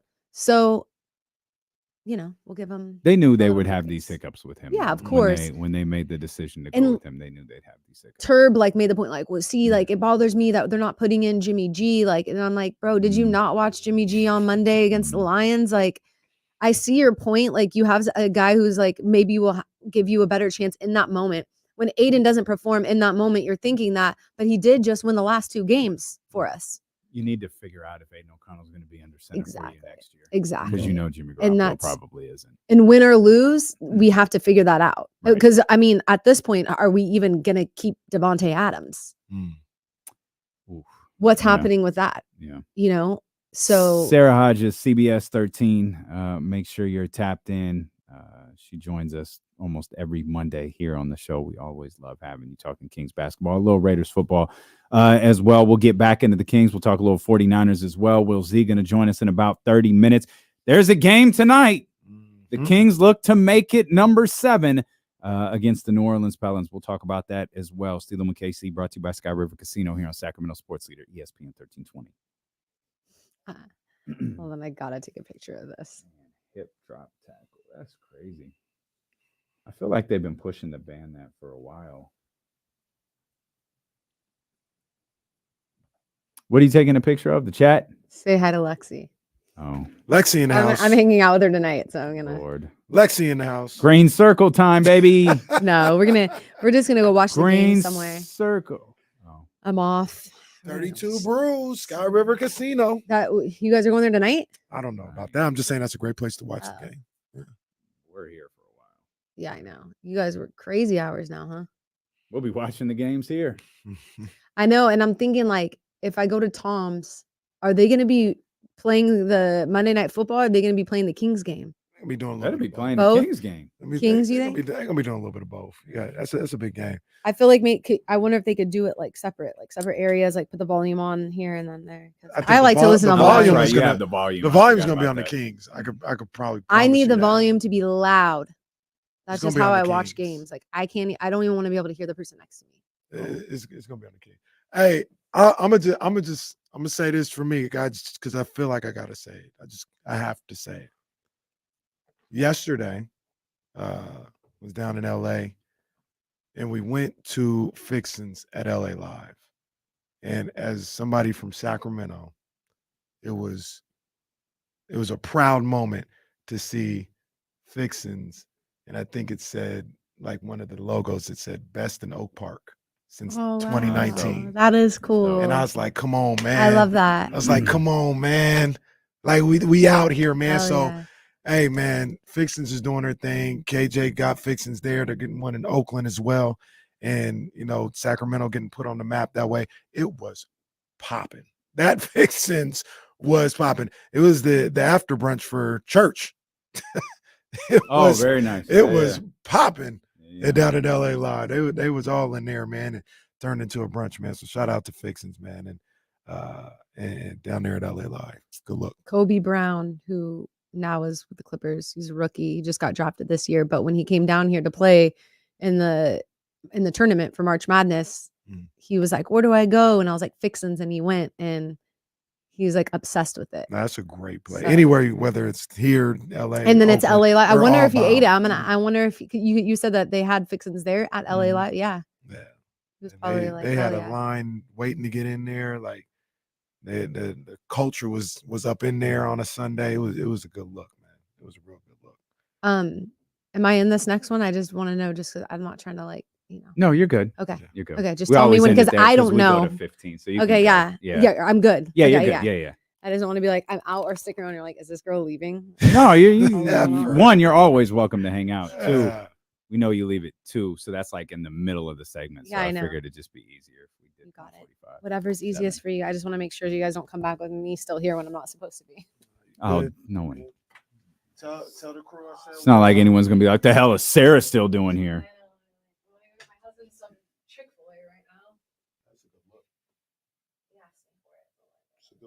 It's a good wife. Good wife. So good seeing you guys.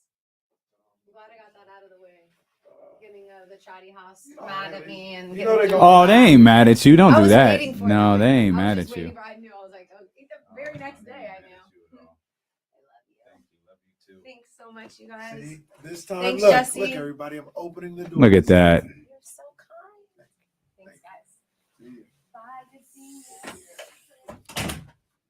Okay, Patrick, relax. God damn, she's been gone like 2 minutes.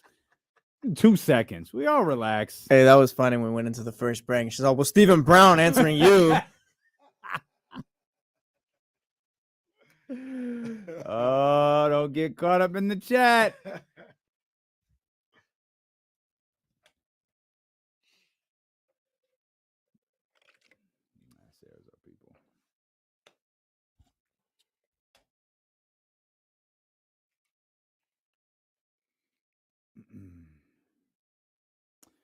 I'm trying, man. I'm being patient. We told you, dude. It'll look good. Yeah, you straight. Even Kyle Madsen came in here and complimented it. You straight. I told you I don't want to be pre-take care Drake. What if you see Drake got a face tattoo? I did. Why? I don't understand these people with face tattoos. He can afford it, I guess. He can afford to do that. He's good. He can stop. I just listening to Drake this morning. You know, First Person Shooter is one of my favorite records to come out. Like that song I'm gonna play for a really, really long time. That song is fire. That's the only every hour and 15-minute record that I'll like play. That song is I did cryotherapy to it twice this weekend. I was like, I just got to get to the part where I'm one away from Michael, man. Beat it. I know that's the end of the record. They let me stay in the chamber a little bit longer. I was like, I got to get to the last part of the song and I'll be good. Hey, Michael Hand, we'll talk about it in a little bit. Your thoughts on 49ers Seahawks on Thursday. We'll talk about it in a little bit, but my thoughts is we're going to beat your ass. No? All right. Well, I don't know why you said that so aggressively to him. That was hella aggressive. Like he didn't do anything. I mean, Michael, be careful. He did hit you with a Go Hawks afterwards. That's what got me going. Got me going. Go Hawks.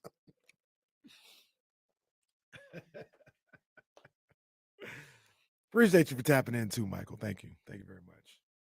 Man, Ramsey, I tried when I left you. I don't know if I would have made it. I just couldn't. Like, it all sounds the same.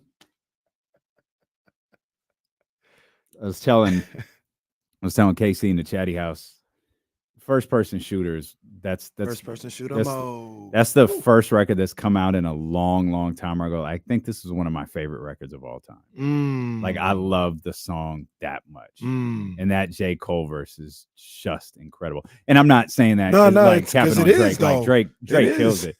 Like it's like if Drake dropped 60 in that game, but Cole dropped 81. Cole, like that's crazy. like I mean, again, both killed it, but I there was something about it. I went out this weekekend. I went not out. I went to do my I didn't go out. Everybody knows I didn't go out. I went and just did my normal stuff, and one of the things I do is crowd therapy. It's a cold chamber. You pick a song, you're in there for 3 minutes or whatever, and I picked first person shooter. And I'm sitting in that chamber listening to this, like, God, I love this song. We play that song every hour and 15 minutes on our other show. But man, I'm not tired of hearing it yet. No, not at all. I love that track. Not at all. And so when the new one came out, it's like, oh, this is cool. Drake kills it. Yeah. Cole kills it. But there's something about like the sinister sound of that beat that I'm just like, man, it doesn't even touch first person. A little bit of that is like the moment, right? Like it was this super anticipated album, kept getting pushed back. Then, the surprise of hearing Drake and Cole on an album. Like we thought they was going to have to start beefing in a second because they're going for that top spot or whatever. Then they got on a track together, and then the verse that Cole has, just. It's a moment. Like it's a moment that you're gonna remember in that song. It's a great song on top of that, but it's a moment that you're gonna connect to that song for a long time.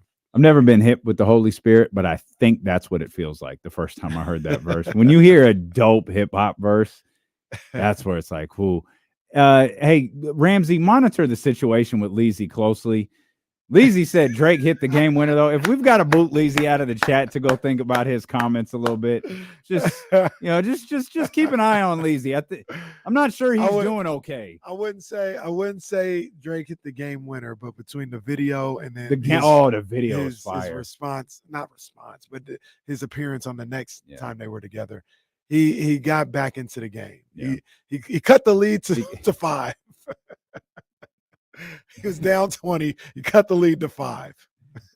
He's Kevin Huerter after Mike Brown threatened his playing time. That's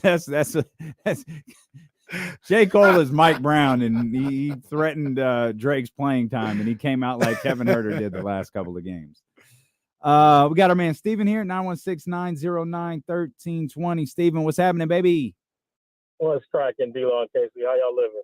Hey, man, what's going on with you, big dog? Hey, so first of all, I've been plenty critical of Domas, with how he was playing, like as of maybe a week ago, and he's played amazingly great. It's like you can't take anything away from him. But I do want to just come from the angle of I think why he still is going to get people will be cautiously optimistic at best, because at a certain point in your career, I think Paul George even went through this for a while. The narrative becomes, what you do in a regular season, you've proven time and again that you're not that same guy in the playoffs. So it gets taken with a caveat, So I think people will kind of hold that against him until he plays at the same level in a playoff series as he's playing in the regular season, which is great. He's doing an amazing job, and it was bad, but he really has showed out this past week. But I think that's always going to be held against him. Nah, you're right. You know who it reminds me of? It's weird cross-sport reference, but remember Lamar, how incredible Lamar was. He got beat up his first 2 playoff games, and it was doesn't matter till Lamar Jackson does it in the playoffs, and then he did, and it kind of deaded the noise. Lamar had an MVP, and they were still shortchanging him. Yeah, which is it's ridiculous to me. It really is ridiculous. I I'm not agree. saying you or Stephen. Yeah, no, I agree. But it's ridiculous, and I don't feel like they talk about Domas in the same vein as Paul George or even Lamar or any of these guys. Like they don't. George probably far better of an example than using Lamar Jackson. Yeah, but they don't talk about them the way they talk about Domas. There's still a level of respect with Paul George. Yeah, like he still gets he's a top player. He stinks in the playoffs, but he still gets like that respect. Domas does not get that respect at all. Like to a certain degree, and I'm not saying that he's as good as this guy, because it's one of the best 2 guards of all time, point guard, whatever you want to call him. James Harden is, I think, like on the pantheon of NBA players, James Harden is higher than Domas Sabonis. But they don't even talk about James Harden the way they talk about Domas. Like, they show him a level of respect for his game, even though his playoff flameouts have been legendary. Domas didn't even have a playoff flameout. He just was like below his averages by a point or two. Same amount of rebounds. Assists were down because nobody hit shots. So they talk about Domas like he averaged a triple single in the playoffs. Who would average a triple single in the playoffs? Come on, man. That's just far-fetched, like, silliness. So Hall of Fame numbers, according to some people. Stop it. I'm looking at first of all, Paul George has played a lot of playoff games. I'm trying to determine, starting in 2013 when Indiana against the Knicks. Boy, it's really tough to say Paul George didn't play well in the playoffs. He just didn't win. Like, you know what I mean? Like, there is this tough series against Portland. Oklahoma City loses in 5. He scores 5 points in 42 minutes. Oh no, that's wrong. He scored 36 in that game. The Dame waving shot. Yeah, he scored 36. He didn't play. Really well. He didn't play. He doesn't play bad in the playoffs. He just doesn't. I'll say this about Paul George. He doesn't do what James Harden does. No. James Harden disappears. And one of the frustrating things about James Harden is you could pull up James Harden's basketball reference and go, oh, it doesn't look that bad. But if you watch the game and got some of those points in context, you'll know that it's just empty calories. He's scoring. He's not scoring when his team desperately needs him to. He's scoring when they're down 15, and he's trying to make it look like he's doing something. And you'll look at the end, and he'll have 36, but 8 of those came in the final 2 minutes when they were down 20, and none of them came when they were within 3. And that's what gets lost, I think, sometimes in James Harden's stats is you could look at the numbers and go, oh, the numbers aren't that bad. The games are. PG's biggest issue, I think, is it's not even his fault because, like you said, he's not like the worst playoff performer of all time or anything like that. His issue is that the cameras are on when he does like have those. Like I don't think PG has like a playoff. I don't think he has moments. His biggest issue was he hit a game winner in a Gatorade commercial before he hit one in real life. Yeah. When they be clipping that together, man, that's don't do my man like that, but that's hilarious. Ball game. That's hilarious. That's tough. They did that the other day when he hit that the little wedgie against the Nuggets. Oh, yeah. My favorite one was where they do it. It says ball game, and then hits the side of the backboard in the bubble. So those were his 2 moments. He had a rough series against Utah when he gave himself the playoff P moniker. Oh. And then that probably the bubble wasn't good for the strategy either. Those were the 2 times. Like people they don't bring up when he did what nobody else has ever done, took the Clippers to the conference finals without Kawhi Leonard. So, we got to start judging Paul George a little bit differently in that bubble. And, I know Paul George has been pretty vocal about how he felt about the bubble and how he felt about himself, how he felt about the whole thing. When you have like teammates saying they just stopped caring, like publicly saying that, you have to stop questioning other people's performance. You have to start looking around like, wait, y'all just quit? Y'all didn't care? Oh, okay. Maybe I'm not, because I don't think Paul George was one of those people.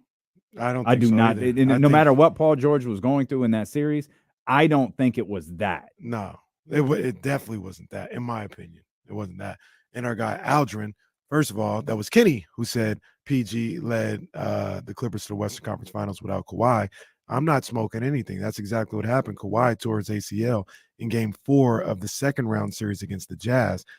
Paul George went on to lead that team to win not only Game 5 in Utah, but Game 6 in LA to send them to the Western Conference Finals. What are you smoking on, my main man, Aldrin? I think he's answering me saying PG has no moments. Okay, well, never mind. But, I mean, yeah, they went to the Western Conference Finals. That's cool, I guess. No, yeah, never mind. I love so much that Jesse just laid back and let you do that whole spiel on Aldrin J. before just going, yeah, I don't think that's what he was talking about, Casey. Alger's my guy anyway. I love that he even referenced Jesse. Like, no, he's got Jesse and Casey confused. I was gonna let my boy finish. I was gonna clean it up at the end. I'm so glad you did. It made it so much better that you let him finish. That was answering the point. Like, PG's got one moment. Cool. It's the outlier now. Oh man, but PG, he did that. He did that, man. This whole discussion we talked about. I said they acted like Domas averaged a triple single in the playoffs, and when he really didn't, he said, "Well, who would do that?" And we obviously know who would do that. So I was just like, I just got curious. I wanted to look at the basketball reference. And averages a triple single for his career. I know. Yeah, his entire career. 8, 7, and 5. And you're gonna tell me he's a surefire Hall of Famer? And they always bring up, well, what about Dennis Rodman? I bring up Dennis Rodman. Dennis Rodman averaged 13 rebounds a game. 13 rebounds a game, 8-time all defense. They are not the same. No, they're not. And Dennis, nobody ever in their right mind would ever think about Dennis as being some type of scorer. That's the last thing on earth he ever was a scorer. He averaged 7 points a game. One fewer than this guy. Crazy. Domantas Sabonis right now, I'll round up a little bit. 21, 13, and 7. I wonder if that 20 now gets people's attention now that he's above 20. Because I think it was yesterday. Different. I think yesterday's game put him above 20. Yeah. Because I think it was like 19.8. Yeah. As silly as that sounds, I think that's what it was. Yeah. Honestly, I don't think there's anything that's going to change. I mean, there's too many takes out there that got to be right. Wow. And there's also so many people who just listen to other people. They don't 100% watch themselves. They just hear a Kevin O'Connor say he was terrible in the playoffs, and they'll be like, "Yeah, he was terrible in the playoffs." They don't even know like the context of it. Like if he was actually terrible, like I said, I think the man averaged like 16, 11, and 4 or 5 assists in the playoffs. But they hear Kevin O'Connor, he was terrible in the playoffs. All right. Well, the thing is too, it's just one series with this new team getting into the first round or whatever. Like Sabonis hasn't even had a chance to match it. And I feel like people are being disingenuous too when you talk about Sabonis. Literally the moment he got here, it was a switch. Like the Kings flipped the switch. It was completely different. All right. So say what you want about Sabonis and playoffs and all that, but if he's not here, like none of this is happening. I don't think I'm gonna be able to find it. But did you see our girl Jill cook that Canada dude? Oh, that Josh Ryder. Ellerby? Yeah. I didn't see it. That guy, he'd be having some terrible basketball takes. Just horrible. And I don't even remember who he was tweeting about. Jill tweets a lot. I'm trying to find the tweet, and I'm not even to an hour ago. And I've been scrolling for a minute. Like Jill owns Twitter. But he tweeted something like so-and-so is way too good of a player to have like so many like negative things said about him. He was talking about Evan Mobley. Evan Mobley. That's exactly who it was. I saw that tweet. I didn't see what Jill said. And Jill responded with, "Yeah, Domantas Sabonis is way too good of a player for and his you're gonna cape for no disrespect to him, but you're gonna cape for Evan Mobley would be super critical of Domantas Sabonis." And this jackass responds with, "Oh, I don't see how complimenting one player means you got to be critical of another, but I see you've got a brand to rep, so go ahead and do your thing." Hey man, do we have to jump this dude? Hey, in the chat, on Twitter, not in real life. We got to jump this dude. We got to jump this dude. There's one person you don't cross. Hey, we know who that is. We don't play, man. We don't play about that. NBA media are the biggest know-it-alls in all of sports, bro. Like seriously, let's keep it a buck. Like I can't stand them, bro. It's the biggest I'm right or whatever because of this, and that, and it's so annoying. I love Kevin Fippin's new bit too of saying, he killed that. Of saying I nobody's saying it, but I think the Pacers traded for the wrong guard, which is just a grab from someone else's tweet about Tyrese. Yeah. Oh, Yeah. so good. Yeah, he killed that. So good. And then like the guy tweeted that after like 2 games for Tyrese, where he was like 58 points, 30 assists, no turnovers, something like that. And like De'Aaron's last 2 games is like 73 points, 16 rebounds, 18 assists, and like it's something crazy. And Kev put that back up there. Like it was dope. Josh is the same Hold one. up. I think we talked about this Yo. on the show. I'm sorry. You just made me look at something. What's that? 73. I'm not gonna be. I'm gonna bore everybody if I try to do the math quick enough. 73 points, 15 assists, 1 turnover in the last 2 games. 1 turnover. And it was 1 Friday. turnover. He didn't turn the ball over yesterday. That's what crazy, man. He's crazy. De'Aaron is going nuts right now. But I think Josh was the same guy who tweeted something last week that I had to talk about, where he was doing Tyrese and Fox again. And he was like, last year, terrible trade for the Kings. After the Kings show that they're winning, maybe a win-win. Now seeing Tyrese again, clearly a mistake. Like he was like acting like it was like people going back and forth with their opinions, but it was really just less dramatic reactions to their original thought of like they got fleeced or whatever. Mhm. And that's when he said the whole thing about, and Tyrese, a guy who wanted to be in Sacramento, like shut your ass up. The Boxes have been committed to this city from day one. Stop playing. Well, and I'm not going to defend anybody in that regard, but let's not forget where that started. Him. It started with Tyrese. Yeah, it started with Tyrese. It started during Tyrese was flirting with a heel turn for weeks. Didn't make it. He picked up the chair and he kind of cocked it back, and the crowd was almost screaming, "No, Tyrese, no!" And it's one of those things where he looks at the crowd and no, you know who he was. He put the chair down. He was didn't Jay do that with Sammy when Roman tried to make him hit him? Yeah. That was it. The chair. He picked it up and no, can't do it. So much better when you compare it to wrestling. That was Ty. That was Ty at the beginning of that trade. He said he was the only one who wanted to be here. Tyrese slammed the chair down and rolled out of the ring. Yep. That's facts. That's why we still rock with Ty. He slammed the chair down and he left the ring. Babyface stature still intact. Yeah, he was on the ropes. Yeah, he was right there. Main event Ty. Yep. But we love Tyrese Halliburton, but like you're right, he did start that. Jeremiah, he did the John Cena at WrestleMania 30 against Bray. He was gonna do it. Bray said, "Come on." Sacramento was like, "Come on, Tyrese, do it, do it." Tyrese said, "Nope, I'm out. I'm not doing it." Yeah, man. So Josh Ellerby, Josh Ellerby sound like a clown. Like the rest of these fools, man. Hey. And they be talking crazy about Domas. That's what we got into all this. Be talking crazy about Domas, man. Like dude's not averaging 20, what'd you say, 20 and 12 or something like that, 20, 12 and 7 or something like that. Yeah. Guy's top 10 in the league in assists. It's 20.8 to be fair. So another game last night, his average is going to go above 21. He's at 12.9 rebounds a game and 7.2 assists.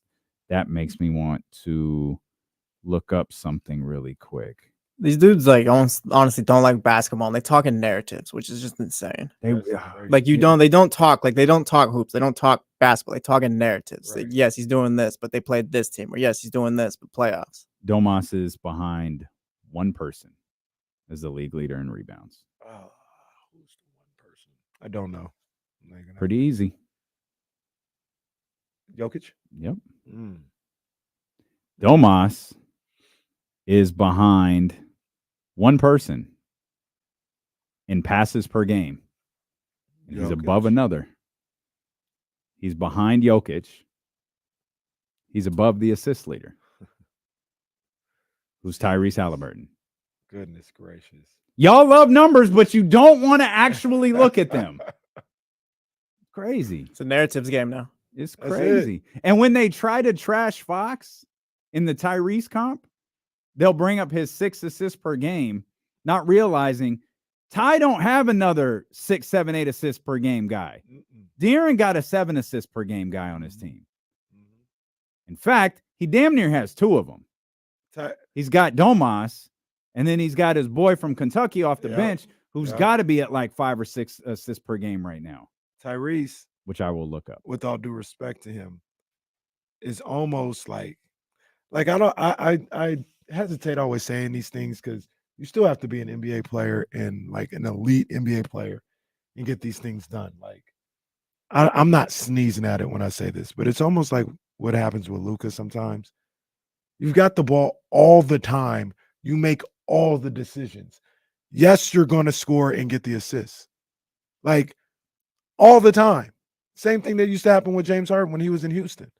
Like you have the ball every single time. I never really understand the stat and like how they get there, but it's the usage rated thing. Like you have the ball all the time. Absolutely. You're going to get all the stats for sure. And you're good on top of that. Like you're a hell of a ball player. But the stats, when I know, like, I'd love to see who's the second leading player in assist on the Pacers. Nobody else wants to even pass the ball on that team outside of Tyrese. They're all trying to shoot. Facts, right. So, like, yeah, you're gonna get those numbers when you're that good and you have the ball every single time down the court. I'm looking up. I got to be honest. Usage rate has never been something it's not a go-to for me. I don't even see like Ty's name is nowhere near this. Joel's is at the top. Giannis is close. Luka, Shea, Jokic. It goes for their assists. It goes Tyrese at 11.6, then Nembhard at 4. You made that name up. Andrew Nembhard actually could play. And TJ McConnell at 3.5. All right, we'll come back. Will Z joins us. 49ers did play last night. We'll talk more Kings basketball. And hey, we talk about the belt and all that other stuff. And somebody coming after the belt. We'll talk about it. Yeah, not in my league. I've taken that title off of the street. Quit. You keep Domas Sabonis in this guy if you want to. Who? We'll talk about it. That's fine. We'll talk about it. I feel. All right, we'll talk about it. Steelo and KC on ESPN 1320.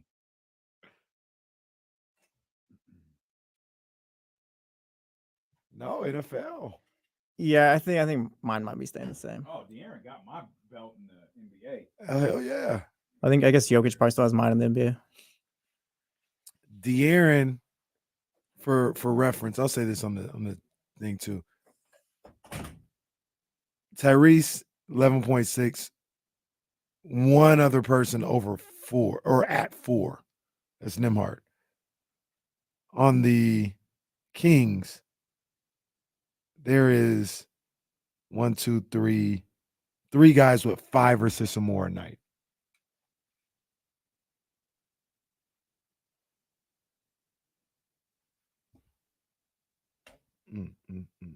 This is facts about NBA Twitter, Keith. Like that's another thing that plays into it.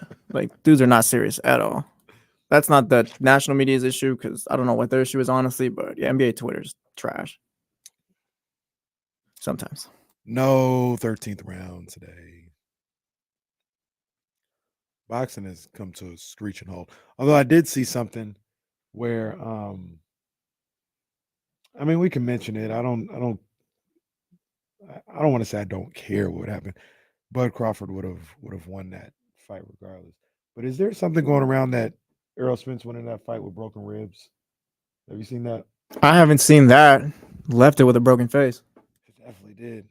That would explain. The only thing that would explain is the way, just the way he looked. Like he looked a little off. I don't know. You know what I mean? I don't think it would have mattered. Yeah, my I guess like with Pacquiao on the torn shoulder against Floyd. Don't fight then. I say that, but money on the line. If you gonna make $30 million. Well, if that's the case with Earl, then if that's the case with Earl, he had broken ribs, then he should look a lot better when they fight again. He should. Like I said, if he had broken ribs and he fought that fight, and that's how it looked. It wouldn't have been no different, in my opinion, if he didn't have broken ribs. You see, Ryan says he could beat Tank. I laughed when I read it. I was laughing to myself. Ryan, the one thing I thought about talking about was you see Ryan talking to Shakur. Ryan, I agree with Ryan on this one. He was like, because Ryan told the story of like when he saw Shakur in like some hotel lobby. Ryan was talking to one of Shakur's friends, and Ryan goes, he's like, he sees Shakur in the distance. He's like, "Hey, bro, come over here real quick." And Shakur was like, "Nah, bro, I ain't coming over there." And then Ryan was like, "Bro, why are you like that? Like, we're trying to be cool. Like, why are you acting like Why don't you want to be my friend?" So then Shakur responded, he's like, "I didn't come over there because I don't fuck with you, bro." Hey, Will. What's up? We're on the radio right now. Oh, you're back? Yeah, no, we're live. Will Z, do you like Ryan Garcia? I like Ryan more than Jesse does. Ryan's okay. I, much like Damien, will agree with anything you say about boxing. There it is. That's it. That's it. Happy to have our man Will Z in with us, willzstats.com. We'll talk a little bit about tonight's game. Actually, it's one of those tough preview weeks for our man Will Z as the Kings play the same team tonight and then again on Wednesday. Will, what stands out the most over these last two games? Any particular number besides what's the number 73 from De'Aaron Fox in the last two games? Anything really stand out? It's just amazing what him and Sabonis are doing, and it's the duality of the two of them and just what they're doing together. It really is. There's like too much good stuff happening where we can't focus on it all. And like Duarte had a great game last night, and I think again like Barnes played pretty well, but the storyline of Fox and Sabonis is so massive that it's just they've taken over everything, and it's just been so fun to watch the two of them do so much on the court and really become one of those top prominent duos in the NBA. Yeah. I just want to know, like, the things that we're seeing from them, things that we're seeing from the Kings in general on the offensive end. From your numbers perspective, is there anything that's like, yeah, this isn't sustainable? Like, I can't see them continuing to do this all year long because this number is just so crazy high. I asked that because I don't see that. Yeah, when the puppy thought the question was ridiculous. By the way, it was like, this is crazy. I don't see that. They're not hitting a ridiculous amount of 3-pointers in a game. They're not like, it just seems like they're just executing what they want to do at a reasonable high level. Yep. And it's definitely like you look at their 3-point shooting, they're still at 20th in the league at 35.3%. Still, again, with that high volume, but it's not like they're riding a hot streak of everyone hitting their shots to these wins. You look at some other things, free throw percentage, they're at 73%. That's 27th. There's a lot of things that they could be doing better. And I wrote an article over the weekend on De'Aaron Fox and how his like superpower hasn't even been unleashed this year. And to me, that's finishing at the rim. So to get into that a little, De'Aaron Fox last year was like the best, especially guard finisher at the rim in the league, and it's not even close. He shot 76.5% in the restricted area, which was I think tied for 15th in the league. This year he's shooting 54.8%. So he's not really finishing at the rim. It's the 3-point shooting that's kind of propped him up and gotten him to that 31, 32-point range. But you see, we saw it last night. He had a few that normally those just go in. I think the and one opportunity that kind of went around the rim and fell out. He's not quite dialed in inside yet. And this is no like shade on him, like he has to be better with that or anything. It's like you were saying, Kenny, he's been so good and he's not even excelling in his best strength, which is just mind blowing to me. I don't know. All I heard was Will say that De'Aaron's going to win the MVP once he unlocks same his thing. power. He's going to win the MVP. Heard the same thing. You tweeted my favorite stat last night, the 30+ assist, which is the Kings being 6-0 in those games, and I don't know what I like more, the fact that they've had 30+ assists in half of their games played this year, or the fact that they're undefeated when they have 30+ assists. But if nothing else, it means the ball is moving and the shot is dropping. Yeah, and they do such a good job passing. Earlier on in the season, I was talking about how they were like leading the league in passing and potential assists, or like top 3 at least in both, but they were like 17th in assists. So that number was bound to go up. They were always generating those good looks, getting those wide open threes that we love to talk about. Just now they're finally going in, and you see that, again, it's not rocket science. When the shots go in, you're going to win more games than you're not, but it's the consistency in which they're doing it. Like 30 assists doesn't even feel like a high number for them anymore. They're still at, they're up to 5th in the league at 28.1 per night. And that, again, that 28 feels low. So they get so many good looks. It's not just 3-pointers, the 2-point cutting shots. Their assists are used in such a variety of different ways that they're so consistently getting so many good shots. Man, I just saw this. Can I share this with everyone? Because Will's here. He'll appreciate this. If I'm assuming that you haven't seen this. There's 3 players in the league right now averaging 20, 10, and 5. Is Luka one of them? No. Wow. Jokic for sure. Mm-hmm. Giannis? No. The last 2 MVPs in Domas. Wow. It's ridiculous. Jokic, Joel, and Domantas Sabonis. Wow. 20 points per game, 10 rebounds a game, 5 assists per game, plus for all 3 of those guys. I'm surprised that Embiid's over 5 assists. That's kind of interesting. I guess with Harden there, not there anymore. There's some more assists to go. Yeah, he's throwing the ball to Tyrese Maxey. Yeah, that's a good strategy. That's pretty amazing, man. Like I don't know who Stat Mamba. This sounds like a Will Z knockoff, if you ask me. But shout out Stat Mamba. Build your brand. Maybe you can explain why Domas gets disrespected the way that he does.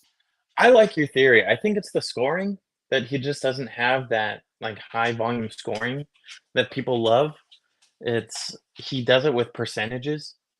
Like that's why anytime you see a tweet with like the 25 and 10 or whatever, if you throw in percentages, it usually knocks a lot of people out. And Domas stays in. I think that he does it with efficiency, and people don't care about efficiency. They care about that high number. If you can get 32 on 40% shooting, people like that, than 22 on 60% shooting. So wild. Yeah, it is wild. Like I said, Jesse alluded to a little bit. Look, I love NBA Twitter. I think that's what helps make the league what it is. All the chatter that goes on every night from the league from so many different people. But some of it is kind of ridiculous. Like it's really silly. Like there was somebody today that some basketball lady. She's like, I don't care if Domas averages a 30-point triple-double for the season. After that playoff performance, I can never take him seriously. Like, y'all doing too much. That's how I know that you guys just really talking. Y'all podding.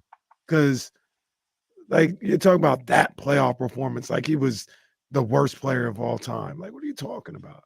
Like, I don't get it. I wish people would, like, be able to have reasonable basketball conversations and takes. Like, I'll tell you, like, he played below his average.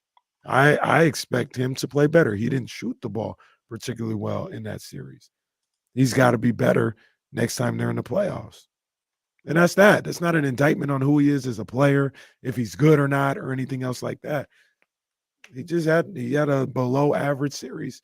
All right, move on. He's playing at a top rate right now with what he's doing this year. And again, that doesn't take into account that Anthony Davis, or not Anthony Davis, I'm trying to find Anthony Davis stats, that Kevon Looney is like the perfect defensive matchup to go against Sabonis. Like people just want to forget about that and put it all on Sabonis. You can't base a whole season's worth, like a whole upcoming season, off of one playoff appearance. You just can't. It You wanna bet? invalidates so much. There's You a can't. lot You of national shouldn't. reporters doing it. Yeah. Yeah. Let me change my wording. You There you go. shouldn't. Yeah. Yeah. Let's talk about tonight's game. Yeah. Pelicans don't necessarily have a stellar record, but there's probably a handful of reasons to be concerned with them tonight, Will. The Pelicans are weird. It's like there's so many question marks in their roster. And it's like I went through all the stats. And it's like they're so average at so many things that nothing really stands out. And that's good or bad. They're just kind of hovering in that 15 to 25 range of everything, which is a very odd place to be. I did find some things, though. Looking at, Ingram and Zion, there's always going to be question marks, I think, unless they really start getting rolling of can they play together. I don't know. I don't know if they have the three-point shooting to make it work, especially with Valanciunas as another front court option. I know Ingram, he shot 39% from three last year, but he's only at 22.9% this year. And Zion's only taken 2 threes, so he's not going to be shooting threes at all. And they're just confusing, and it doesn't feel like they can mesh, but who knows? They got a lot of random guys They do. on their team. I was watching that game on Saturday with them and the Timberwolves as I was in line for Bowser's World or whatever it was. Watched damn near the whole second half in line. Well, it's crazy. Amusement parks. It's craziness. But I was watching that game. I was like, man, they just got a lot of random guys out there. They got Dyson Daniels was playing. What's my Herb Jones kind of is in there doing his thing. But like these guys that a lot of people, and I'm not saying it's disparaging, they're cool or whatever, but a lot of people kind of hype up, but they're not really like, they're fine. Yeah, they're just kind of random players that come or go on different nights. Like if you catch them on a night when they're cooking, Pelicans look phenomenal. They got all these guys 6'7", 6'8" that can defend and shoot threes. You catch them on a night where they can't throw it in the ocean, they can't throw it in the bayou, then they look awful. So it's really a coin flip on what type of Pelicans team shows up from night to night, in my opinion. Yeah, I don't think they have the diverse offensive skill set that we see the Kings do so well of. I think a lot of the Pelicans players are more specialty players. Like Jones, he's great on defense. I don't know if he can give you enough on offense throughout a course of a season. But that's where CJ being out hurts them so much. I think that he is still such an underrated player, and he provides scoring for that team in a different way that they just can't really make up for without him. CJ McCollum probably has the strangest wording to an injury in history. Yeah. I believe they said he suffered a small lung collapse. Oh, my God. How the hell does that work? Man. A small lung collapse versus, like, how is a small lung collapse different than your lung collapsing? Well, here's the other. It didn't fall as far? Here's the crazy part about that. Isn't this his second lung issue? Oh, is it? Yeah, last year he had something. Oh, that's right. Yeah. And I thought it was like the same situation. I don't remember if it was a collapsed lung. I just remember Maybe seeing it was, the wording to that, and I know he had fun because some news site used the picture, and he was like he was doing like this. He had his hand on his chest, and he was like, "That is a crazy picture to use for this story." And he had a laugh at it. Was it a? I don't. Forgive me if I'm like way off, but was it like a punctured lung or something with his collapsed lung in 2021 when he was on the Blazers. And what was he this suffered a collapse? Yeah, that's what a small collapsed lung. Jeez. That's crazy. Hey, did well soon. Yeah, for real. Anything else we need to look out for tonight? I know you posted something earlier, not just tonight, but Wednesday too. I know you posted something earlier about Zion, and to no surprise of anyone, like Zion has a home on an NBA basketball floor. Yeah, and it is at the rim. Like, he has taken 166 field goals this season. 162 of them have come in the paint. And if you break that down, 103 of them are in the restricted area. 59 of them are in the floater area. And it's probably, like, we all know the floater area is not that far from the rim, but he's shooting 66% in the restricted area and 30.5% in the floater area. So a 30% drop off just by a few feet. It's like, can you just keep him away from the rim a little? And he's not a good free throw shooter. So if he goes up, foul him hard. He's strong. Don't let him get an and one. And he's the kind of offensive player who he doesn't really scare me. And now that I say that, he's probably going to go drop 40 on us. So yeah, he didn't mean that, if he does. Zion. He didn't mean that. Yeah. He's frightened of you, Zion. He didn't mean that. But it's just that he's so one-dimensional. And that's a big thing for me when I look at numbers is like, can you score in multiple ways? And I don't know if he can. Another thing to look for is the Pelicans give up a ton of threes. 39.3, that's second most in the league. But they're holding their opponents to 32.3%. That's second lowest in the league. I haven't watched enough Pelicans games to know if that's luck or defensive ability defending the three. So it's just something to keep an eye on. Just kind of an odd stat that works out in their favor. Yeah, Okay. I take that. Yeah. Give the Kings, Yeah. you know how I love the wide open threes. Give the Kings as many wide open threes as possible with the way Bucs is shooting, the way Malik is shooting. It seems like Duarte might have found his stroke yesterday. Keegan, all these, please keep doing it. Yeah. Hey, Will, man, have a great holiday, man. We appreciate you. I know we won't get to talk to you Wednesday, so we'll just rerun this conversation ahead of the second Pelicans game on Wednesday, man. So appreciate you and all you do for us, and we'll see you after the holiday. Thank you, guys. Have a good one. Appreciate it. All right, Will. That's our man, Will Z, right there. James Ham going to join us at the top of the 3 o'clock hour. We'll talk a little bit more about the Kings in New Orleans coming up here in just a few minutes, but the day has kind of gotten away from us. Show some love to your boys. Come on, man. The San Francisco 49ers get a win against the Bucs yesterday, 27-14, 7-3 on the season. Feels like all is right with the 49ers again. Handle business, Came at a cost, though. Did come at a cost, man. Talanoa Hufanga, man, out for the season. That's tough. With an ACL tear. Yep. That Brutal. was tough. Fan favorite. Yeah. All pro. Just, yeah. This guy is one of the best safeties in the game right now, and they're gonna miss him. Our guy Rich Hines was asking, hey, can Jair Brown fill in his shoes? Frantically asking. Frantically very asking. concerned, as he is every Monday following a 49ers game. Now, I would say it would be disrespectful of me to say, oh, no, they won't miss a beat, and to think that might be the case. That might actually happen. I don't know. But without seeing any type of game or anything else like that, to be like, oh, no, Jair Brown, people loved him in training camp. He was phenomenal. They won't miss a beat. That'd be disrespectful to Hufanga. So I won't go that far, but Brown made some plays yesterday, some big time plays in that secondary. Off the top of my head, this is just a thought. I have nothing to prove it off of, just the feeling of seeing these guys every now and then and seeing the way they've played and executed. I feel like the Niners might get better in coverage, slightly better, because Hufanga can cover too. But it feels like Jair Brown is like a former cornerback who was converted to safety.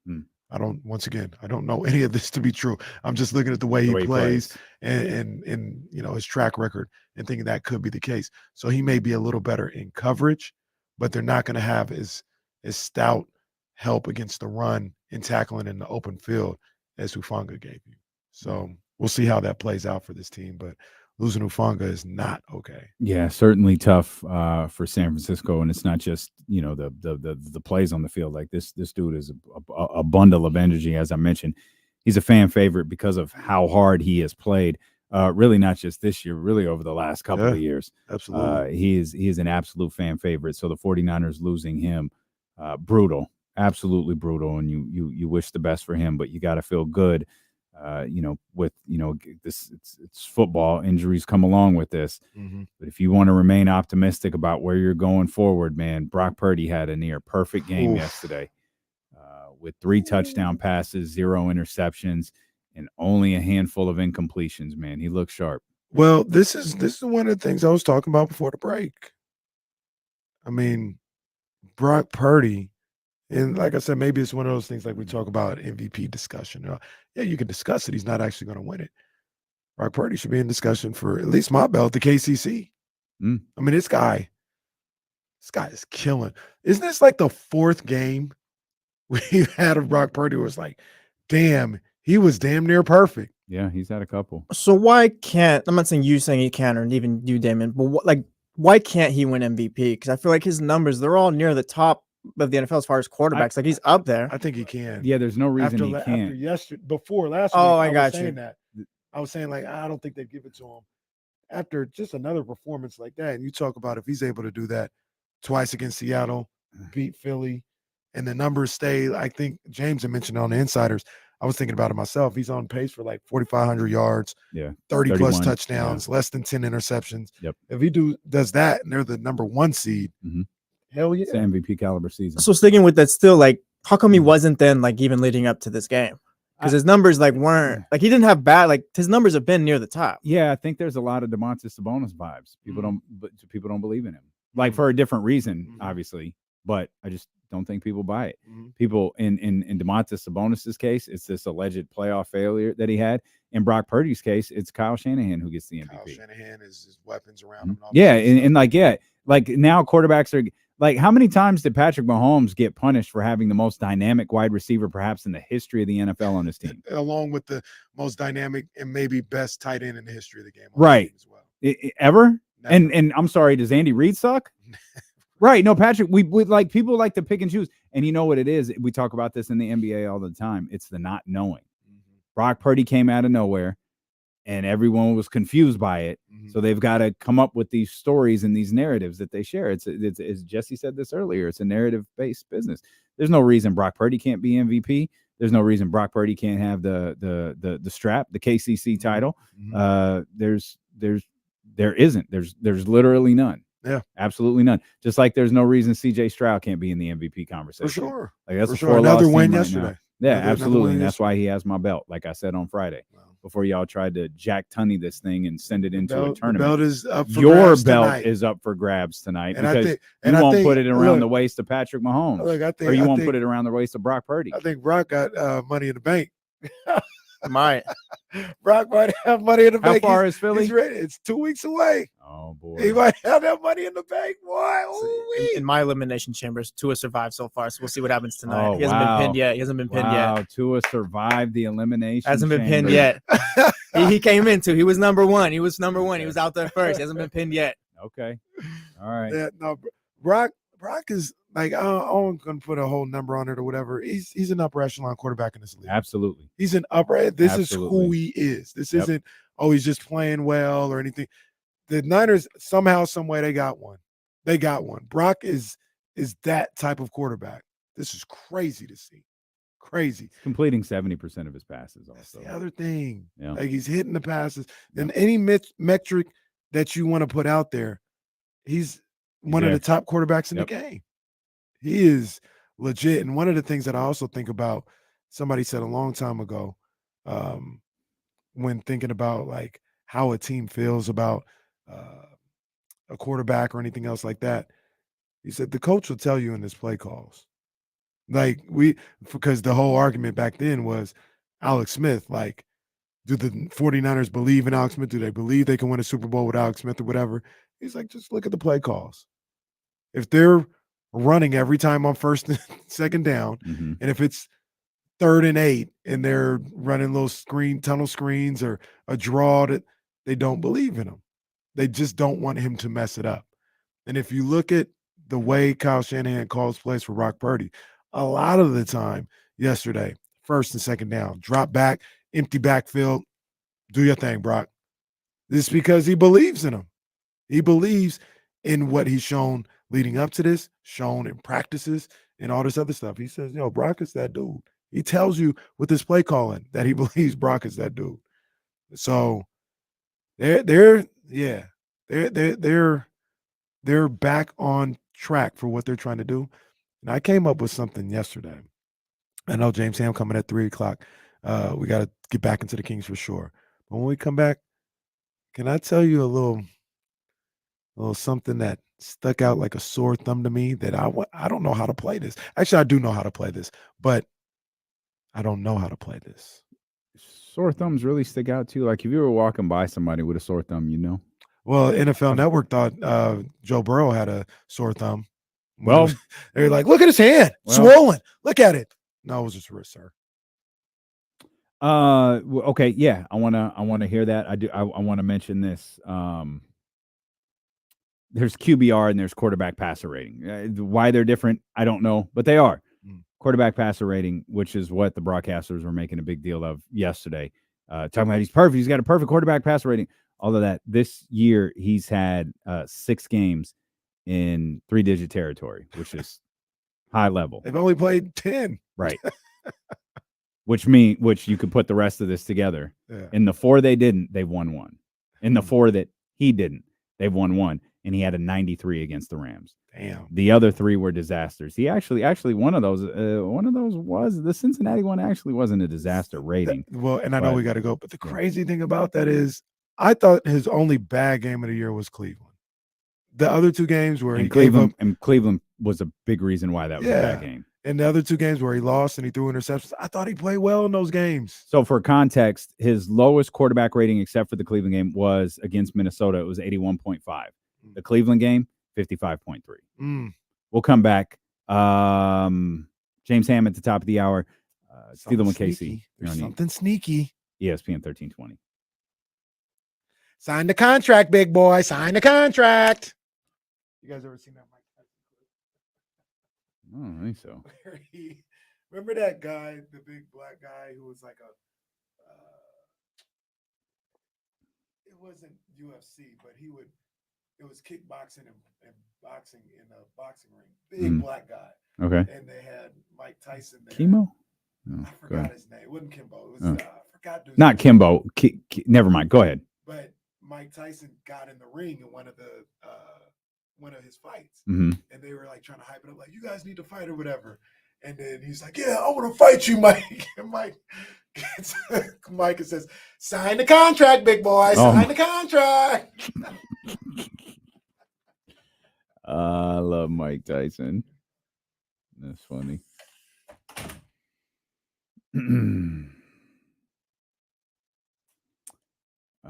What y'all talking about? Yeah, right. Where is it? Yep, they sure did.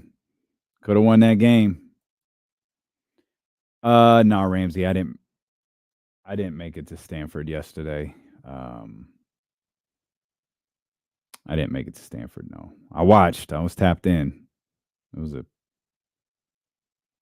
were a little more competitive than I thought. Maybe a lot more competitive.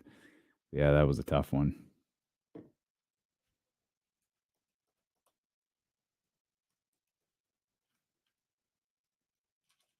Hell of a game, though.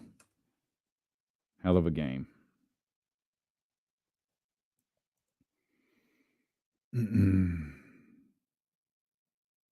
Yes, Manny, that is correct. You cannot say that big black guy. You can't say that.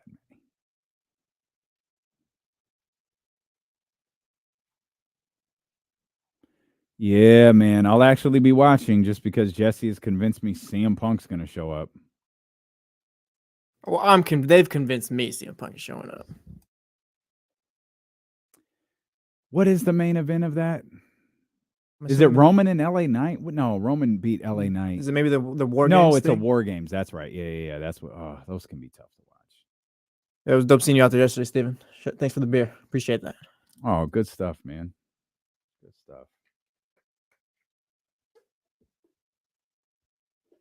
Yeah, this will be the first time in a long time that I'm actually watching Yeah. what they got going on. I don't mind watching the premium live events. That's cool with me. I just check in through Twitter now, basically. Yeah. I check in when Chris sends me into a panic, sending me a gift that LA Knight won the title.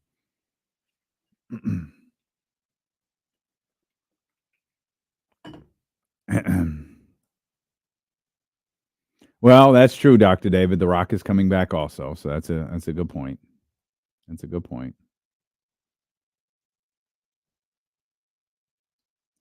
Has she debuted yet? Like officially debuted?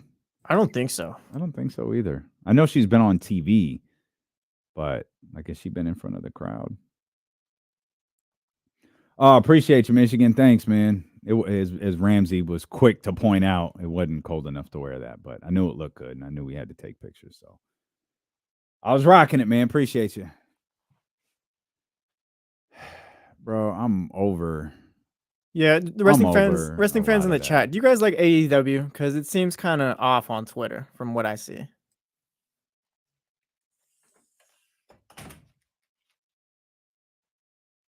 John Moxley going over every match. Hey, what if we stuck like a nail in my head or something?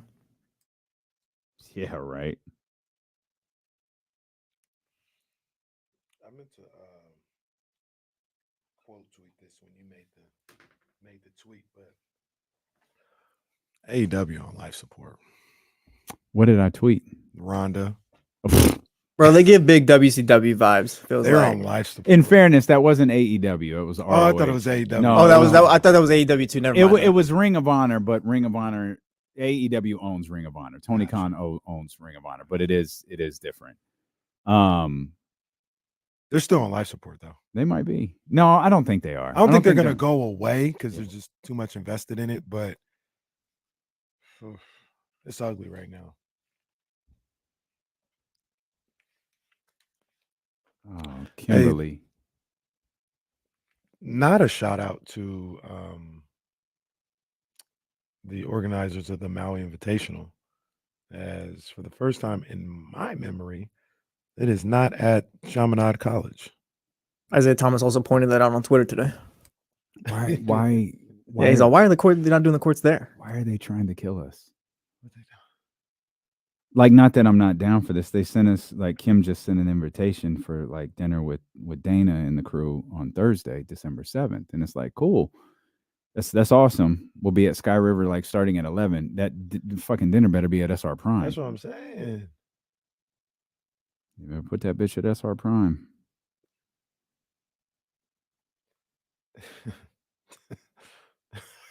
They really don't. They're like, let's just book them for stuff until they die. I know. So I ignored all of this Lou Williams stuff, but I didn't realize Sham said Sacramento was involved in Levine, Siakam, and Anobi. Yeah, he's making it seem like they're going to be making a move. Wait, hold up. What does this say? Hold on. Uh-oh. Hold on. I know you got 49. You gotta let me have this. Oh, Rodney, I'm sorry. I didn't know.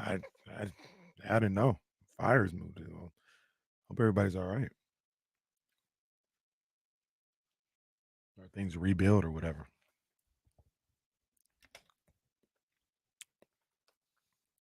That respect, very understandable. But go do what you got to do.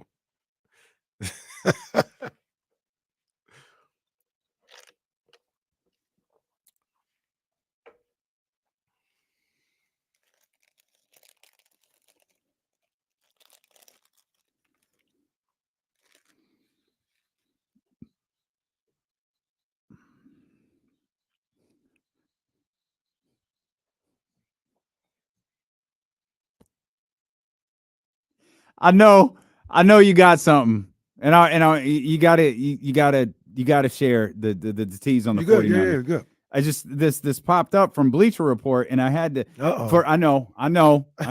As James Ham says, friends don't let friends read Bleacher Report. It's good. I'm all for it though. It's caught my attention. Yeah.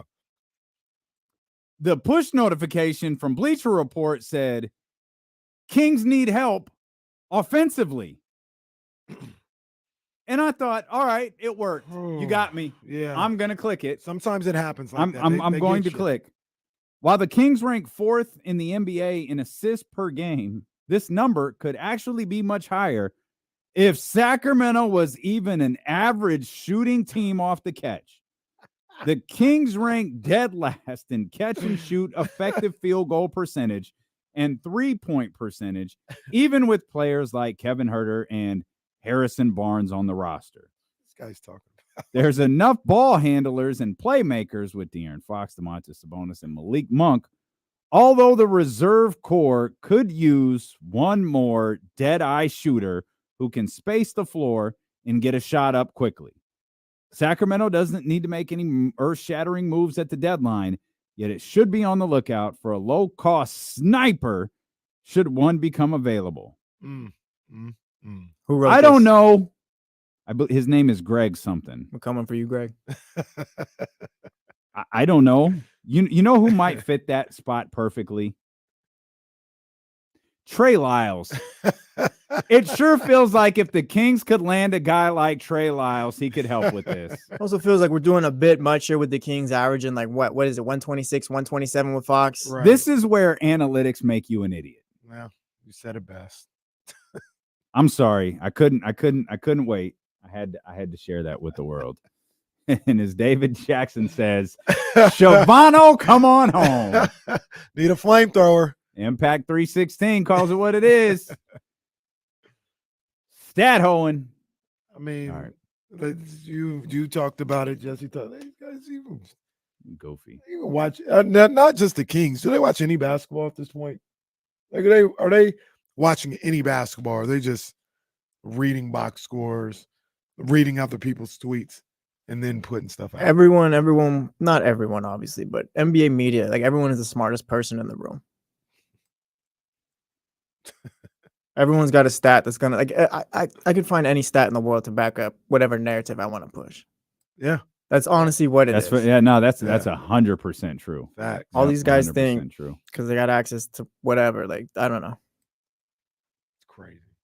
Pro Football Focus told me that like now Jimmy Garoppolo is really an extraordinary quarterback. Now you buy all 22 and you're an NFL analyst. Oh my God, that all 22 boy, that all 22.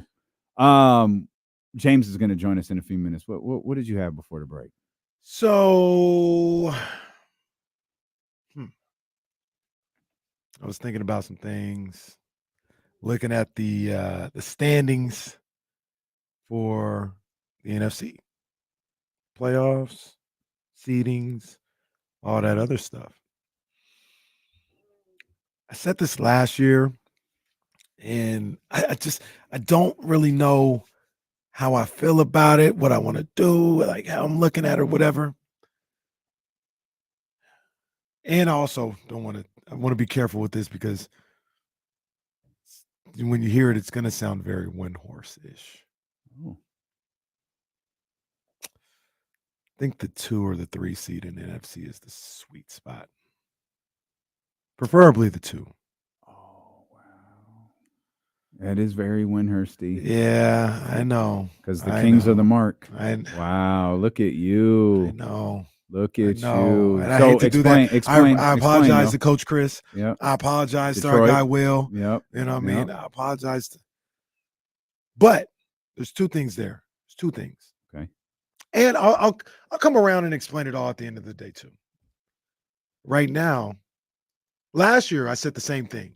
I said the sweet spot for the NFC is to be the 2 or the 3 seed. And one of the reasons why I said that was I looked at the way things played out, and I thought Dallas was really good last year. Mm-hmm. And the way things are supposed to play out was the NFC South was garbage. Dallas was going to beat them. And Minnesota, even though they were frauds, they easily would handle the Giants. And what happens after that is they have the 1 seed, which is Philly in that case, playing the lowest possible seed. So it's supposed to be Eagles, Cowboys, Niners, Vikings, there's a chance the Cowboys could beat the Eagles and you would have the NFC Championship game in San Francisco. Well, who knew on 4th down and 8 with your season on the line, Kirk Cousins would throw the ball 4 yards down the field. Well, some would know that, but I got you. So what happened was the Giants won. They were the lowest remaining seed. They went to Philadelphia. Easy work, absolutely easy work for the Eagles. Niners had to play the Cowboys. They beat the Cowboys. You know, this is what it is. That's what always happens.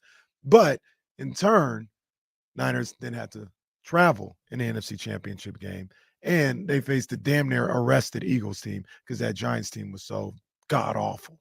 All right. Let's look at this year. Damn near the same exact scenario, except you have Detroit in the Minnesota spot. I don't think Detroit is as fraudulent by any means as Minnesota is, but I do feel good playing Detroit anywhere, where the Niners are the 2 seed and they got to play them at home, or the 3 seed and they got to go to Detroit. Feel good about that. Feel good. Feel really good about that. Okay. And then you have the Cowboys, who we don't believe, but I still think they're a good team. They are a good team. Having to play Philadelphia. They could get the Eagles. They could get the Eagles. And if they do that, I only say that not because I'm worried about the Eagles, but because that could be your scenario to getting the NFC Championship game at home. Now, the thing about that is Cowboys beating the Eagles. Yeah. Gotcha. The thing about that is, so you've conceded the 1 seed. Well, I haven't conceded. That's the question I have. Would you rather play a quote unquote easier path of, just throwing names out there, Seahawks, Lions, Cowboys at home? Okay. Or have a week off and play the Cowboys in week 1 at home, and you got home field all the way throughout? I would still want the 1 seed, but a part of me feels like the sweet spot might be the 2 or 3 seed. Okay. If you are who you say you are, you gotta go for it, bro. You can't be going for easier paths. That's the other thing about that. I think there are 4 good teams in the NFC, and you're gonna have to play 2 of them regardless. That's why at the end of the day, Detroit, Dallas, and Philly. Yeah. Okay. I think those in San Francisco, obviously. Those are the 4. Those 4 teams are really good. Okay. I don't see any scenario, in my opinion, where the Vikings or the Seahawks, and that's really what we're talking about at this point, or the Saints or something like that. I don't see any of 3 of those teams beating any one of those 4 teams. I think that Final 4 in the NFC is going to be those 4. You're going to have to play 2 of them anyway. So whether you play them on the road, at home, whatever, first round bye, not whatever, you're going to have to go through a good team. So it could all not really matter. But I'll be honest with you. Mm-hmm. I don't want to play the Cowboys in that second round game. Not because I'm worried about them, but I think they're a good team. And I got PTSD because it reminds me of the Rams. The Niners beat the Cowboys' ass all the time. But all the Cowboys need to do is win 1. Just like all the Rams needed to do was win 1 time. Mm-hmm. It's like old Cena versus Roman. I don't need to be better. Just 1, 2, 3. And I have PTSD from the Rams situation. Like I said, Niners always beat the Cowboys' ass. That's in a series. It'd be a 5-game series max. All they need is 1. I don't want to play the Cowboys in that divisional round. I'd rather them handle the dirty work, beat the Eagles if need be, and then they come to. You hear that, Drew Down? Rob Dub? I'm keeping it real. He's afraid of the Cowboys. I'm keeping it real. You think the Cowboys could handle that matchup, though? Just if the Cowboys, just let Ufunga come out and crutches in a bump box, and the Cowboys would be toast. That's what I'm saying. Cowboys would be toast. I still have a little bit more respect for the Cowboys than you guys. Who stole the? No, I think the Cowboys are very good. It's just when it comes to a playoff scenario against the 49ers. I know. Like, I think they could beat the Saints or the. You think they could beat the Eagles? Yeah, I do actually. They actually have another shot against them. Maybe they can gain some confidence. I think all bets are off when it's divisional round and when you're playing each other for the 3rd time. Yeah, I could see them winning that playoff scenario. Let's welcome in our good friend James Ham here. You're listening to D-Lo and KC on KIFM West Sacramento 98.5 FM, KRX QHD2 Sacramento, ESPN 1320, always live on the free Odyssey app, live on 1320 TV as well. Twitch, YouTube, and the app formerly known as Twitters. We welcome in James Ham of the Insiders, brought to you by Jiffy Lube, 10 a.m. to 12 p.m. here on ESPN 1320. Hammer 5, 6 straight for the Sacramento Kings. They look to make it 7 tonight. Let's start with the injuries. Their depth is going to be tested tonight. We know Trey Lyles isn't active. We know Alex Lynn is out 6 to 8 weeks. Kevin Huerter is questionable for tonight. Now Keon Ellis is out. I'll ask you this question that Jesse threw at us earlier. Do you think Davion, one of your favorites, you think Davion has an opportunity to win his job back? Sure. Yeah, I mean, opportunity knocks in the NBA, and you got to be ready when it does. And so I think Davion will have every opportunity here to at least play. Like if Keon Ellis is not playing, Sasha Vezenkov is also questionable for tonight's game with a thumb issue. So yeah, they're a little lean, but Mike Brown has been going to a really tight bench anyways. And if Huerter can't go, we'll see Chris Duarte again. And then those backup point guard minutes are going to be up for grabs. So whether it's Colby Jones or whether it's Davion Mitchell, whoever wants to go out there and do the job the right way, play the right way, look like they belong in the system, is going to get an opportunity. And I fully expect Davion to get a chance here. And if he plays really well, I could easily see him back in the rotation. We questioned whether that was possible because Keon Ellis was still going to be 6'5" when his ankle heals. Yeah. I think Keon's more like 6'3". Like he's not a huge dude. They might even list him at 6'4", but that would be counting like the hair on top. I don't think he's 6'4". But Colby Jones is a good 6'4", and he's a guy that you could see like eventually being in that position, whether it's now, whether it's 3 months from now. He's the latest king to own the G League. We haven't really talked about that, but he's been incredible at the G League level. Yeah. That eight steal game. What was it, like 16 points, like 9 assists, 6 rebounds, and 8 steals. Then he had a 31-point game. Yeah, he's playing really, really well. And I think that for him, it's about like getting comfortable as quickly as possible and kind of just doing what Keon Ellis did: bring energy, play multiple positions, play hard the whole time. Play within the offense and defensive sets. Don't freelance. Don't try to do anything crazy. And he has every opportunity to eventually earn some minutes on this team too. Mike Brown is an equal opportunity coach. If you want to play hard, you want to show them that you've got something to offer to the team in practice or at the G League level or.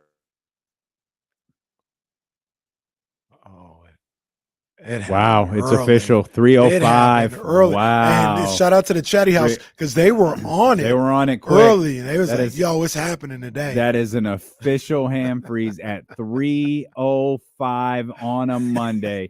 Poor James. That's a first round knockout. He's under the weather. He's not going to find this funny at all. He has no idea that we're laughing at this. He's probably like furious. He's trying to restart something. He's just not a happy individual. And the rules. We've got to leave. We've got to leave the frozen screen on the face. But yeah, just ham battling through the elements. Got a game coming up at 5:00. Our guy is just really toughing it out here. Hey, I got a question about Davion. Can we? I want to see if we can get dual. We lost one of them. I thought we might get dual. He said we're not having any of this crap. Yeah, that was a quick one. Yeah, 3:05. It's 3:05, Hammer. That's 3:05. All right. I switched to the phone after that one. Yeah, we're not playing that game today. Will this ham thaw out by Thanksgiving? Well, that's right. Tough. I had a Davion question though, and I'm guilty of it sometimes as well. I think a lot of people, when they talk about the situation, are guilty of it. Is why do we keep matching him up with shooting guards? Like when we talk about he's too short, like why don't we ever talk about him guarding his position? which, like, you look at the Kyrie Irving situation last night. That's who he'd be guarding, or he should be guarding, and he can match up and stop those guys. Like, we think about the Klay Thompson situation. I'm not even sure he was guarding Klay on that possession. I thought he was guarding Draymond for a lot of the time, and it got helter-skelter, and he ended up on Klay, and Klay was able to shoot over the top of him. But, you know, when we talk about, like, his size, we always talk about him guarding two guards and threes. Like, we never talk about him being matched up with point guards. Well, because in modern NBA, rarely are you playing man on defense. You know, it's a switching league now, and every other player on this team does switch.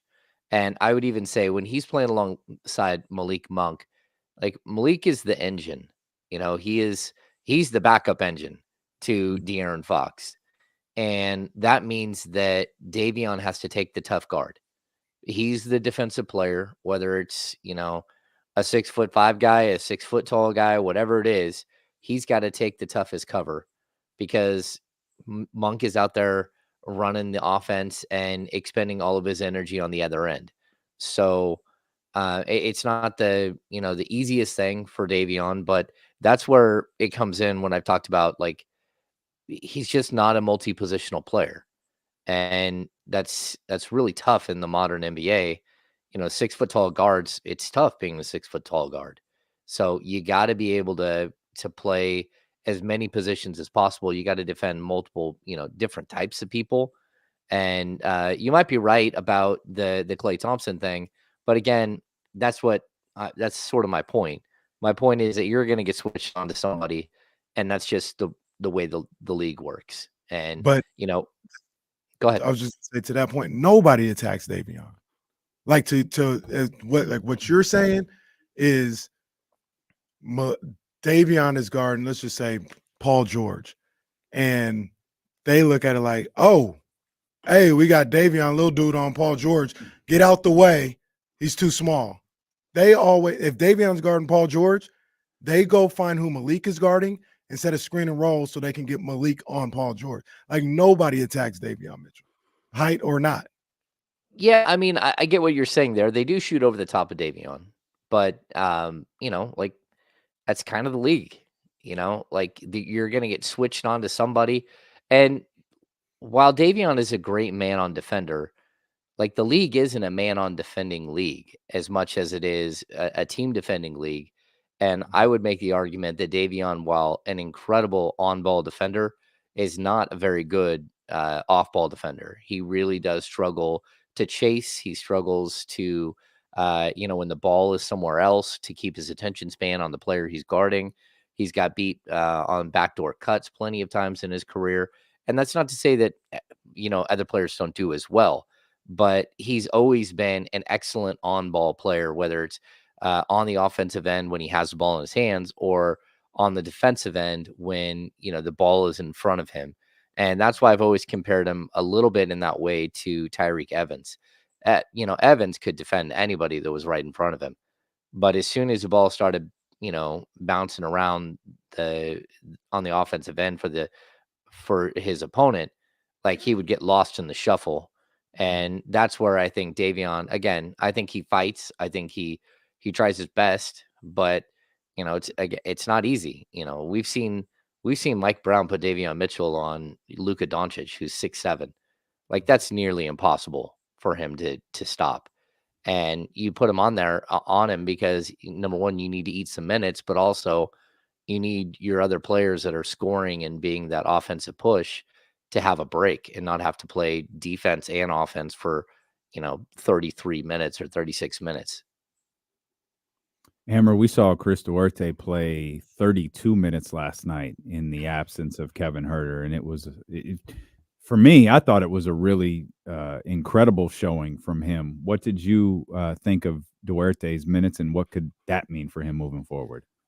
Yeah, to be honest with you, I don't know if I brought it up with you guys on your show here or if I brought it up on the Insiders, but I said last week, hey, I would like to see, if it keeps going this way, send Duarte to the G League for 2 games, for 3 games. Let him get out there and run. That's what his problem is. You can tell he just hasn't been on the court enough in the last year because of injury. And he looks like a player who the game is just going too fast for him. And I thought that if you could get him at the G League level, put him in the game, let him play 30, 35 minutes, a couple of games in a row, and then bring him back up, almost like hit a hard reset button on him, that he would probably be just fine. Like what we were seeing, coming into last night's game, he was averaging 7.9 personal fouls per 36 minutes.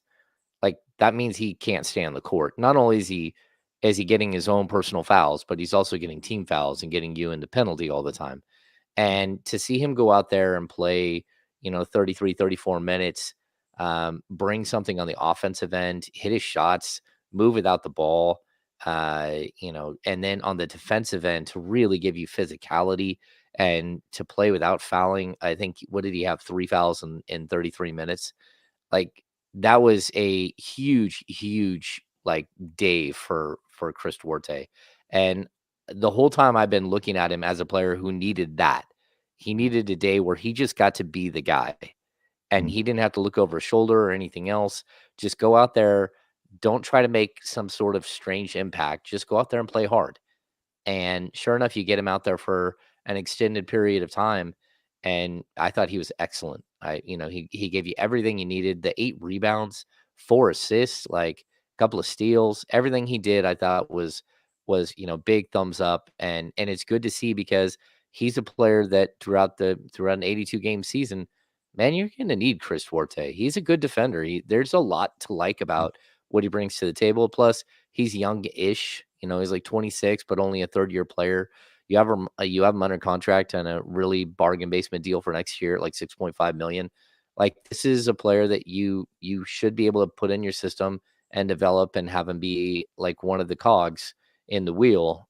But sometimes it takes an opportunity like this, just like we've seen Davian get these opportunities. It takes an opportunity, and he got it. He made the most of it. And let's see if he can build on it. This is what you want. You want a starting place for him where he can start to string some things together that might make him more viable to you going forward. I thought you made a really good point when talking about Duarte earlier in the season about him, needing to just get his legs under him. He didn't play much the year before due to injury and roster situations. So he's got to get his legs back in that way. And then he's going to a whole new team, in a new system and a new way of playing basketball on the offensive end. And I know I was critical of his early season moments in the first couple of weeks or so. And you were like, hey, it may take some time for him to get himself together. And that, went into what you said about him going to the G League. And after what we saw, not only last night, I thought he played well on Friday as well. We may be getting to the point where, he is starting to just feel comfortable with his role on this team, the style of play and all this other stuff. Yeah, the difficult thing for him too, it's always going to be that he's on the bubble of the rotation, right? And so whatever minutes he's going to get, it's a little bit like Davion.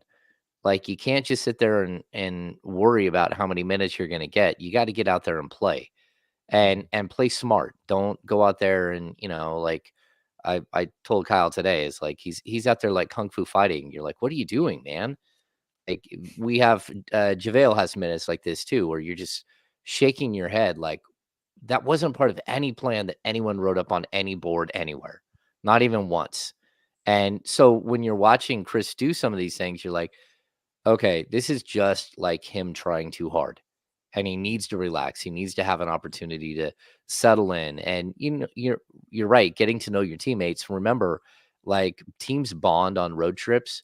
The Kings have played a bunch of games on the road already this season, but they're in the middle of a 6-game road trip. They're halfway through. These are the moments where you start to see what bonding on the road looks like, where all of a sudden someone might feel a little bit more part of the team, a little bit more part of what's happening. He gets the crown as the defensive player of the game. Those are big moments for a player who's trying to fit in and trying to find his place within a new group. And so again, there's no negative to take away from the Chris Duarte situation is in Sunday's game. And you just hope that look, build on it, stay healthy, keep getting stronger, keep getting better. And now you have a game film you can go back and watch and say, That's the player I need to be when I step on the court for the Sacramento Kings. And James, there's no negative to take away from the Western Conference Player of the Week, De'Aaron Fox. He is playing at an extraordinary level for Sacramento right now, and he seems to get better. He had 43 on Friday, 30 points last night in a game in which he was able to sit virtually the entire fourth quarter. What have you seen from De'Aaron in the now 6-7 games that he's played that clearly show us, hey, this is different? Like he's playing on a different level than everyone else right now. Yeah, I think, we can point to the defensive end where I think he's been incredible. I think he's averaging 1.8 steals per game, and he's super active. He's picking guys' pockets, but he's also out there getting deflections, putting pressure on the ball handler. These are things that we're seeing because, like, look at all the deflections the rest of the team is getting. Like, they are starting to sort of, I don't know, like, build off of what he's doing on the defensive end as well. He's putting pressure. It's making, passes that would normally be easy passes a lot more difficult. His teammates are, getting deflections all over the place. Like, he is the snake now on both ends of the court, and I think that's big. The other thing I think he's doing is he's not waiting until the fourth quarter. And I think, last year he played so well in the fourth quarter, but a lot of times it was out of necessity, right? Like, this team wasn't good enough. They're good enough to win games. They weren't good enough to put teams away. And so we had all of these games where the Kings are in these epic battles in the fourth quarter. Well, you were hoping that there would come a point where, you don't need that. And so by him starting out, like, you go back to the game yesterday, dropping 13 points in the first quarter, like, he set the standard for what was going to be the rest of the game. Now, he did take a break there in the second and the early part of the third, and then he took over and got up to 30 points really quickly. So I like that he's distributing his points more evenly, and that the Kings don't need him to be fourth quarter Fox, because in most games already, they're actually way up on teams in the fourth quarter. They have comfortable leads where he doesn't have to have that mentality that he's going to take over and be the only guy there. And then the other thing is he's shooting 41.7% from three on 8.3 attempts per game. Like, I never thought we'd get to this point, and I don't know, if he's going to be a 42% shooter for the rest of the season, or if he's going to be more like around the 37, 38. But either way, if that's who he's going to be, this is one of the best players in basketball. If he can add that 3-point shot, if he can add that 3-point shot, there's almost no way to defend him. And teams are, they're trying to pack the paint to slow him down. Okay, I'll just go ahead and lace a bunch of 3-pointers over the top of you. And it's not just that he's hitting 41.7. It's that he's taking the 8.3 or 8.6, whatever it is. Like, you need him to take that type of volume in order to gain that type of respect. And then we'll start to see him, even pull more things out of his bag that we haven't even seen the mid-range yet. He hasn't. Last year, he lived in the mid-range. We haven't seen it hardly at all because he doesn't need it. He's like walking to the basket. That basket he had last night where he contorted his body around like 3 guys and laid it up, just stunning. Just like everything he's doing right now is really impressive. And he's eventually going to get these ridiculous, like, bow down to Luka calls from the officials that some of the other stars get. Like, I don't get the Luka Doncic, everything he does is flopping, and why he complains to the officials the whole game. Fox is over there doing his business and owning your team, and you're sitting there flopping and drawing ridiculous fouls and then laughing with your teammates that the guy didn't even touch you, and all these things. Like, it gets so old. But eventually Fox needs to be at the free throw line 8 to 10 times a game because he's that good. And when he does that, then he'll be able to maintain that 30 plus points per game. It's going to be tough just being a shooter and a scorer. If he can get to the free throw line all those times as well, it'll take that little bit of stress off his game and help him ease into 30 points every game. You know how much that means coming from James? James don't buy into nothing. And for him to talk about how great De'Aaron Fox is playing this year and how it puts him up there as one of the best players in the league, well, that carries a lot more weight than we talked when we talk trash for 4 straight hours. Hey, he's a top 5 player right now. Like he's playing that well, and we started talking about who are the best point guards in the league. You start with Steph Curry, and then it's De'Aaron Fox. Yep.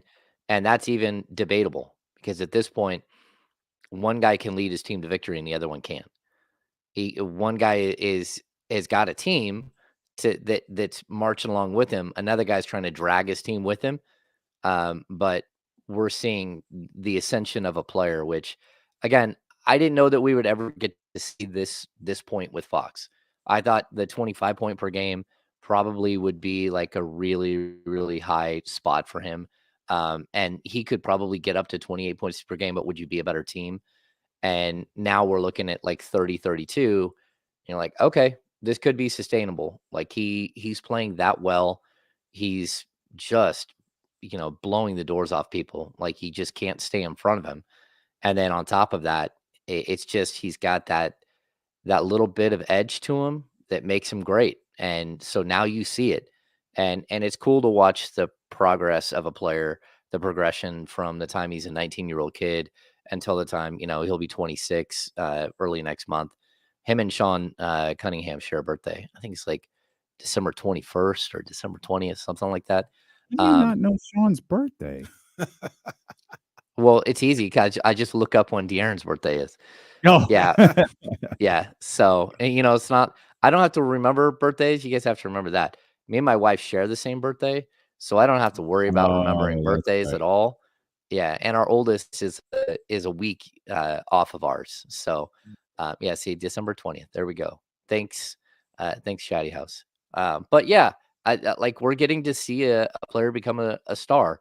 And this is the second time I've got to see this in Sacramento because we watched DeMarcus Cousins become a star. But it's different because this one feels more sustainable and it feels more like it's a person that you can put your entire franchise behind and have faith that he's going to do the right things and he's trying to build something where someone else, DeMarcus was always trying to, it wasn't that he wasn't trying to build something. It's that I don't think he knew how. And he was, trying to yell at his teammates until they got to that point. And that's not usually the way to lead people. And so just 2 different paths, but it's really cool to watch somebody come into the league and get better and better and better. And then all of a sudden you think that they've tapped out and then all of a sudden they're way better. And you're like, wow, like to watch someone become an NBA superstar is pretty cool. Yeah, James, the same thing with me. He's a lot better than I gave him credit for coming into the league, and I thought he was a franchise changer. I was like, this guy can change a franchise. He's really good. He's a heart and soul type guy. He's 21, 22 points per game, 7-8 assists. Never in my wildest dreams that I think he could be a guy that could lead the league in scoring, averaging 30 plus per game. And, it feels like, I don't know if he's going to average 30 a game, but it feels like this is real. This is where he's at. This is how he plays basketball now. He's able to seamlessly get 25 to 32 points a game. Yeah, I know the old adage is what a broken clock is right twice a day. Vlade Divac's made a lot of mistakes, but if we're going to look at like the process, he found one. And that's all you can say at the end of the day. The process is to find a superstar. Wherever it is, you find him and you bring him along and you figure it out. And Vlade got this one right. Vlade, from the moment he drafted him, said this is the guy. Without any question. There was never, like, from Vlade's point of view, I watched him the whole time. He kept saying it. This will be our guy. Trust me. And he was right. And real quick to that point, because we had a discussion earlier, James, about Luka, and Luka's an unbelievable talent. One of the most talented players we've ever seen in this league already. So it's not a shade to him. But maybe what Vlade was talking about a little bit was because it wasn't Luka or Fox in the same draft, but you had a decision to make. You're like, do we get Luka and we maybe lose Fox, or do we get Bagley and try and pair those two together? And maybe some of it was there's a certain De'Aaron has certain intangibles that you want and that you need when you're trying to turn around a franchise like the Sacramento Kings. It's not just about the talent. It's leadership. It's not blinking when the franchise is going through this drought or whatever, staying with it, not getting down. Maybe those are some of the things that Vlade saw in Fox that he was like, yeah, even for Luka, I can't turn away from this because that's what's going to be needed to turn this whole thing around. Yeah, I mean, the 2018 draft, like, no one can say that Vlade got it right because he didn't. But honestly, if he would have drafted Jaren Jackson Jr. and he would have become the same player he is right now, that would have been a great fit next to Fox too.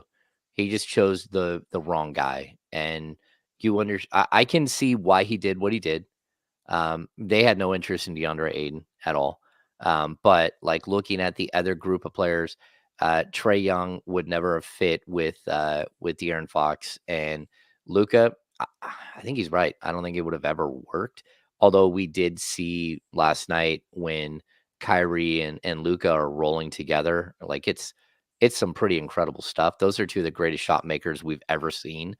And like, again, Kyrie, there are a lot of things I don't like about him, a lot, but to watch some of the things he can do that are positive, my goodness, man, that guy can flat out play.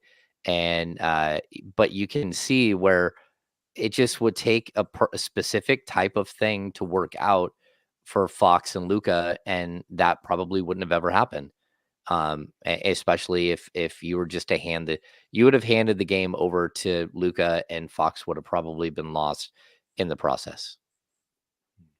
James playing hurt today. We'll get ready for Kings and Pelicans. We're thrilled that the Kings won 6 straight.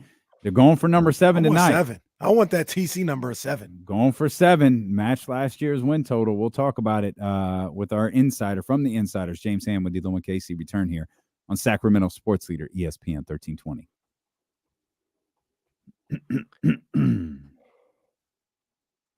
You know the play with Luka that pissed me off the most? All of them? Well, it's hard to, man, it's so many. Right. Thanks, LeBron. But the one where Duarte picks him up in the backcourt, and Duarte kind of reaches at the ball, and Luka like flails. Oh, yeah. Hey, yeah. what the hell? And then like no call is made. Yeah. So Luka takes his shoulder, puts it in Duarte's chest, and gets a foul call. Foul on you, Duarte. What? What? That play where he ran by, and I think Keon Ellis slapped the ball out of his hands. Oh, Harrison. And then he turns. I think Harrison was guarding him, and I think Keon reached over and smacked the ball. And then he looks over his teammates, and he's got this stupid grin on his face. And you can see him saying, "You didn't even touch me. You see that?" Like, it's just like, yeah, I hope the ref is watching the tape. He literally is taking ownership of you, referees. And that's why I'm saying I can't even be mad at Luka. Yeah, I can't be mad at Luka. It's them stupid ass refs. Yeah, it's tough to watch. All of it's tough to watch. I mean, the flop that he had on where they called the clear path, not a clear path, a take foul on Harrison. Mm-hmm. That was garbage. Like, he's not getting any calls at all. Like, I mean, Fox isn't getting any calls at all, and Luka gets all of these calls. It's so frustrating because you're just seeing such a lopsided, like, way that they handle their business.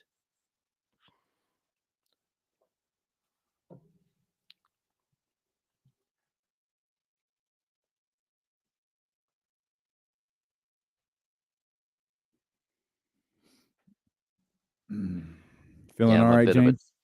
I'm a bit of a train wreck. It's sleeping that I have the trouble with because I get all congested and then I wake up like 50 times. You got to take something that'll knock you out. Yeah, I'm a really sound sleeper, so for me to ever have to wake up is very unusual. I think this morning I was up at 5, just hacking away. This is a 5 o'clock start, right? Is it 5 or is it 4:30? 5. Okay.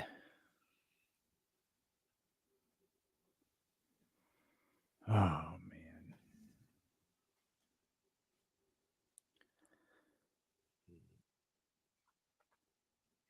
What the hell is Matt Pearson talking about on Twitter? About that's what I said. I don't know. Like, huh? Jalen, like what? I think fans sometimes don't actually hear. I think he's upset maybe he doesn't have our belt. No, maybe. I literally said the belt was up for grabs tonight. What's this guy talking about? Maybe. Like you said, people don't be listening though. They don't listen. Florida State at Florida, Georgia, Georgia Tech.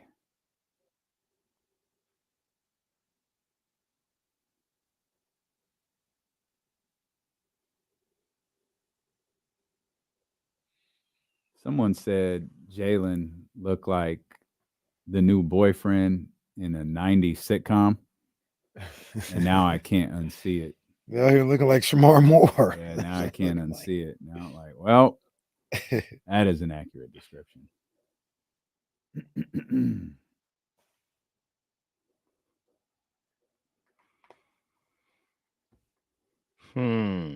Raining out there too. Ooh, that weather looks tough.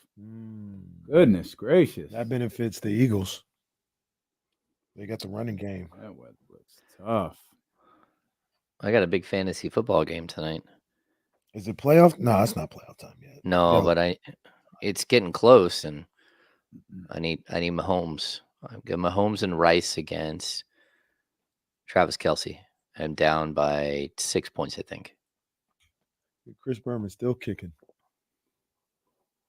Part of me wants to believe this studio is just like in his den. That's where he lives. It's just doesn't even have a house. Just lives in that studio. Yeah, it's like a troll. I don't imagine that dude's left Hawaii once. That's funny. What's after that? Do we have Monday Night Football? Monday Night Football. When you're watching the game, listen to the other game. There you go. I will have 2 TVs going. Oh, shut up, James. Damn it, James. We just lost the rating. Biggity Blake, you say my fantasy team has been a disaster this year. You need to listen to the Insiders on Friday. Our dude Faraz Siddiqui is so incredible. That dude is so spot on. I turned on football, and he snuck in this. Hey, if you need a deep sleeper in this week's hang on, Hammer. We're back. Hang on. Sorry, James. I had to interrupt James as he was singing the praises of his radio show there during the commercial break. I like your fantasy guy. He's fun to listen to, even for people who don't play fantasy football, which I very much do not. Yeah, Faraz is just like he's like a prognosticator, like extraordinaire. The things he comes up with, you're just sitting there like in awe of what he's talking about. For some people, it might get like a little too dense, but when he starts talking about, even like tonight, Rashee Rice, like the Eagles are they're like 28th in the league against slot wide receivers. So you should start Rice because he's just going to dominate this whole game, even though their outside their outside defensive backs are great.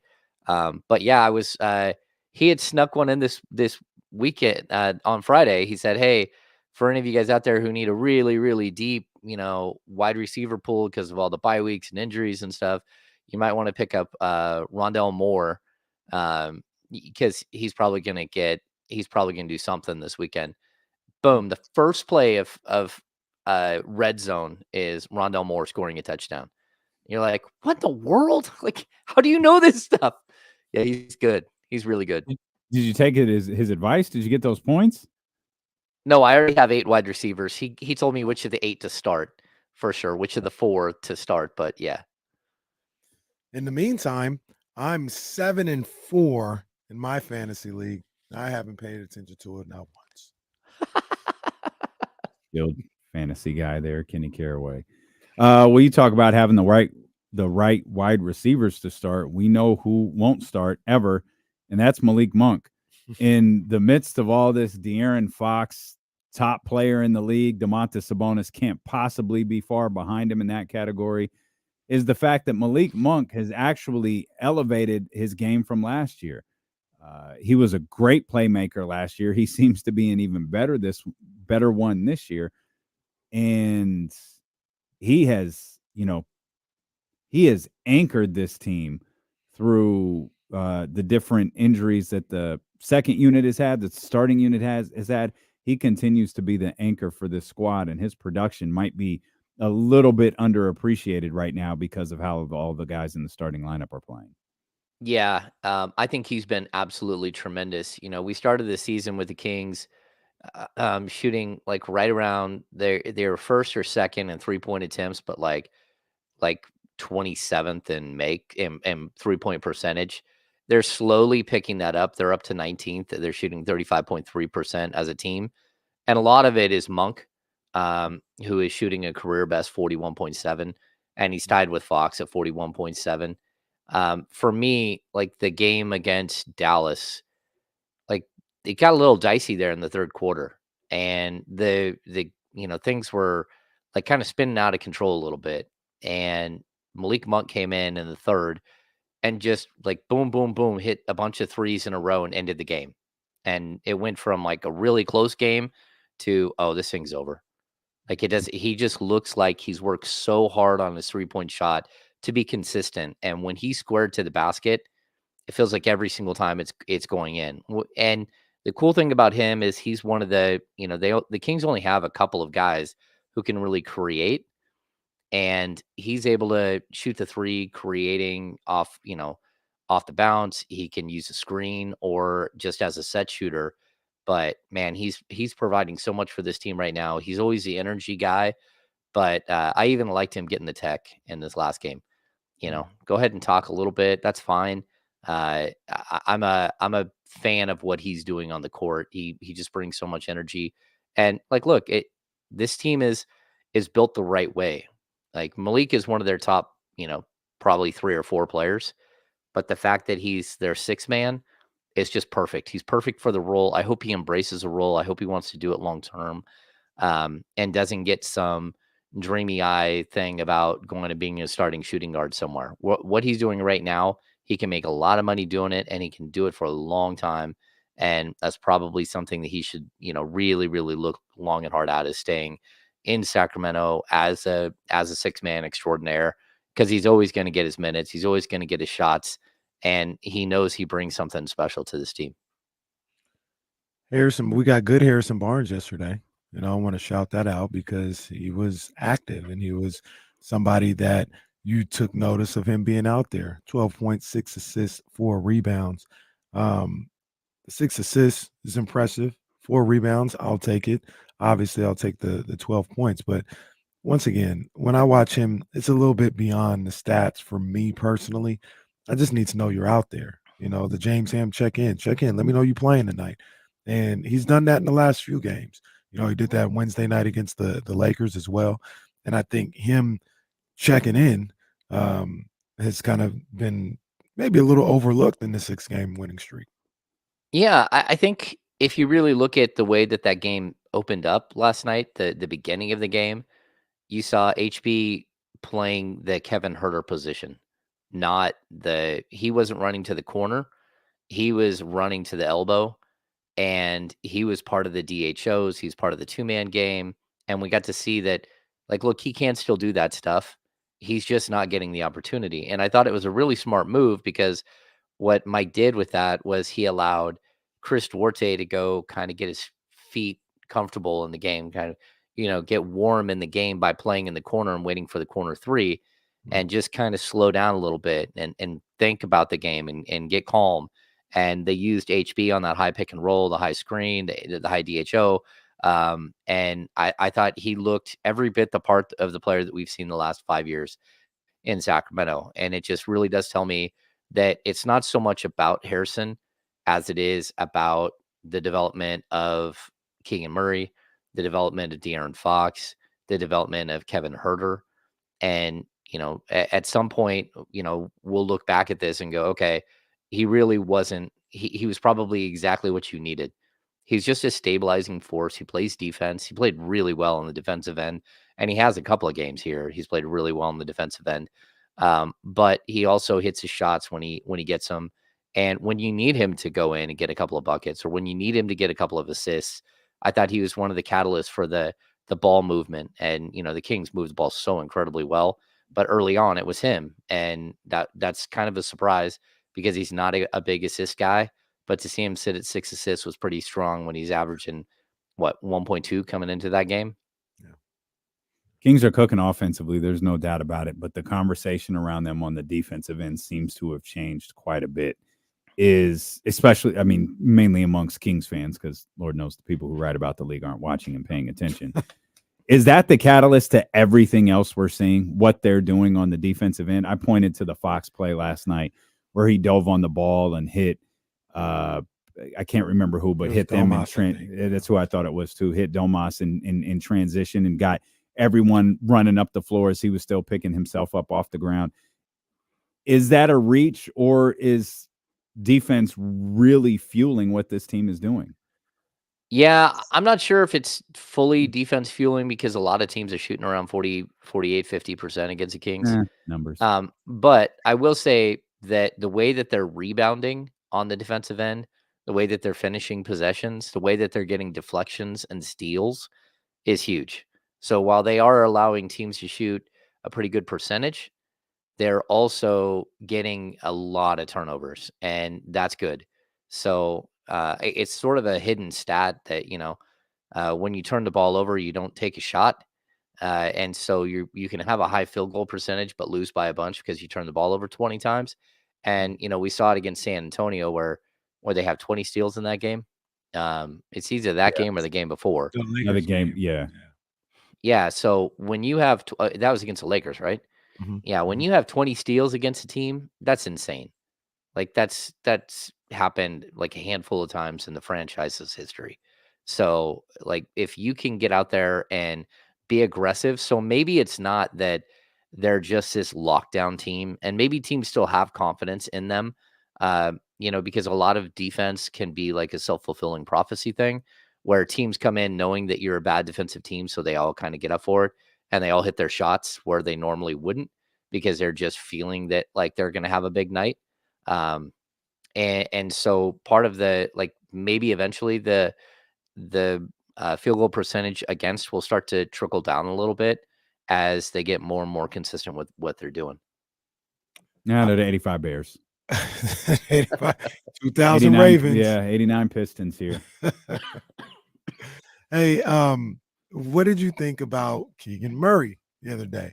Like he struggled a little bit on Friday, and I think you're gonna have these up and down games. But taking on the challenge of guarding Luka yesterday, tried to get him in foul trouble. But I like that Mike Brown kept him in the game.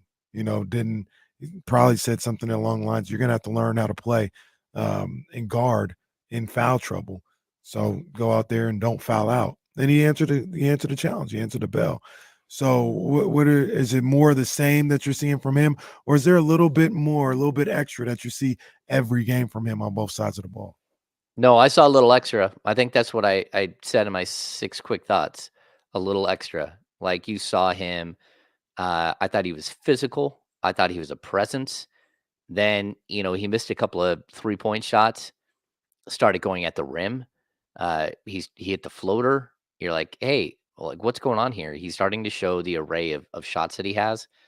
Like, look, he snuck his way to 17 points. I don't think anyone realized he had 17 points that game. Like 17 points and 4 or 5 rebounds. Like he's building, he's getting better all the time. And, it may not come as like in one big giant, oh my gosh, look, he's a 22 point per game scorer. Like it's going to be something that gradually happens where he just gets better and better and better at what he's doing. And I will point to De'Aaron Fox where, again, is there that much difference between De'Aaron Fox this year and De'Aaron Fox last year? I don't think so. But he's got, when you're that good, that little bit extra that you get better during an off season can mean a lot. And so like incrementally, Fox has taken this massive leap as a scorer, and in most categories. But it's really just being a slightly better version than the player he was last year. If he can hit, again, if he can even remotely close to 40% on threes, where last year he not only, was down around 32, 33, but he started to not take threes because of that. The fact that he's taking them, that he's that confident in what he's doing and that he's hitting them, that really does bode well for this team. Man, if he got his free throw percentage up, he's 50 and 40 right now from the field. And he's not, and from three, he's not even approaching the 90. He's at 75%, which is the one you just want him to be automatic. But to think that he could be flirting with that 50, 40, 90 is crazy. The funny thing about the Kings is their three primary scorers this season so far have been Herter and Fox and Sabonis. None of those guys are great free throw shooters. And Keegan's a good free throw shooter, and Barnes is a good free throw shooter. Although I don't even think Keegan's hitting that well this year. They're just not a good free throw shooting team, and I don't know why that is. They're 27th right now in the league as a team. They're only shooting 73% from the field, and that's not great. That's not great at all. Yeah, I need Delmas's field goal percentage is 63.4. His free throw percentage is 63.3. Oh man. And Keegan did pick it up, and actually Kevin Huerter's been really good this month, this year so far. Kevin Huerter's gotten better over the last. He had a rough first half of the season from the line last year, and he got better as time went along. But all those guys, if I can see this team, I know you got your big man shooting free throws and things of that nature, but I need to see them 80% as a team. And it's crazy that these little things are coming out. Like Will Z talked about how they're still 20th or something in three-point percentage or whatever. Like all these numbers, the free throw percentage, yet they're putting up 129, 132. It sounds crazy, but it feels like they can reasonably improve on the offensive end as a team. It's not even saying anything crazy. Like me saying shoot as a team 80% from the free throw line. That's not like asking them to shoot 95%. That's just be 80%. That's another maybe a point and a half a game for them. Yeah, I would say over the last 6 games when, the Kings have been rolling, their offensive rating is up to 120.3, which is a little bit above where it was last year. Their defensive rating is down to 110. So their net rating in this 6-game win streak is a plus 10.1. They have been really incredible. But even during that stretch, their pace still hasn't come all the way back up. So they're at 100.91. That game last night where they put up a bunch of points, it was barely over 100. And so what we're seeing, and I'm not even sure if it was 100, we're seeing them, they're getting better at these aspects of the game on the offensive end. Their pace last night was 97.5, but their offensive rating was 134.4. You can't compete with a team it's like a finely oiled machine at that point. And, again, I think Herter means about as much to pace for this team as De'Aaron Fox does. His ability to play with pace in the half court set is tremendous, and he really does amp up the speed the game plays at in the half court. And not having him there, I think that's probably where we got a little bit of the let off. But it doesn't matter when you clubbing a team. What do you think about this game against the Pelicans tonight? I think it's tough because this is the first back-to-back they've had on the season. You're not at full strength. You got some guys that are beat up. Just the way the week plays out too, where you have a game on Monday, you have a game on Wednesday, you have a game on Friday. There isn't a big bunch of time to catch your breath, especially with a holiday tucked in there. So I don't believe in trap games, but this is a game that's just going to be tough to get. We saw what Dallas looked like last night on the second night of a back-to-back. The Kings just kept pushing and pushing and pushing, and they couldn't keep up eventually, and they faded. This is a game where I could see the Kings maybe have the same problem. But, Mike Brown usually had his team ready to play in the second night of back-to-backs last year. I think it's just weird that this is game 13 of the season. It's the first back-to-back they've had. And I can already remember 3 or 4 games where the Kings were playing another team on the second night of a back-to-back, which tells me that either the schedule is going to flip on this team at some point, and they're going to have a lot more of these back-to-backs that are tough, or the league said, hey, the Kings are going to be good this season. Let's give them a good schedule and not give them a bunch of, let's give them as many of these back-to-backs as, playing on the second night of a back-to-back as they will get to play somebody else on the second night of a back-to-back. NBA darlings, Sacramento Kings. Yeah. Do you know what there is? This is a dumb question that don't have really anything to do with anything. Like they play the Pelicans tonight. They play the Pelicans on Wednesday. Do you know what they're doing Thursday? Are they staying in New Orleans? Are they going to Minnesota? Like, what are they going to do?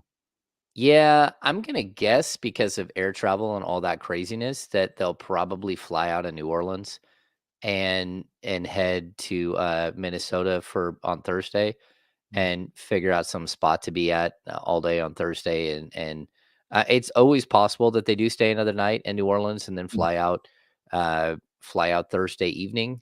I wouldn't be shocked if they did that, but I haven't asked.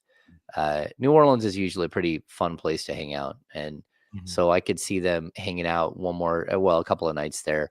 We'll get to see what they look like on Wednesday if they had a little too much fun on Tuesday night. Probably like deep fried stuffing or something like that in New Orleans, or something Cajun delicious. Chicken. Yeah. Not healthy for you, but delicious. Oh yeah, I'm sure it's amazing. Sure, it's everything. Yeah, everything there is amazing. Yeah, perfect crisp on the outside, but it's like just a juicy slice of. Yeah, I can't imagine what. I feel like a Thanksgiving in New Orleans probably has some twist on it that we're just not familiar with. Look at that cup. New Orleans New cup. Orleans cup. Oh, who are you rooting for tonight? Wow. Whose side is he on? Wow. What the hell is going on? I love New Orleans. I love New Orleans. Just clip this. Look at this guy. What are you doing with him? Wow. Yeah, but whose side is he on? This guy, James Ham. Right at the end of the show, a steel chair to the back of Sacramento Kings fans. There it is. No, we didn't even talk about JaVale. I purposely did not give you the opening to talk about JaVale McGee today. You got 30 seconds. You want to fire it off? Go ahead. It wasn't the tech. It wasn't that. It was that play where he grabbed a rebound and he shook off the guy on his left. It's one of my favorites. We all know what It was one of my favorites. Everyone in Sacramento was like, no, pass the ball, no, no. No. In some circles, we call that the James Ham play. We knew that. Oh, that's the one Ham's going to be talking. Here it comes. Here it comes. Like, what is he doing? Like, look, you're going to have to live with JaVale McGee right now because it's all you got. He has to understand that. He has to understand that if something happens that, like, Philip Petrusev is your backup behind him. That's like, there's no Trey Lyles. There is no Alex Len. We'll get one more of those tonight, and then he'll settle down. JaVale, he's going to give us 7 points. We got to go. Make sure you're tapped in tomorrow morning, beginning at 10 a.m. with James Ham and Kyle Madsen on the Insiders, and we'll see you tomorrow here on Sacramento Sports Leader, ESPN 1320. We're headed out to Monday Night Football. Vamos Kings like the beam. And we did it. We did it. Hit the thumbs up. We need can we get 14 people at least to hit the thumbs up? That'll put us at 400 or above. It's a big day. Yes. It's Uh-oh. It's like the commercial. This is the commercial. I think he's frozen. Little baby. Don't Oh, no, he unfroze. Oh, It he's is doing the people's commercial. eyebrow right now. Look at it. He's frozen doing the people's eyebrow. Can't tell. Oh, no. That's the look JaVale McGee going to give him when he see him next week. All right, y'all. You guys are not frozen on my side. We've got to unfreeze Ham. We'll see you guys tomorrow. Hit the thumbs up, please. I'm back. We'll see you.